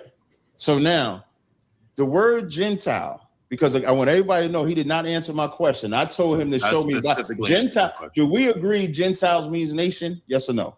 It's a general term that can refer to a specific proper nation, or it can refer to all nations. I know that grammar is hard for you. I know grammar is hard for you. Can it refer to Israelites as well? It can be proper or it can be general. Can it refer to Israelites as well?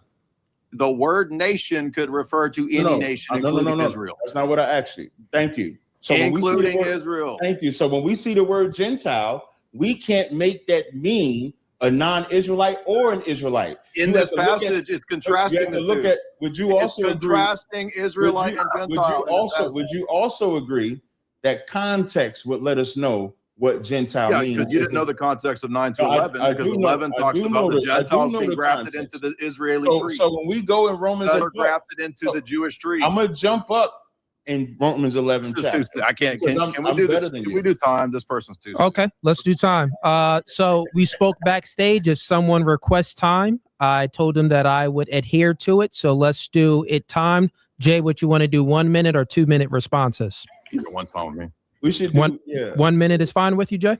Sure. How about asking a question? How about the time? Let's do. If we do that, let's go back and if he asks a question, a timed response. That way we can get our word. And also, Captain Cesariak. The other thing too, and I think I can hear you. I think that you know about this too. When someone is trying to run a line of argument, maybe they're asking a question, looking for your answer, asking another question, looking for your answer. Yeah, I do. That's totally fine. That's like the interrogation part. That's what Jay was speaking about. So you have to allow some room for that to happen as well. And I'll allow room for you to do the same thing for him. You get what I'm saying? Right. So let's hop into the 1 minute response. So Jay, the floor is yours. You got a minute. He's not gonna Hey, Cooley, in fairness, it was my question that he cried about. Not his question to me. I want to answer the question. I asked him about. I want to read. I'm talking to Cooley. I'm not even talking to you. Okay, JJ. I mean, Cap, real quick, Cap. Listen though, I'm yielding the floor to Jay. Jay requested the 1 minute timer, so I'm just yielding it to him. He should be Jay, answering my question. So currently, right now, hey, Cap. Let's just do 1 minute, Cap. Come on. No, but hold on, Cooley. Cap, you keep on saying hold on. We agreed to 1 minute, Cap. Wait. I don't have a problem with the 1 minute, but you're making it like he gets to ask me a question. No, I want to asking him a question. He said he wants to answer your question. That's what he wanted to do. So I'm just. Can I just quickly repeat the question and then he answers? I'll be 10 seconds. It'll be go 10 ahead, seconds. Cap. Sure, go ahead, Cap. Go ahead. That's fair. Appreciate it. So now in Romans 9 and 4, it says Israel pertains the adoption, the covenant, and the promises.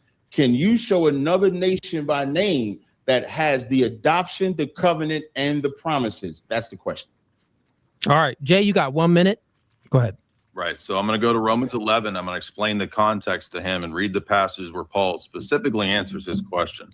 I speak to you Gentiles. He's speaking to the church at Rome. Now, this idiot thinks that the word Gentiles there means Israel, because the word nation or Gentile can also refer to Israel because it just means nation.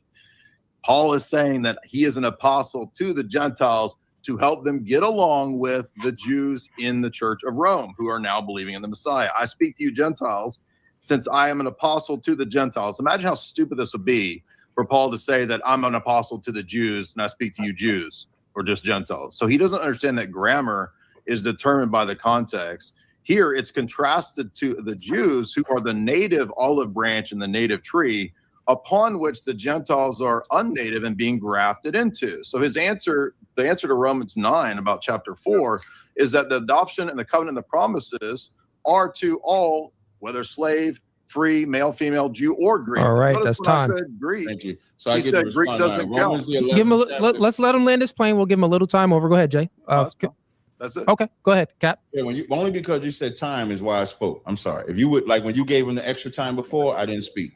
I'm the only one having decorum here. Anyway, so when he did not answer the question, I asked him by name to show where other nations by name get the covenant, the promises, or the adoption. He did not show it. What he did go was to Romans 11 and bring up, I am the apostle to the Gentiles, but he stopped reading. When it says, for I speak to you Gentiles, as much as I'm an apostle to the Gentiles, I magnify mine office. If by any means I may provoke to emulation them which are my flesh. His flesh is Israelites. And the Israelites in Rome were called Greek. They were Hellenized. Even when you look up the word Greek, it'll be a Hellenist, a Jew who made Greek their tongue. That's why you see Greek. That's why you see Gentile. So I got a follow-up question. In Romans 9 and 24, it says, even us whom he have called, not of the Jews only, but also of the Gentiles, as he also saith in OC, I will call them my people, which were not my people, and her beloved, which was not my beloved. Who is that written to? Time. To the church at Rome, Jew and Gentile. To the church at Rome, both Jew and Gentile. That refutes you, you idiot. So the Gentiles in Romans 9 and 24 would be non-Israelites to you? Again, do you not understand grammar? The word Gentile means nation. I'm just asking the the question. word Gentile can refer to a proper noun or a general noun. But in that verse, is those you understand Gentiles the difference between proper and general? I'm just trying to get it. Can I get a yes or no? In that verse, are Gentiles non-Israelites to you? Yes or no? Yes. The word Gentile can mean in verse 25. I understand it. So in verse 25, when it says, I will call them my people, excuse me, as it also say in OC, I will call them my people, which were not my people, and a beloved, which was not my beloved. It is your position that the non-Israelites, who at one time would not be called God's people, would now be called God's people. That's your position, what the verse right? says. Correct. Okay, got it. Real quick, gentlemen, real quick. Cap, since you are running your line of argument, perfect. Let's go ahead and you can do your interrogation first. We'll do 10 minutes of your interrogation. I don't need 10 minutes because I only got like 2 more questions. Okay, fine. After this, though, Jay is going to run his interrogation. Yeah, definitely. Okay, So, got it. Go ahead. In Romans 9 and 25, who is OC? Because it says, as it also saith in OC. Is who? Oh, I'm sorry. What says it's Hosea. Okay, so and who is Hosea talking about when he makes that statement? I will call them my people, which were not my people. I actually referenced this in my opening statement that it's a prophecy of the Gentile church coming into the worship of the King, the worship of the God of Israel. So this is the problem I have with Orthodox Christianity. They lie on the Bible because Hosea did not say this is a prophecy for non-Israelites. What Hosea actually said, who would not my people in verse 10, and Hosea 1 and 10 says, well, first of all, when you read Hosea, the first chapter, then said God, call his name Lo Amai, for ye are not my people, and I will not be your God. God is cutting off the children of Israel. He ain't got to cut off non-Israelites. Don't say correct. Don't say correct now, because if that means from the time that he's writing this, Israelites are not his people. That's why Paul is in Rome. No, but I know you have a hard time with this. Both things are true. Listen, you're one of the most ignorant white men I've ever debated out of decorum. All you do is go ad homs, but it's not going to work tonight. So you just when yell, verse dude. 10 You here, can't. it says, You "Yet can't the read. number of the children of Israel shall be as the sand of the sea, which cannot be measured nor numbered." Clearly talking about Israel. "And it shall come to pass where it was said unto them, the Israelites, ye are not my people. This is not There a it shall be sermon, said it's unto a them, debate. You ye don't get are to the start- sons of the living of God. It's not a Then sermon, shall dude. the children of Judah and the children of Israel be gathered together." So you said You're that just Romans, sermonizing. you just said that in Romans it's talking about non-Israelites, but Paul is quoting Hosea that said the children of Israel are going to be called God's people once again. You don't know the Both Bible. of those things I'm are done. true. I'm done, Cooley. I know it's hard Okay. to understand All right. that. Both of those things are true at once.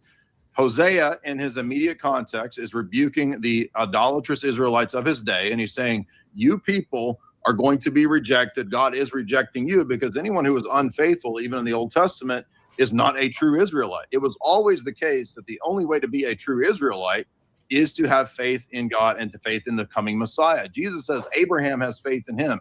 Moses has faith in him. That's John 5 to John 9. So the Old Testament saints and prophets looked ahead to faith in the Messiah, and that's how they were saved. But to answer his stupid question, both of those things can be true at once. Just because Hosea is saying to the Israelites of his day, you are not my people, it doesn't mean that it's not a prophecy of the coming era when the Messiah would bring in all the Gentile nations. I'll give you an example of specific nations mentioned. In Psalm 60, it says, equating between 7 and 8, Gilead is mine, Manasseh is mine, Ephraim is mine, Judah is my lawgiver, Moab is my wasppot, Edom is my shoe, Philistia will triumph because of me. Those are the historic enemies of God. And the New Testament is citing these passages like Psalm 60 and others to point out that the fulfillment of these predictions is the Gentile nations coming in. So you want specific nations listed, there you go. The classic enemies of God are listed as equal to and amongst his people. All right, fellas. Jay, do you want to interrogate Cap? Sure. All right. Let's hop right into it. I know you guys had some core disagreements on certain things. Gentiles, Jesus is God, virgin birth. The virgin birth, that Jesus is God, the most high God. Right. So Jay, I'll go ahead and let you do your thing. Before Jay, Cap. None of the Cap. I know, Cap, real quick, Cap. You got to learn how to yield. I'll be trying to help people. Jay, go ahead. Floor is yours. Yeah, so you referred a lot of times to the scriptures and to the New Testament, to these passages, but in the study of the text, the history of the text and canonical studies, in a lot of cases, we don't know who wrote these texts. For example, we don't know that Matthew, the apostle, is the author of the Gospel of Matthew. And so one of the things that is central to knowing the authenticity of these texts is in fact their pedigree and their use amongst the church fathers. Now, you said a bunch of things early on that the church fathers all disagree. They don't all believe in the deity of Christ. They disagree on circumcision. There are no church fathers that disagree on the deity of Christ or the topic of circumcision, because it was solved in the book of Acts in chapter 15 at the Jerusalem Council. So number one, I want to know, can you cite me some of the church fathers who disagree, this assertion that you made? And then how do you know that the New Testament canon that you have is the right canon of scripture? Yeah, I'm trying to find the disagreements that they had was on what I actually said was the divinity of Christ. You said and circumcision. You said both. I did say circumcision too, but you asked about the differences of Jesus being God. That was your actual question. You did mention circumcision. I asked you about both but of you them ended. now. Okay, so whichever order I choose to go, I can go. Jesus Christ. Name some church fathers who disagree. So when I say they disagreed on the divinity. Some believe Christ was created. Who? Some believe. Name some. He got Tariq right here, y'all. That shit is crazy, man. Yeah, he body The slammed topic me of right here. circumcision I was because like, it was wow. solved in the book of Acts in chapter 15 at the Jerusalem Council. So number one, I want to know, can you cite me some of the church fathers who disagree, this assertion that you made? And then how do you know that the New Testament canon that you have is the right canon of scripture? Yeah, I'm trying to find the disagreements that they had was on what I actually said was the divinity of Christ. You said and circumcision. You said both. I did say circumcision too, but you asked about the differences of Jesus being God. That was your actual question. You did mention circumcision. I asked you about both but of you them ended. just now. Okay, so whichever order I choose to go, I can go. Jesus Christ. Name some church fathers who disagreed. So when I say they disagreed on the divinity. Some believe Christ was created. Who? Some believe. Show some disagreements. Where's the source? Or if listening is an art, all you got to do is just let me respond. You don't have a source, do you? Yeah, I do. You just said it. You just asserted it. So, for example, in the 4th century, nature of Christ, Arius and Athanasius of Alexander, is he created? The debate was, is he created? Arius, not a church or eternal God, Athanasius. Okay, but you said the church fathers. These are all church fathers. Irenaeus. Arius is not a church Irenaeus. Irenaeus. No, he's not. Then he's talking about Irenaeus. How Irenaeus get into this, and Irenaeus is in the 2nd century. Right? I'm like, what is he doing? Church fathers are those that are approved. Irenaeus was called a heretic because he disagreed. However you say his name, was called a heretic because he disagreed with the other people, which is what the council's for, which is what I said from the beginning. But Arius, whether he disagreed during the Council of Nicaea or not, if you're talking about the same guy, he's not a church father. That's crazy. There were no councils. There were no councils at the time. Irenaeus also, Irenaeus and Valentine. It's Irenaeus also. So he talking about Irenaeus. He's reading from Google or Chat GPT and trying to read it. But Irenaeus is not no Valentine. Yo, Valentine. Gnostic, yo. Come on, man. What's Gnostic, yo? He went to a Gnostic. However you say his name, they disagreed. They did not agree. But Jay, when you speak, real quick, come closer to the mic because Captain Mike is overpowering yours a little bit when you guys are speaking over one another. Okay, so go ahead. Right. So what he's citing is the debates that were had amongst church fathers and heretics. Church fathers are not heretics. Church fathers. You said church fathers, and that's not who you said. Heretics. The arguments heretics are not church fathers. Dude, they became heretics because they disagreed. With the other side. Whoa, if they agreed with the side, okay, well, then not heretics. If that's the standard, then the disagreements amongst Black Hebrew Israelite cults means that your sect is disqualified. If that's your standard, you idiot. I don't. If you can stop, hey Cooley, is this where we could just disrespect and call each other names? Because I haven't. So he's just going to whine about it. So Cap, called me an idiot. Cap, you did. All right, don't worry about it. Don't worry about it, Cap. We back in the building. That was bad. It got worse. It only got worse. Yo, let me go to something else, man. Let me go to something else. Why are you stopping? Why you stopping? You should have let them see how bad it actually got. Play it next week. I'm gonna play it next week. Let's check out D.L. Hewley talking about Nick Cannon and his craziness, man. Nick Cannon has changed so much, man. Hey, what's up, everyone? I want to welcome you guys to another episode of Here's What I Think with your host, Charles Sabansi. Let's get into today's topic. So, as you guys know, some people subscribe to either party. I rock with WE News. He's talking to Amber Rose. Man, they really did. I want to read a little bit of what this guy said. People don't know that the Republicans are the party. What's up, Abel? Yo, Garfield, Captain Tazaria got mopped. Yeah, I'm gonna play it next week. I'm gonna play that next week. So I'm not gonna play it this week. I'm gonna play it next week. I'm gonna put that in the title. Yeah, all right. All right, cool. Yeah, what's up? Party that freed the slaves, Cannon said. I mean, both of you and I have some conservative views. He's talking to Amber Rose. You're just a little bit more outspoken than I am. He continued. And honestly, I don't subscribe to either party. I rock with W.E.B. Du Bois when he said there's no such thing as two parties. It's just one evil party with two different names. While sharing that she voted for Donald Trump in the last election and often speaks with the president, Rose also claimed that she was not married to any party, but thought that Trump had been definitely by far the better option. But Cannon was actually more enthusiastic in his support, saying that Trump, saying of Trump, mother efforts cleaning house. He's doing what he said he was going to do. We got the Gulf of America, Cannon added. He's like the club. He's charging $5 million a bottle $5 million a bottle service fee to get into the country. I F with Trump. And then, of course, he made those comments about the Democratic Party. Well, someone that got a hold of these comments was Mr. D.L. Hughley. And if you know anything about D.L. Hughley, he has, the first one says, and we'll put it up for you. He says, as the MF they praise holds back even more, overly qualified, highly ranking military officers from positions they've earned. House ninja pay must be crazy. And then he left some comments in response to this guy here. Then he had another post. This was with Nick Cannon himself on the thing. It says, the Jasmine brand. Nick Cannon calls Democrats party of KKK, praises Trump, and says he's cleaning house. And then D.L. Hughley wrote, talk about Wild 'N Out, which is the show. Today is going to be a doozy. Team DL. And then people started commenting all throughout the comment section, blah, blah, blah, blah, blah. You guys can go check out what people said on his page there. And then it just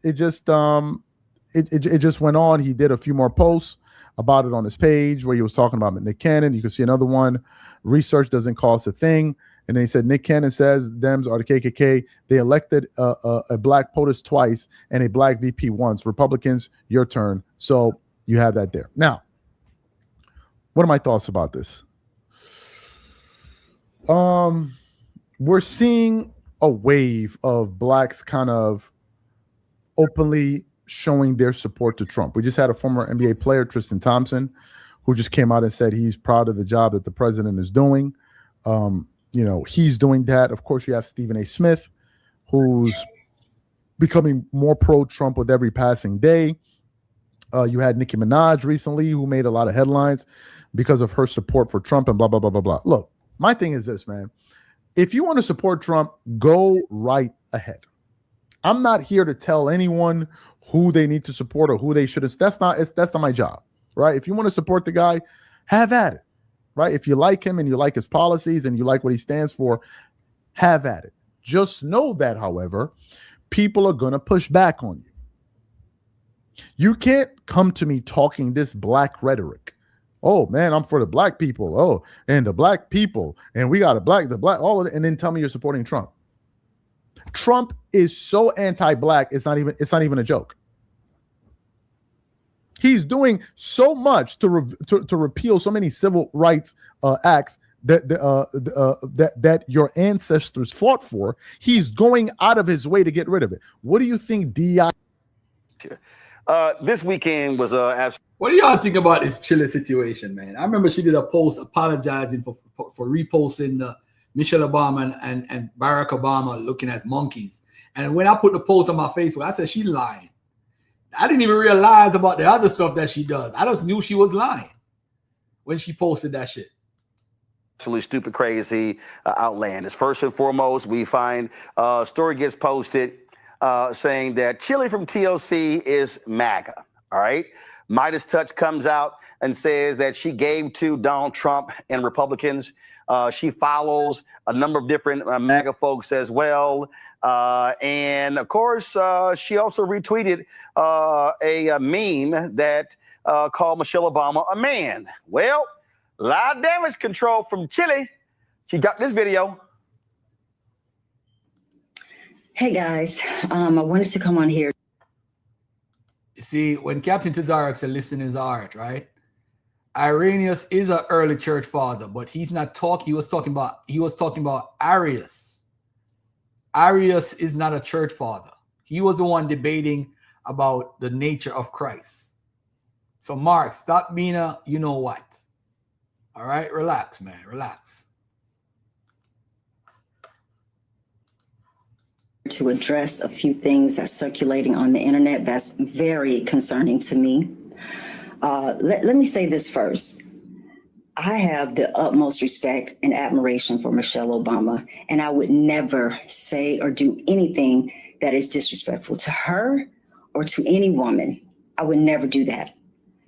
And I had no clue that this repost had happened until I started getting phone calls and text messages from everybody. And I immediately went to my page to see what was going on. Now, mind you, I'm not very computer savvy, so I'm looking for this repost button. And I see that all of these buttons are very, very close to each other. And clearly I was scrolling and my thumb hit the repost button. Again, I had no clue that something like this happened until I got all the calls.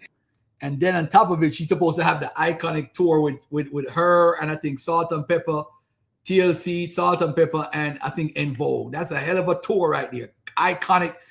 She messed it up. Who want to see you now? Ain't nobody want to see no TLC right now. Y'all play it out any damn way. Get out of here.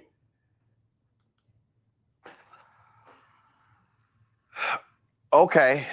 Now, she also said that she didn't realize she was given to Donald Trump and the Republican folks. She thought she was given to veterans groups. Okay. All right. Now listen, okay? I understand this idea when it comes to, you know what, I don't necessarily know, these things happen. I'm not really savvy at social media. I get all that. Here's my problem. Okay, go to my iPad, Anthony. So, y'all. So right now, okay, this is a video of Brandy getting her star on the Hollywood Walk of Fame. Y'all, it's only 4 buttons on Instagram. Okay, the far left button is the heart if you want to like it. The one right next to it is the comment button. The one next to it is the repost, reshare button, is the repost button. And the one next to that is the share button. Now, y'all, when I'm scrolling, I'm scrolling. I'm just saying, you come to me now. I'm just saying, it's a little hard to say you were scrolling and you accidentally hit the button that's the third from the left or the second from the right. That's a little hard for me to fathom that one. So I'm just saying. When you decided to support Trump in 2024, what was it about the MAGA movement that made you support it? Was it the fact that you are, as you described, or was there something different transpiring in 2024 that you saw compelled you to gravitate towards that? Well, the first thing is I felt like the election was So Bill Maher, as he's gotten older, has just gotten worse and worse and worse every single year. I know I tell you guys this all the time, but in the George W. Bush years, he crusaded against the Iraq War. That was a breath of fresh air. And then in 2016, he was a Bernie Sanders supporter. That was a breath of fresh air as well. By 2020, he went from Bernie Sanders to Amy Klobuchar. That's who he supported. The only voter in the country who went from Bernie to Amy Klobuchar. But then he still got worse from there because he went from being sort of like a centrist-y Democrat. Now, at best, he's sort of an enlightened centrist where he tries to split the difference between Democrats and Republicans on everything, right? And that's in his better moments these days. In his worst moments these days, he's just a MAGA penis rider. That's just what he is, right? Remember when he did that new rule segment where he was desperately trying to explain to Trump how, I don't have Trump derangement syndrome, sir. Here's a list of things I agree with you on. I want to take a shower when I watched that. It was so fucking off-putting. But one of the reasons he's getting worse and worse is because he's always been a Zionist.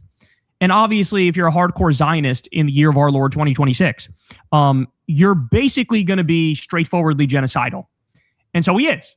He does not give a fuck that we had countless deaths of innocent men, women, and children in Gaza and that they're stealing it from the Palestinians.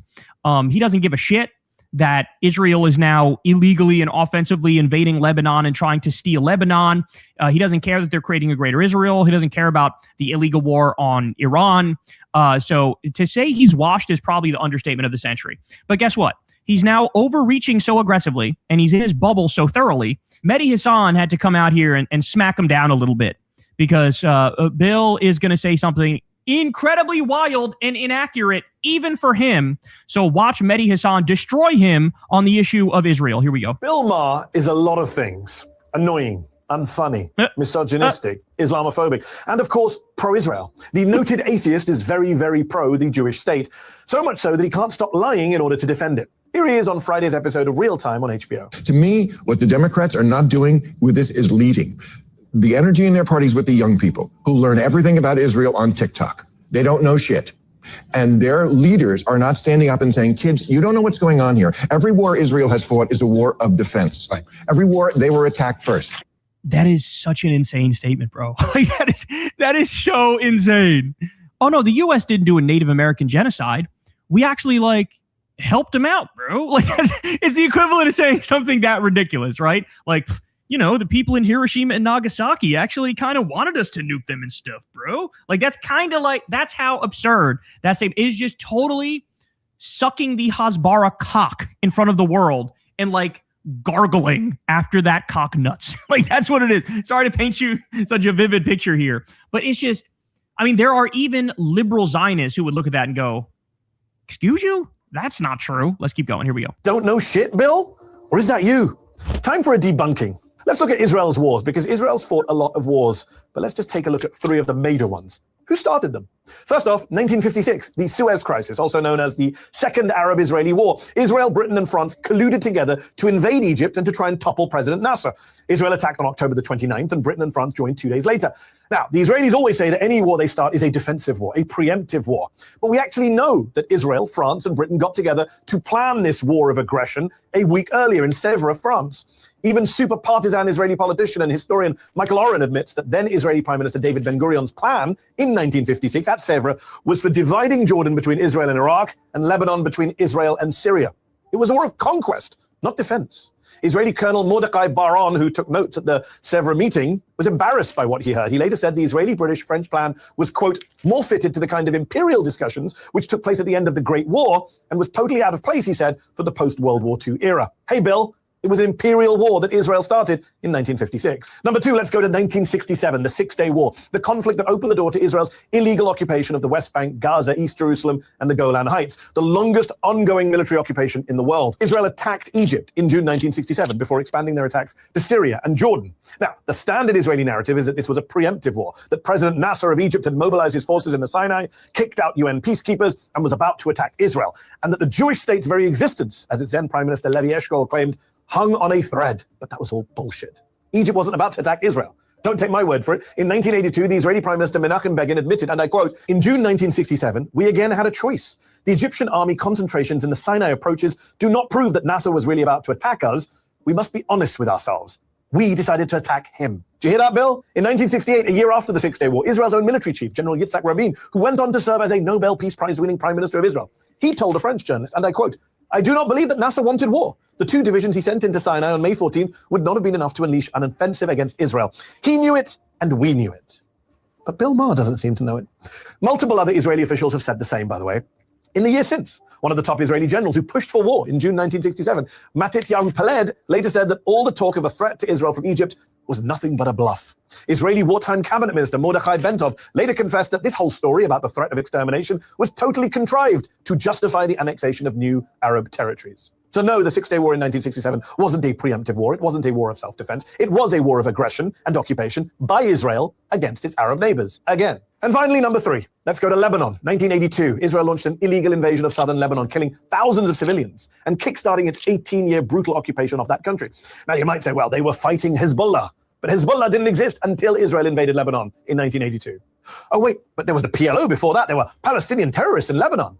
In fact, the Israeli military says on its own website that what they called Operation Peace for the Galilee was launched on June the 6th, 1982, following a terrorist cell's failed attempt to assassinate the Israeli ambassador to the UK. Well, here's the slight problem. That terrorist cell wasn't from the PLO. It wasn't an assassination attempt ordered by Yasser Arafat or anyone in Lebanon. It was from the Abu Nidal organization based in Saddam Hussein's Iraq. The Abu Nidal organization that was a sworn foe of the PLO and whose leader had even been sentenced to death in absentia by the PLO.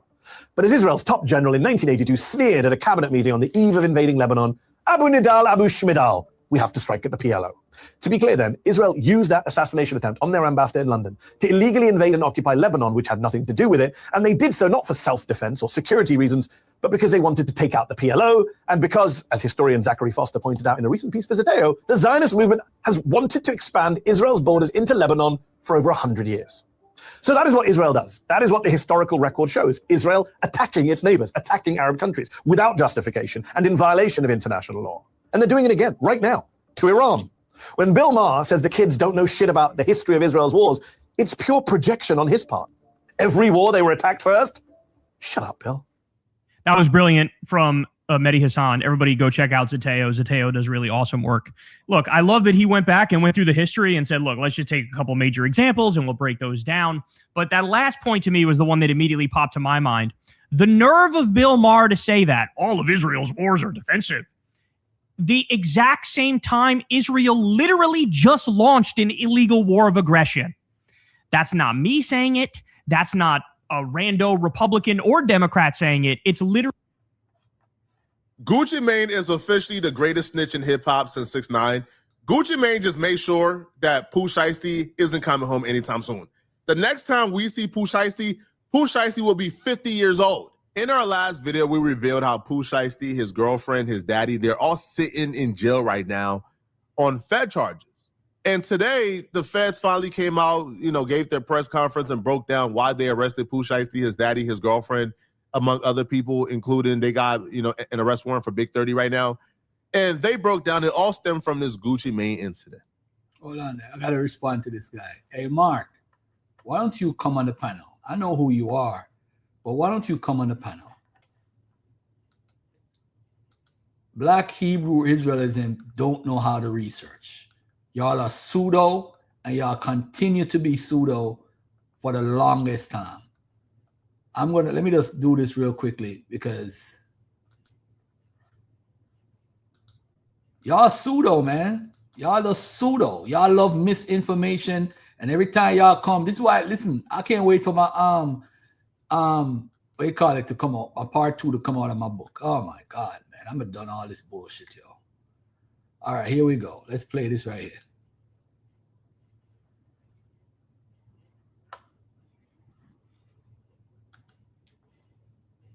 Hold on a second.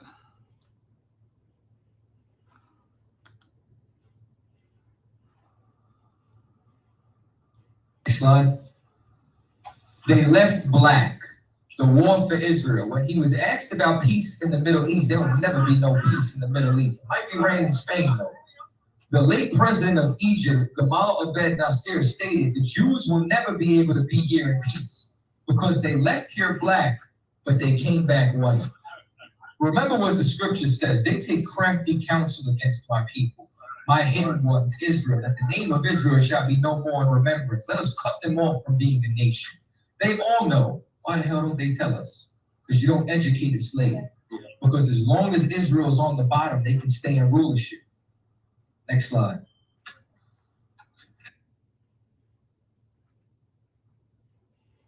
All right, so this meme, the brother mentioned it in the chat, and I have to respond to it immediately. They left black. This is actually a fake meme. It does not exist. The brother BK Apologist on his channel did a beautiful, the code is found nowhere in this article, right side of the screen. It's found nowhere. Somebody literally made this up. September 26, 1955. The article is you could put the http://content.time.com and look at the cover and actually read the article. It does not exist, family. This is made up. This whole meme is made up. The whole Hebrew Israelite movement and what they teach is made up. All right. I just wanted to point that out because this crazy guy in the chat who thinks he knows everything. That's not why they attacked him, bro. All right. Stop the nonsense. Get out of here with that. Let's get back to Gucci Mane and the snitching. See, we reported 4 months ago that Pooh Shiesty held Gucci Mane at gunpoint, made him sign a contract to take Pooh Shiesty from out of his deal. The feds update is even worse than I thought. First off, Pooh Shiesty is the dumbest human being on earth. You don't get much stupider than Pooh Shiesty. 2, Gucci Mane is one of the biggest rats in hip-hop history. One of the most surprising rats in hip-hop history. Gucci Mane is the last rapper that if you told me was a rat, I would tell you no way. Gucci Mane is officially a rat after today. I'm Ryan Rabel. I'm the U.S. Attorney for the Northern District of Texas. Thank you for coming. This week, 9 individuals, including well-known musical artists, kidnapped and robbed at gunpoint numerous victims at a music studio in Dallas, Texas. 8 of the 9 were arrested yesterday in Dallas, Memphis, and Nashville. These individuals who are charged and arrested include Lontrell Williams Jr., also known as Pooh Shiesty, Lontrell Williams Sr., Rodney Wright Jr., also known as Big 30, Kadarius Waters, Demarion Gibson, DeMarcus Glover, Corday Johnson, Darian McDaniel, and Terrence Rogers has not been arrested yet, but will be soon. The complaint alleges that on January 10th of this year, 3 music industry professionals traveled to Dallas for a scheduled business meeting.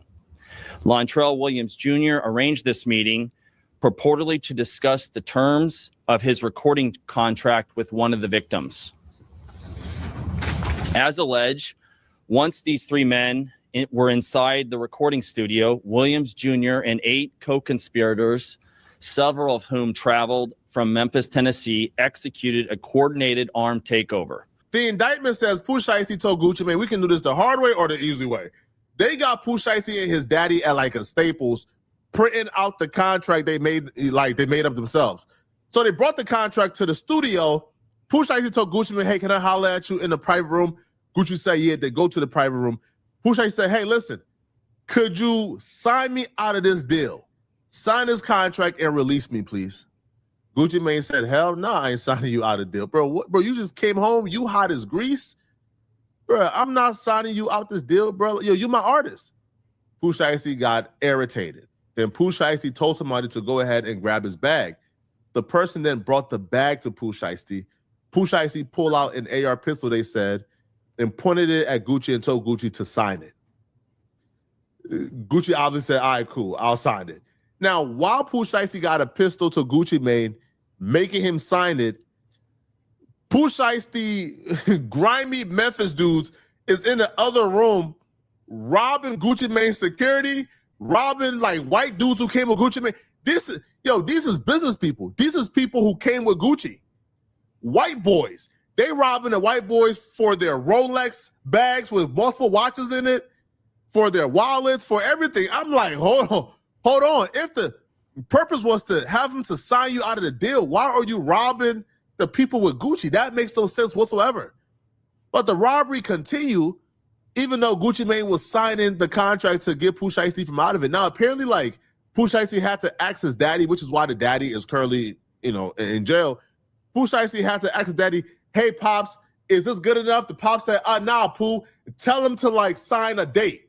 As alleged, Williams Jr. produced an AK-style pistol and forced one of the victims to sign a release from the recording contract at gunpoint. The remaining conspirators displayed firearms and robbed the other victims of Rolex watches, jewelry, cash, and other high-value items. One of the victims was actually choked by one of the defendants to the point of near unconsciousness. Defendant Wright barricaded the studio door with his body to prevent the victims from escaping. The ringleader of the conspiracy, Lontrell Williams Jr., was on home confinement at the time of the offense, as alleged, for a prior firearms conspiracy charge and conviction out of the Southern District of Florida. Towards the end of his prison sentence, he had been granted home detention. Part of the terms of his home detention were that he would not commit another federal offense or possess a firearm. His father, Lontrell Williams Sr., is alleged to have helped plan and execute the federal kidnapping as charged in the complaint. And as described further in the complaint, within hours of leaving the Dallas studio, a number of the defendants were on social media displaying some of the items that appeared to be the jewelry that had been robbed from the victims. First off, man, Pooh, you going to jail, bro. Yeah, I don't know how much to explain this. You ain't coming home. See you at 50 if you're lucky. I'm thinking at this point it's 60 plus, bro, because they got y'all in 4K. So Pooh Shiesty recruited one dust mice, one of the dustiest of the dust mice, called Damn Fool 375. So this dude he robbed the dudes who was with Gucci Mane, and they also robbed Gucci Mane as well, okay? So we see it right here. So on surveillance footage from the offense location, the individual believed to be Rogers can be seen exiting the building carrying what appears to be the Louis Vuitton bag reported stolen. Now, Rogers also posted a video on his Instagram showing him wearing a Rolex GMT Master Batman Rolex with an oyster steel that appears visually similar to the watch stolen from So this dude is flexing with Hey, stolen hey, jewelry hold because up he real never quick. Let me had ask you a nothing, question. man. This dude draws still stink. Yo, Let me ask you a question real quick. Now, if let's just say one of us, we were stuck in that situation, couldn't you just create another LLC and then have the LLC sign to whatever record label you want? yes, you could do Oh, that, but is it it? depends on what your first Does it? contract says. Because your first contract, Mike, it depends on what it is. Because it's just like Megan Thee Stallion and the guy that used to play for the Dodgers, that baseball player. She signed a contract that it's hard to get out of, man. Some of these contracts are hard. That's why the guy that's in jail that used to run death row, Suge Knight, he got Mary J. Blige out of her deal with Puffy and them. So it does depends on how the deal is written. No, GD and Capone, who said Irenaeus was a Gnostic? Who said that? Did somebody in the chat say that, or did I say that? You could come on the panel. He wrote against the Gnostics and against heresies. Yeah. Nobody said that. Nobody said Nobody that. said that. And I'm sorry, Abel. One thing I noticed about Hebrew Israelites, they don't hear well. They never hear what you say. They always come with some fallacy and act like they listen to what they don't say that. I never said that. Why would I say Irenaeus is a Gnostic? We said Arius was the Gnostic. I don't know if I even said Arius was a Gnostic. I didn't say Arius was a Gnostic either. But if that's the case, GD and Capone, I mean, you could come upstairs and replay it. Nobody said that. But anyway, continue, bro. Continue, Abel. Yeah. So, because I mean, I'm just thinking like, if it were me, if I was in Pooh Shiesty's situation, instead of trying to go about it that way, maybe go about it another way, try to create another LLC, then have the LLC get signed to another label, do it that way. Okay. All right. I hear you. Go ahead, GD and Capone. Go ahead. Hey, shalom. So I was watching the playback, and you can just rewind it back like about 10 minutes when you was watching the Tazaria discussion. Mm-hmm. You said, why is he mentioning Irenaeus? Irenaeus is a Gnostic. Then you said something about you like Irenaeus is not. No, Valentinius is a Gnostic. Valentin, right? I was just going to say that. You said something about Valentinius, but you used them. Irenaeus. You said Irenaeus in the chat. I never said Irenaeus was a Gnostic. I said Valentinius. Right, Valentinius is a Gnostic. Hold on. You mentioned both of their names. I said, but listen, Valentinius is a Gnostic. Irenaeus is a church father. Right. But Captain was talking about Arius. Arius, right. Arius was a heretic, right. Yeah. So he was saying Arius was a church father. Nobody was saying. He was wrong about that. I think he was I think he got the names mixed up, Irenaeus and Arius, when he saw that they was reading from ChatGPT. Yeah. All right, let me go back to Gucci Mane. Let me go back to Gucci Mane. Let me finish. Yeah, that's all in the Right, this dude look dusty. Right, he never had nothing. He never had no Rolex. And it's a shame as well, because you doing drills for Pooh Shiesty, who's a multi-millionaire, and you ain't never had a Rolex. So he's flexing, and the police is seeing this like, oh my God.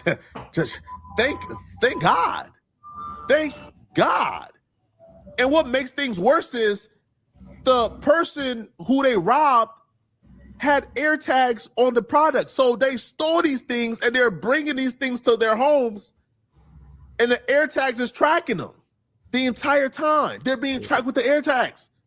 So the air tags got their location. Then the police go to your... Yeah, go ahead, bro. So the guy that he showed, he was involved in the robbery, but that's another artist.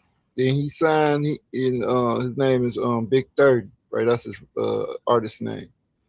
So he's actually signed to under Moneybag Yo. So when he say that he haven't seen a Rolex, he's wrong about it. Like, he pushing a narrative. Now, what the stuff that they did was completely stupid and foolish. I agree, but come on, man, you ain't gotta characterize the person. I think that boy signed for like over $1 million with Moneybag Yo, at least for $750. and that was like Well, he in jail now, 4 so years it don't ago. matter. Yeah, it don't matter. I'm just correcting the narrative though. Hey, shout out to They not broke. They wasn't broke. They was just stupid. They didn't think nothing out. They was just dumb. hey man, that's wild. You put some air tags. I mean, that's the smartest thing to do. Put some type of air tag on it or some tracer on it. That's the smartest shit you could ever do. Like dude got a purple Lamborghini. That's probably the same amount as that Rolex. Instagram and see you posted up with the same things you. All right, but forget about it, bro. All right, bro, cool, man. Corvette. Yo, Pooh Shiesty, you cook, bro. And after all this abundance of evidence, we didn't find out that everybody who got robbed, including Gucci Mane, is cooperating. The charging document outlines some of the evidence, just some, establishing the defendant's roles in the federal offense. This is as follows. Electronic monitoring data placing Williams Jr. at the offense location, which would put him in violation of his home detention conditions. Cell phone records and license plate reader data corroborating the coordinated travel of multiple defendants from Memphis, Tennessee to Dallas. Rental car records confirming Williams Sr. rented a vehicle that was used by the group. Surveillance footage from the offense location, a nearby office supply store, and a hotel where several of the defendants stayed following the offense. Fingerprint evidence as well that was recovered from the crime scene, matching at least two of the defendants. Social media posts by defendants displaying what appears to be stolen property just in the days following the offense. Greyhound bus records confirming the travel of multiple defendants from Dallas to Memphis the day after the offense. In this case, came to Dallas to conduct legitimate business, and they were met with firearms and violence as alleged in the charging document. Gucci Mane's real name is Roderick Davis, and he is identified as RD in the paperwork. I want to say Gucci Mane is the biggest rat since 6ix9ine, but I'm happy about this, sir. Tell them all these niggas, man. Right? Man, yo, listen, man, y'all out here robbing them good white folks, acting like y'all can be held accountable. Man, Gucci Mane, I'm proud of you, man, for not keeping it street. Bro, they rob your employees. So Gucci Mane, RD, personally knew Pooh Shiesty William Jr. by both his legal name and the name under which he performs. So he identified Pooh Shiesty by his legal name and the name under in which he performs. All right? So they verified Pooh Shiesty's Instagram account, et cetera, et cetera. Now, this says RD, Gucci Mane, described Pooh Shiesty as wearing a black Nike brand Shiesty mask, black hooded shirt, and black pants during the offense. An online search of Pooh Shiesty matched the individuals and depicted throughout Pooh Shiesty's Instagram. The victims also identified Pooh Shiesty's daddy Instagram as Mob Ties Global. Now, Big 30, Gucci Mane and the other people that got robbed identified Big 30, a well-known hip-hop artist also known as Big 30, as present during the offense. Gucci Mane identified his Instagram account as Big 30, which is verified by Instagram. The account contains photographs of Big 30 and Pooh Shiesty and Waters and others. We like to laugh and joke, but let's be serious right here. Gucci Mane had to tell, not for the obvious reasons. Gucci Mane has Pooh Shiesty signed to him. Gucci Mane knows that Pooh Shiesty is demanding a heavy bag. Gucci Mane can take Pooh Shiesty right now and sell Pooh Shiesty to a larger label and receive a $15-20 million bag. If Pooh Shiesty made Gucci Mane under duress sign release papers to get Pooh Shiesty from out of his deal, when Gucci Mane goes to court to say, hey, I signed this under duress, Gucci Mane would have had to tell anyways. Y'all didn't think Gucci Mane was gonna take a $15 or $20 million L to keep it street and real, right? Like y'all didn't think that Gucci Mane was gonna allow Pooh Shiesty to finesse himself out the contract, go ahead and sign a $20 million deal and keep him out of it, right? Y'all didn't think Gucci Mane was that stupid, right? That he was gonna lose $20 million for trying to be street, right? For trying to win over y'all validation. Man, cut it out, man. Gucci Mane said, hold on. My two options here is I either tell them folks I signed that contract under duress and tell, or lose out on $20 million, I'm telling, as he should. Because Gucci Mane only had one option. Because if he planned on contesting signing the release paper, he would still have to explain, bro, this is your signature. They have you on camera signing this. You is on camera signing this release paper. Because in the indictment, they said that Pooh Shiesty and his daddy pulled out a cell phone and they recorded Gucci Mane signing it so Gucci Mane can't deny signing it. So if they have you on camera signing this release paper, they got you your signature on the paper, they can take this to end label and say, hey, yo, we're out of the contract. I want a new deal. Gucci Mane would have had to say in court of law, these folks made me sign this under duress. Well, how did they make you sign it under duress? They made me sign it under duress by telling me if I don't sign it, they will kill me. They had a pistol to me. If you was going to say this in civil court, then you could have just said this in criminal court, in which he did.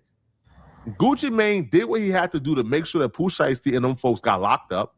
So he now has the proof and the evidence that they made him sign this under duress. So now Pooh Shiesty is still signing Gucci Mane, and Gucci Mane still got Pooh Shiesty rights. Y'all let me know in the comment section, man, what do you guys think about this? And if you're still watching this video and you want to watch another good video, click on this video right here somewhere on my screen where I break down who exactly killed Draco the Ruler. I broke down and revealed the LA gang member that murdered Draco the Ruler and other LA Crips. All right. And if you enjoy this content, please, please, please click on this video and like this video. And after you like this video, click the hype button to send me a hype. Hypes are the best way to help me push my videos in the algorithm. I'm going to see you guys in this next video.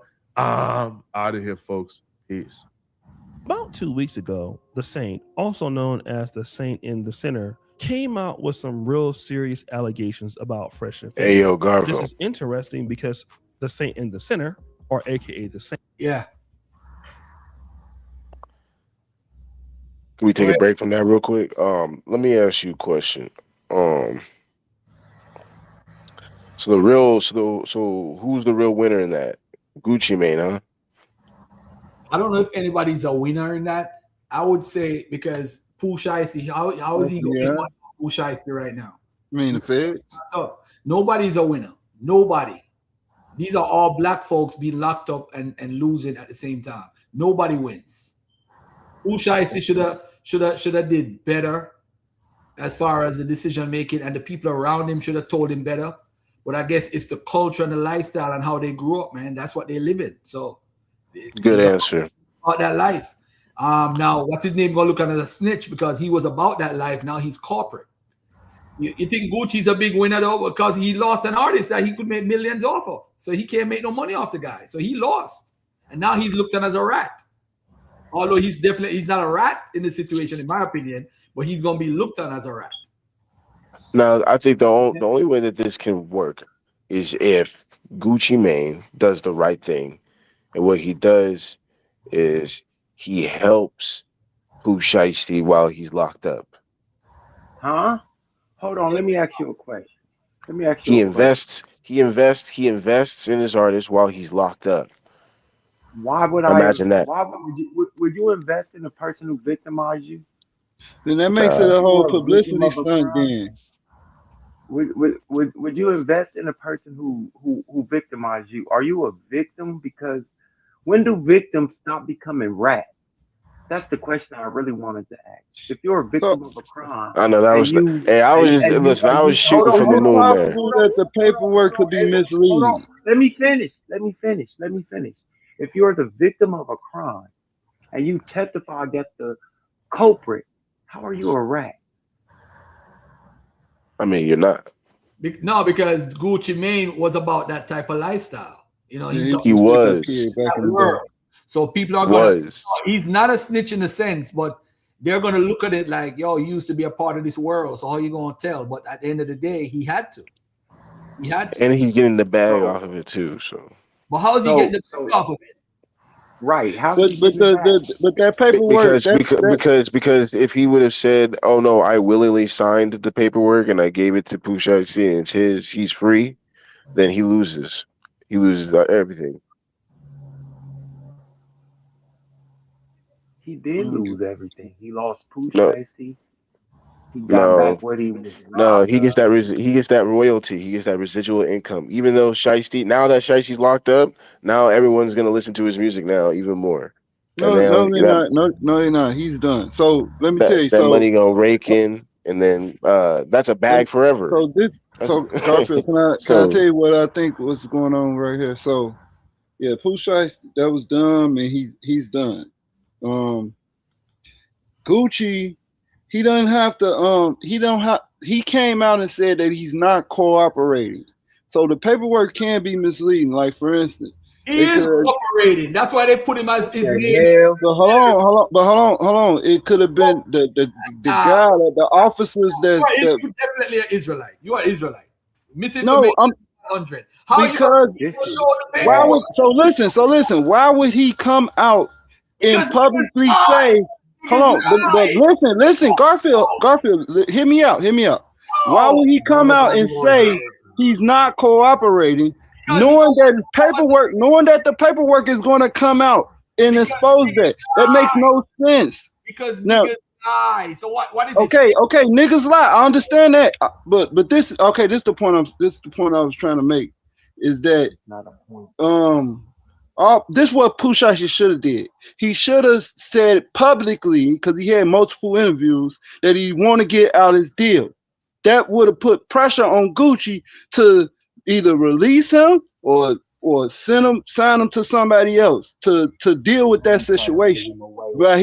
But he keeping it private and acting like him and Gucci is cool when the business is cool when he not. Because if you look at his $1 million worth of game interview, he said that him and Gucci was straight. This was just a month ago, and then right after that, that's when the robbery happened. So, if he would have just came out publicly and say, you know what, I'm trying to get out my deal, I'm trying to sign a new deal, but the label is holding me, or something like that, that would have, the community and the music industry aspect of that would have put pressure on Gucci to release him. Like, it would have been all over the place. You know what I'm saying? It would have been headline. So No, then we Gucci would don't. have had to make a decision like, okay, I'd rather just let this artist go. You don't even know what I'm saying. but you know what I think? I think All I'm when saying, you Pooh evolve, Shiesty should have made it publicly known that he was trying to get out his deal. That's it. That would have. Everybody knew that. well, he did. Everybody knew that though. But I think what When? it was How? When? everybody knew Everybody this. knew that. That was a word around town. I knew that. He was gonna I sign knew with that, Yo and I don't Gotti. even listen to Pooh Shiesty. Huh? He was gonna sign with Yo How Gotti. do I know that? I don't When even did he listen say to that Pooh he was Shiesty. going to sign How with do Yo Gotti? I know I've that? seen How do multiple I know interviews that? that he had once How he did got. I know that? Let me ask you Because this you question. listening to what the social media is saying now when they say, "Oh, he's No, trying to get I out of deal." saw Pooh it in it. Shiesty I never said saw that. it. Well, I hold on, saw. listen. I Well, seen listen, because multiple. Listen, I seen. saw the interview when he said, "I'm trying to get out of my contract. I want to sign a." Play that I clip. saw Play the it. clip. Play the clip. Because Now I gotta they play the clearly clip. asked him. I seen multiple of his interviews. They asked him. They said, You go "Are find you me. and Gucci? Get What's out up with there. Gucci?" He said, "Yeah, Gucci was real supportive. He This was man talking knows. highly of him. He never said anything about they having contract The issues. Hebrew That's what I'm saying." Israelite, the Hebrew Israelism really be showing with you niggas. Man, whatever, This shit man. is Show the bad. interview. Play the interview when he said that he want to get out his contract. You know what? Just regarding how everything turned out, I Yeah, think you just that make that up. once when That would have been He's on the not Breakfast Club. That would have been everywhere. Why we can't find that nowhere, that Pooh Shiesty, other than people saying this was what word on the street is? All right. Anyway, let me go back to this video right here, man. All right. We get back to that shortly. Marquette was really close with Fresh and Fit for a long time, at least until I seen up until 2020. He had been to Miami on their podcast. He had publicly defended them, and there were many allegations that he had, but here are some of them. And then people would message them because they noticed, like, unlike certain guests that are always coming on, like, hey, when's the Saint going to come back? Why? Because I spit the best game. I have the best interactions with women because I'm a natural with women. People like to observe it. It's art in motion. They're like, hey, when's the Saint the Sinner going to come back? And Brody is over here like, stop bringing up. What? Who? Hey, bro, don't have my name in your mouth like that, boy. You be careful with my name in your mouth. Play with something safe. And when he said, don't bring up, that's when it was done. Well, wait, there's more. I know you've been demonetized before, just via text. I said, hey, I know you've been demonetized before. What advice do you have? I didn't ask for anything. I didn't ask for any favors, nothing. I just said, what advice do you have? Right?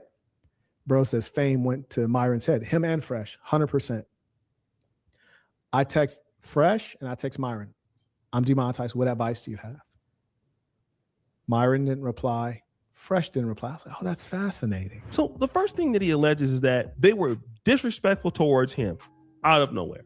So people were asking for him to come back. They disrespect him, talk down on his name out of nowhere, according to him. And then obviously he got demonetized and he looked for some help to get remonetized. And this is important because Fresh and Fit are still demonetized. But he got no response. They didn't talk back to him, but they would go on to disrespect him. And this is why the Saint and the Sinner went live a few times, basically roasting up Fresh and Fit. It was a lot of views from what I understand. You know, I even did a reaction off of the video. I got like 71,000 views. Now the Saint and the Sinner is saying this. I also acknowledge Brad. He writes, Myron promotes manhood, but is a coward, a documented coward. Did he get your roasts taken down? Fresh and Fit absolutely did get both of the roasts taken down. And also people say, well, why haven't they responded? Well, let us consider. So the Saint and the Sinner is saying that Fresh and Fit basically tried to take down his YouTube channel because both of these streams came down. All right. Now I went and looked at his page, the Saint, and basically he has 244,000 here. Right. And the one thing that I do notice, to be honest, is that he hasn't been active. And the reason why he hasn't been active is probably because he can't go live right now, or he's like appealing something here. So he is streaming on other pages right now. I think he has like 2 or 3 other YouTube pages. Now the Saint does have enemies, right? He has enough. One of these guys is called CD Productions. This is where I got this information from, which was formerly CD Fury. I do remember CD Fury. I really do. I don't know if this is the same guy, but he was a really good YouTuber back in the day. CD Fury, like really, really good. And CD Fury would basically just come after a lot of guys who he thought were like fraudulent or fake. It seems like what he's doing now is coming after the Saint and the Sinner, and he would point this out. You see, this dude Marquette, he didn't read the YouTube community guidelines. You cannot speak about someone's appearance for an extended period of time. That's what he did in the live streams, which is why they were able to flag it down. He would accuse the Saint for basically roasting up Fresh, and so much of that roasting was happening that it basically brought down those videos. Now, to be honest, from what I'm hearing, and from the people like Anton or the Saint or even Fresh and Fit, people who go live and people who have a whole lot of haters, you know, you could probably say like, hey, Fresh and Fit took the video down. Gucci Mane is officially the greatest snitch in hip hop since 6ix9ine. Gucci Mane just made sure that Pooh Shiesty isn't coming home anytime soon. The next time we see Pooh Shiesty will be 50 years old. In our last video, we revealed how Pooh Shiesty, his girlfriend, his daddy, they're all sitting in jail right now on Fed charges. And today, the feds finally came out now on Fed charges. And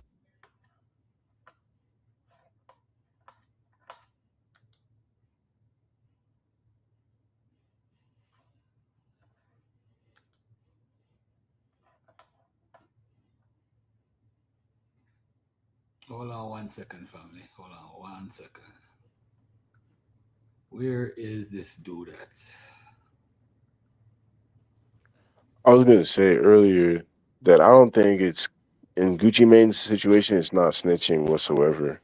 I think that when you become a mogul, you gotta just move different, and you gotta look at everything for the sake of the business. This time it happened to me. Right. You know, it's just business. You know, it's like, bro, and you got my employees, and it's on camera. because they're gonna want to press charges, even if I'm not even involved. And I gotta somehow try to cover for you. Like, hey, it ain't even gonna work. And from our understanding, that's what happened. They pressed charges. He had an off-duty officer as a security guard, and he had I think a Jewish white guy there, or whatever. And once the police get there, once they get a report, all they got to do is ask him, do he agree? That's why every time it says Gucci name, it says him and somebody else agreed that this is that is this is this person, that is that person. So he just probably agreed to it. He just probably said, yeah, all that is true. That's not cooperating. Nah, man. I think just once we move up to that level, like you're up in those leagues, like, hey, man, it's not even considered snitching no more. That ain't even snitching. Yeah, it's business. It's bad. It's bad just business. It's bad business. Part, but Yeah. it's business. I don't think Gucci loses anything. Even if he benefits. Bro, he just tried to. They threatened to kill him, and you tried to rob me, bro. Because I tried to explain earlier, is like you ain't even doing it right. You gonna do it in the office? You could have brought me to a dark alley and did like you. Because I already know what Gucci was thinking, bro. It's crazy. Because basically, what he would be agreeing to is basically signing over the rights to his music, right? So that means no more income off of him, completely done, right? You don't get no more royalties, no nothing. He leaves, or he stays. I mean, you say that you were forced to sign the contract under duress. You get to keep the bag at least while this brother is locked up for 25 to 30, and you get the bag off of that on the back end, and you're still getting residual income no matter what, because people are gonna be listening to it.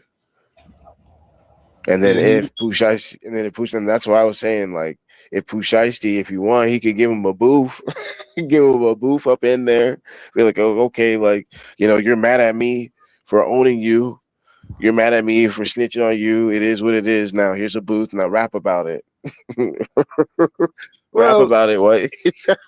Well, this is the thing. So upon his release, right, Gucci already know that, okay, whatever his contract is, he already know that, okay, Pooh Shiesty then grew bigger when he was even locked up. And Gucci understand this even when he was locked up. You know what I'm saying? So he understand that dynamic. So he know that he got to redo a deal with the brother anyway. So that's all I'm saying is, bro, all he had to, he lived up to his name, Shiesty. All he had to do was just let it be public known. Look, I wanna explore other options, or whatever. If just disagree with the contract, not allowing that. If Gucci Man's not allowing that, then how? If Gucci Man wasn't allowing him to get out of how I get cut off, but the other brother don't get cut off. But go ahead, bro. If Gucci Man wasn't allowing him out of his contract, what are you talking about? We got no record that Gucci. Obviously, they just met. It was hold on. Listen. No. Because at this point you're being disingenuous. Because the Attorney General person reading the document read that Pooh Shiesty was trying to get out of his contract. When the robbery happened, when the incident happened, he asked him to sign the release, and Gucci Man said no. What are you talking about?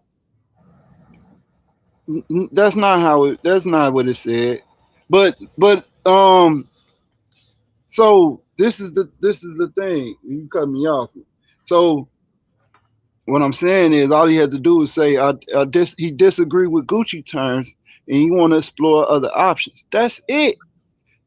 What's it called? It did the same thing. Rollo, when Rollo got out of jail, and he posted on his social media a whole paragraph about how his contract issues went with Gucci. He said Gucci helped him into sign it to somebody else.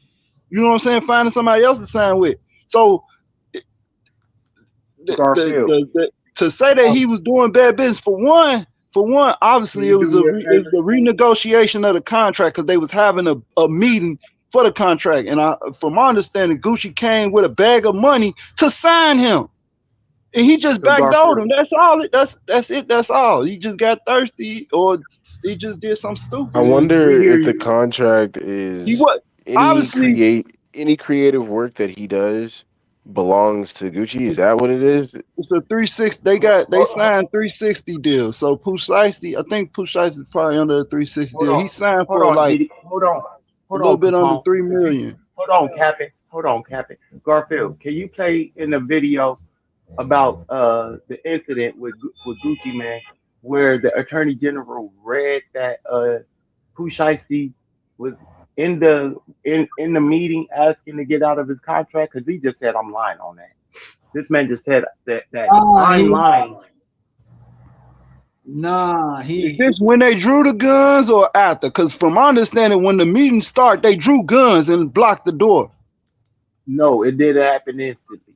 It happened after he asked him to sign him out of the contract. Gucci Man said no. That's what was. I think that was what was. Okay, well then, if I'm mistaken on that, I acquiesce to that point because I didn't hear that. I didn't read that. So was that not read? Was that not read by Garfield? Was that not read by the Attorney General? I wasn't. He didn't hear that part. The part that the video that I seen was with the attorney was the one that dude Nino Brown does, and he played everything that the Attorney General said. I don't remember him saying that he asked to get out the contract and Gucci refused. I don't remember that. I don't remember that because that would be major right there. From my understanding, once they got in the meeting, the guy they set up the meeting with his father and whatever. Once they got in the meeting, guns was drawn and they barricaded the door with the other dude, and he Big 30. He blocked the door. Hold on, let me play what Rick Ross said. All right, hold on 1 second.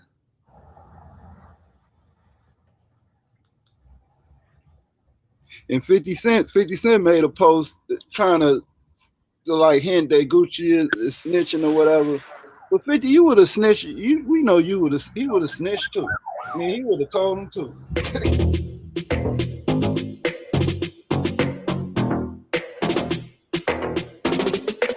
Rick Ross reacts to Pooh Shiesty allegedly robbing Gucci Mane. I'm on a Euro tour, like I said. I'm in Prague, going back to Paris tonight. But for everybody in my DM, Rose, what you think, or how you feel about the Guwap Pooh Shiesty situation? I don't like it for either side. You know what I'm talking about? Guwap most definitely didn't deserve that, and I don't want to see this for the little homie Pooh Shiesty, but this one just got to be educated and understand. In business, you got to negotiate, man. You got to negotiate. If you were signed for $100K and now you got 10 M's on the table, it's time to negotiate. This is how we do this. Boom, boom, boom, boom, boom, boom. Everybody win. Let's go. That's how it gotta go, man. You can't muscle your way out of no shit and no business. It don't go that way. And I ain't just talking about on the people's side, but on the other side, the blitz gonna come. You can't run from it, homie. That's the way it goes. Negotiate. It's time to educate. I want to see Young Hustle from the South win. I want to see it. That was the time I got Gotti and Guwap on the phone together. Us three on the phone. And it ain't nothing to discuss. It was no disrespect. It was no raised voices. Rose just wanted to plant that seed. And I understand one phone call may not fix all the situations, but you want to plant that seed. Where this may be able to move forward one day, get some paper one day. Be sure to like, comment, and subscribe. The CMG 1017 tour one day. That was Rose mindset. And I wish nothing but my homies the best. When it come to business, let's negotiate. Just can't take the streets to the do. We're gonna get a life sentence with that shit, boy. Let's get to the B's. Big Boss Ricky Rose, we back in Paris tonight. This is the European tour. We back in Paris, but more importantly, and I'm gonna say this all day, I'm gonna say this all week. That Nino Breeze new project, yeah, Omerta, that's out right now. Download that right now. That's that real shit. That's the vibe we on. That's the space we in this world we living in. What living by their own motherfucking codes, like, breaking a lot of rules. And my I don't be knowing it, just realize. Yeah, so like with like Gucci was in the same situation when he got out the feds. He knew that he had money owed to him from his record label. But did he so if he had to renegotiate his contract with his record label upon being released, knowing his value, right? Then why would he try to hold this young brother under a low paying contract and not renegotiate? That makes no sense. Shorty didn't even, I don't think they gave him room to even say no. Maybe on a phone call, maybe, but and Gucci probably said, "Well, we gotta negotiate the terms and everything," and that's why the meeting was set up in the first place. See, y'all leaving out all the particulars. The meeting was a mutual agreement. This wasn't that, oh, they just came up in Gucci office and drew guns or they asked him for release and he said no and they drew. No, they had a scheduled meeting to take place 3 a.m. in the morning when Gucci brought money, a bag of money. I heard it was a bag of money in a Louis Vuitton bag, right? Along with the jewelry that they took. So he was ready to renegotiate his contract. Dang, man. So how y'all can just excuse all that evidence and say, oh, he asked him and he said no? Obviously, he was trying to re-sign him or renegotiate his contract. Not really if you come with guns and stuff. Well, the other party came with the guns. They understood. So whatever Gucci offered them, they probably mentioned some terms over the phone. So whatever he offered them, they like, look, I we listen to that. Them dudes went there on a mission. They went there on a mission. We ain't gonna sugarcoat nothing, because they gonna say, oh, if you don't say this, we gonna do this. Nah, they went there to beat the crap out of this dude and to bring their guns. That's why they lined the meeting up with all them white folks. That's why they did that. So now that you get caught out there, they thought Gucci wasn't gonna snitch, or they wasn't gonna report it to the police. I don't know why with them white folks. And white folks, they don't owe the black community anything. They ain't under your rules or your auspices. They gonna snitch and do what they need to do. They protecting their life. So at the end of the day, they was wrong from the jump. From the jump, they was wrong. They was wrong. We can't sugarcoat it. But anyway, I'm out of here, man. I agree with that. Shout out to the Ghana people for the UN reparations speech and the resolution on the UN floor. Tariq identity got kind of semi-exposed by Taharqa Bey. I would love to hear the response from Tariq regarding that. The Israelites versus FBA, the Israelite in Africa. I don't know what he trying to do. And Nick Cannon, man, you change every week, man. 1 week you're rolling with the Hebrew Israelites, you black, you Moorish, you all type of stuff. The next minute you're an idiot. I don't know what to say about that dude. But anyway, we got a couple of shows coming up on the podcast, and I want y'all to check it out. Live stream next week. We're gonna be talking about the fake history, FBA reparations dream, fake history. Taharqa get destroyed by Jay Dyer. Hebrew Israelism on I don't know what the topic is, but anyway, the week after though. Hey, tell Zion and Divine Prospect they could come on. I have an open challenge for everybody. For the Jews, the Ashkenazi Jews, for the Israelite claimants. I'm going to invite my Ashkenazi friends on. And I invite IUIC, ISUPK, GMS, Sikari, Genesis, all the camps, Lands of Israel. I'm inviting everybody to open challenge. Liars in Israel. Everybody. GMS. GOCC, what's his name? Zabak, everybody. And then the week after, the show is called The Failure of the 12 Tribe Chart. The Scythians are not the 10 tribes of Israel, Second Esdras and Arthareth. We're going to go through all of that, and we're going to have a debate if anybody wants to come on and defend the 12 tribe chart and Second Esdras, Arthareth. We're going to go through all them books. I'm going to go through the history of Arthareth. I'm going to go where Arthareth come from, where it started to be talked about. We're going to talk about Second Esdras, that book being written in 3 different parts. We're going to talk about all of that. And the Scythians, I'm going to play the video about the DNA results of the Scythians that they found, who the Scythians were, how were they described. I don't know how they ended up being the 10 tribes. I don't know how that happened. Yo, One West made up a lot of bullshit, man, that people believe, man. It's crazy out here. It is crazy. All right? So anybody want to join the panel, invite your friends. We're going to get it in, man. I said, what day was that? That day is the 19th. So today is the 5th.